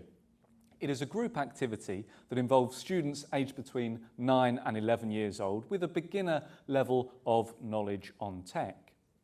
The format combines football with technology using the free software Scratch. Students design and develop the strategy and movements within Scratch that then they will deliver on the football field. I would like to ask Gabriela, and possibly some of her colleagues on the project, maybe online as well, to tell us a bit about what impact this experience had on your students related to their confidence in coding and more generally with technology, also in terms of considering a career within STEM fields. Thank you for the invitation to this conference. As you said, scratch and goal. C means and in English, is an example of good practice due to the transfer of the program elements in Scratch to the pitch field. And our intention being to show that the programming is related to real life. All the players' movements were created on the computer and transferred to real football situations. After completing the project and after analyzing the students' answers, we also conducted a research in this project. The answers of the students to the initial and final questionnaires, we found that their attitude towards STEM subjects has changed substantially. Moreover, the 3/4 of the students wanting to pursue a career in IT. So, however, an interesting thing is that if the beginning of the project, 90% seem to know exactly what career they want to pursue. This has changed in the end of the project. The event redirecting their preferences to the STEM field. So I would like to invite my colleagues. We are 3 colleagues who want to talk about this project, Bucur Shishwan and Shiposh Arpad, for answering further the question. Thank you. Comments from Bucur first and then Sipos afterwards.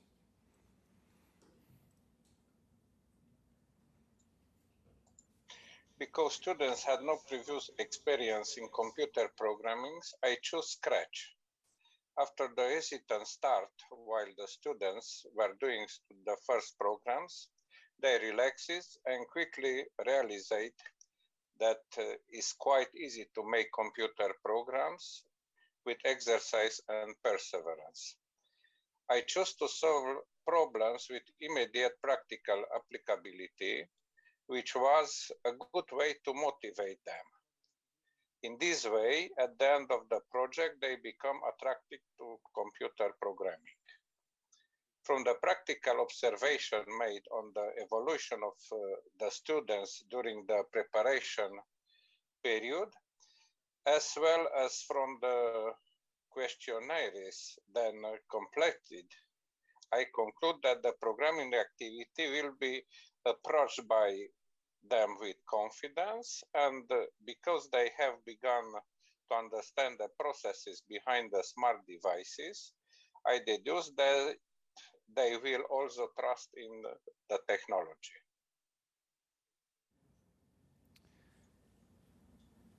That's great, thank you, Bucur. And maybe we could hear from Sipos as well. Hello, I'm Athanasios colleague from Gabriela Krishan and Bucur Shishwan. About a second question, during the projects, there were no notable differences regarding the comparison between the abilities of male and female students.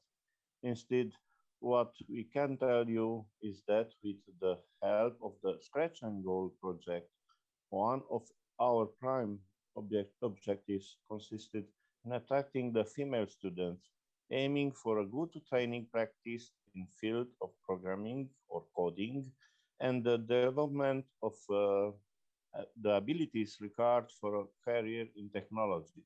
This conclusion is based on the close behavior observation of both male and female students during the project, but also on the results obtained after the dissemination of the information resulted from the initial and final questionnaires. Thank you. Many thanks there to Gabriela, Bucur and Sipos for presenting us with their project Scratch Seagull. We now go over to Greece for a project called Visions of the Future, Science Fiction STEAM Orientated by Evangelia Kounavi. In this project, students program 2 robots from scratch, design and developed a performance on stage where to include the robot performing. It is an advanced format for students aged between 14 and 17 years old. Students with knowledge of informatics programming program the robot with Java, for example, and apply their blended skills to enable the robot to react to obstacles, sing and dance on stage, to being able to work with the performers as well. It has been developed engaging 2 different groups of students, one coming from the informatics route, and interestingly enough, they work alongside other students who have come from more of a theatrical background. Now, what I would like to ask Evangelia is how have they collaborated, those 2 groups of students from the informatics route and from those with more of a theatrical background, how have they collaborated and what strategy have they found in understanding each other's needs and what kind of impact has it had on them generally for the experience? Good evening. Thank you for this question. For the students of the informatics group, this collaboration was an easy task because from the beginning of their lessons, they have been taught that the production of any program proposes the collaboration with people with other specialities. The surprise of this strange collaboration was on the part of the students of the theater group, who for the first time saw that technology can enter their own space and create unprecedented experiences and emotions. As students, due to their age, still maintain their playful mood, they accepted with remarkable easiness the collaboration with their IT classmates and saw their creation, the robot, as a game, whose imagination gave it a human dimension, won their hearts from the first moment, and joined their company as a fellow from the past.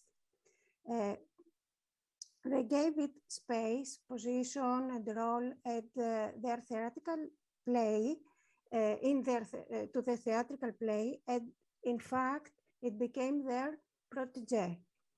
So the glue that would unite the 2 seemingly mismatched groups was found. It was a toy, the robot.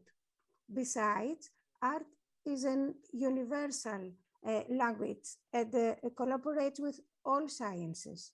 In addition, the theme of this particular theatrical text helped us to update the scenario and to include other scenes from today.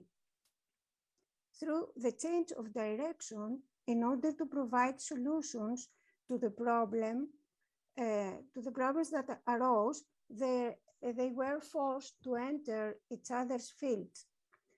They experienced concepts such as placement in space and movement, experienced on what can be implemented and what not. They applied mathematical concepts and directing tricks, combined concepts of music with concepts of physics and programming. So they found a way for a machine to sing carols, and all this in the minimum time they had at their disposal. In short, both teams, through this STEAM project, in an effortless and fun way, discovered elements of their personality and abilities that they did not know they had before. Thank you. Thank you there for telling us a bit about the project. Visions of the Future Science Fiction there from Evangelia Cunavi in Greece. Now let's head over to Barcelona to hear about the Spanish best practice entitled Makers in the Classroom at Raval District. The aim of this project is to facilitate students to collaborate thanks to active learning and reflection on the meaning of belonging and rooting to a particular territory. Students face the challenge of designing a digital toy for primary school pupils and run a gaming session with them. The focus of this format is to stimulate students responsibly and actively through participation and engagement with real situations in daily life. The best practice has been developed by Xavier Rossell, who unfortunately can't join us today, but he has been replaced by Pep Oliveras Escura, e-facilitator at Collectic in Barcelona. And I would like to ask him, what is the added value, Pep, in adopting this kind of format at the local level for students, teachers, and the overall community? Yes, thank you so much. I am not Xavier. He was not able to be here today, but he's sending his opinion. I was, in fact, able to collaborate with the project Makers in the Classroom with him and his students. And previously, we had already together worked on another project for inclusion. Two projects had many elements in common, like aspects of contributing in some way to the community, and learning and the service and the learning and service part also. The contribution that this project has made to the community, it is very important, but also the big impact, it's not so in general terms, but in personal ones. I mean, for teachers in the region of possibilities to collaborate between different centers, and also for students to feel recognized themselves and that their learnings was useful. It can be used to improve something.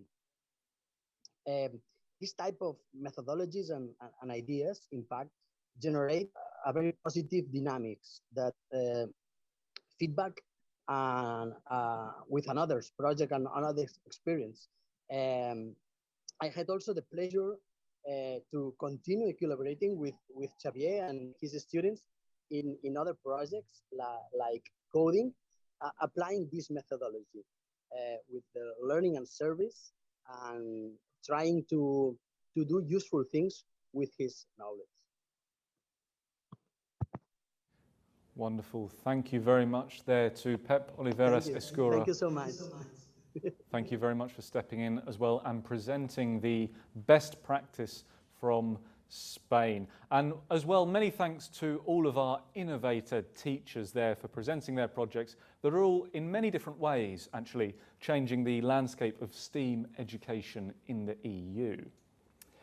Moving on swiftly now, we are about to recognise one individual who has managed to capture the spirit of STEAM education through the art of photography, with the presentation of the STEAM On Edu Photo Contest Award. So at the beginning of 2021, within the STEAM On Edu project platform, a photography contest with the aim of collecting the day-to-day STEAM activities was launched. A total of 67 photographs were sent from the teachers of the community of practice. The jury selected 3 winning images based on the following criteria: active participation, aesthetic quality, effective explanation of STEAM education. I'm delighted to announce that the first place award this year, entitled Mr. Science, was developed by Alina Fretilla. I think she deserves a round of applause to Alina from everyone here in Brussels and beyond. So the project Mr. Science aims at optimising the quality of primary education with the help of more motivating, stimulating and effective learning contexts based on active learning and problematization, contexts that prepare students to adapt to the requirements of the society of the 21st century, training their digital skills. The educational project aims to promote active learning and problem-based learning as strategic educational approaches in primary education. Now, I believe we should have Alina on the line here, and I would kindly like to ask her to share with us what she would recognise as the strength of Mr. Science and which area or part of it you would like to develop further into the future. Good evening. My name is Alina. I'm a primary school teacher in Romania. First of all, let me show you my prize. I don't know if you can see it. As an analogy, he has a much color as the day of my study. Mr. Science project starts from the desire to give applicabilities to science. My students are passionate about science, experiment, and programming. I believe that it's essential to transpose scientific notion into reality in order to optimize the quality of education through motivating learning context with applicability. It must take students out of the real of the abstract world and arm them with the skills needed for 21st century. Thank you. Wonderful. Thank you very much indeed from Alina Fratia there, and congratulations again on receiving the award. It did look like a 3D printed one as well, which is even more impressive too. Yes. Great stuff. And with that presentation, we are at the end of the second day of the All Digital Summit 2021. And we've heard so much about the importance of STEAM education and the STEAM On Edu project. But I think it's time to hear some of the main takeaways now from day 2 of the All Digital Summit 2021 from All Digital's Peter Palvolgyi and Professor Achilles Kameas.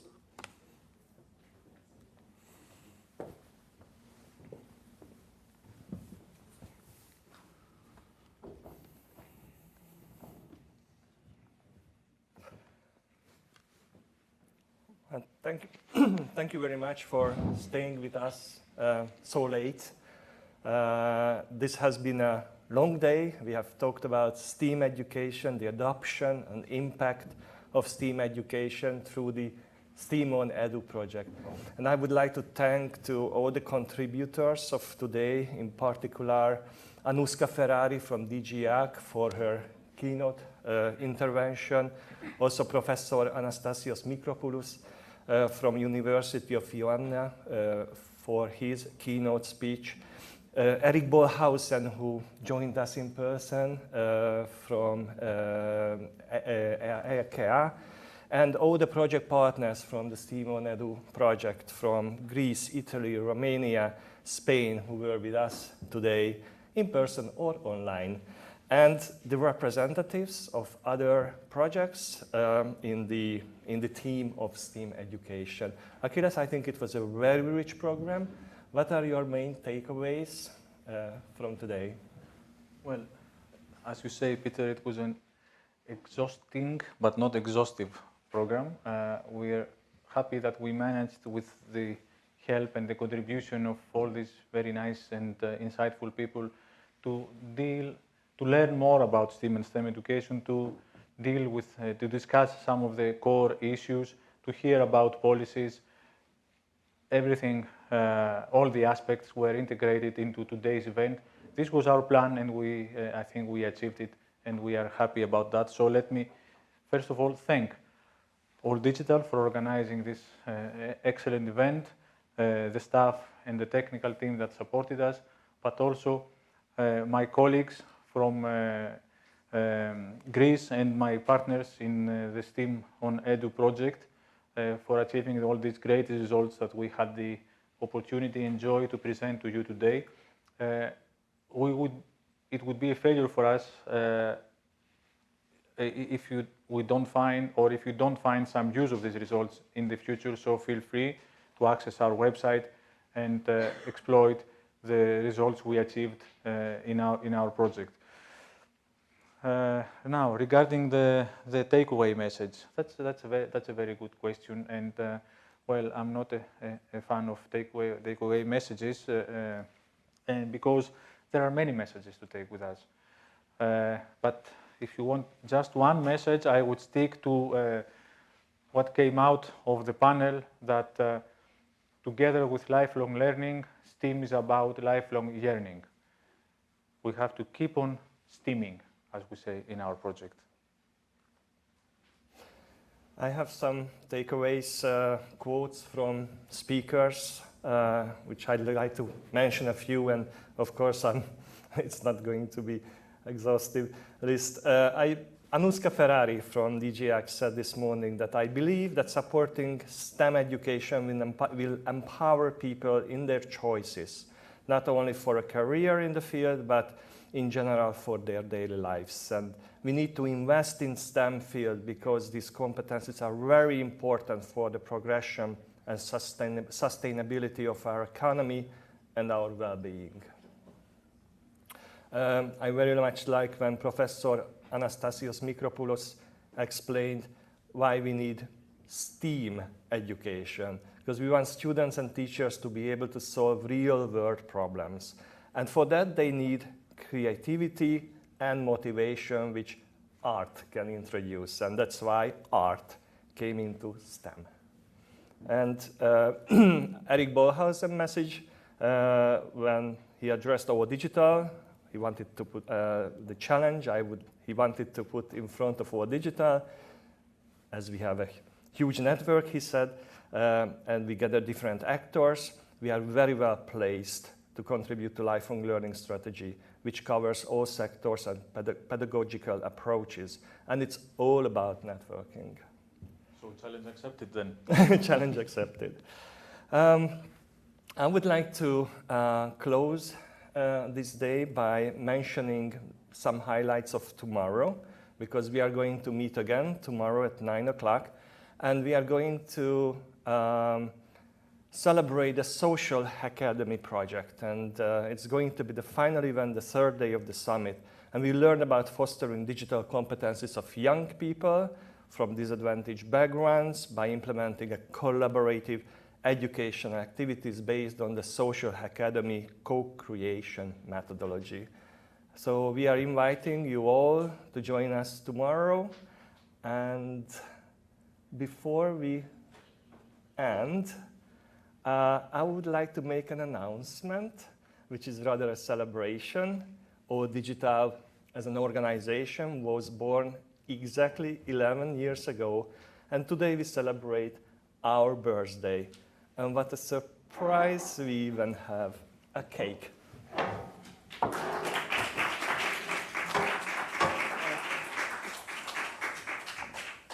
So, happy birthday, O Digital.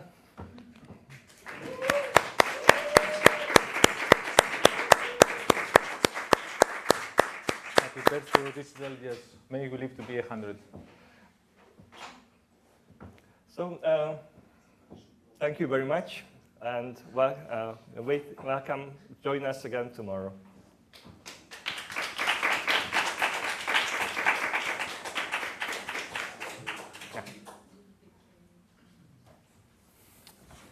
Wonderful. Thank you very much for your closing remarks there, Peter and Achilles. Hashtag keep on steaming.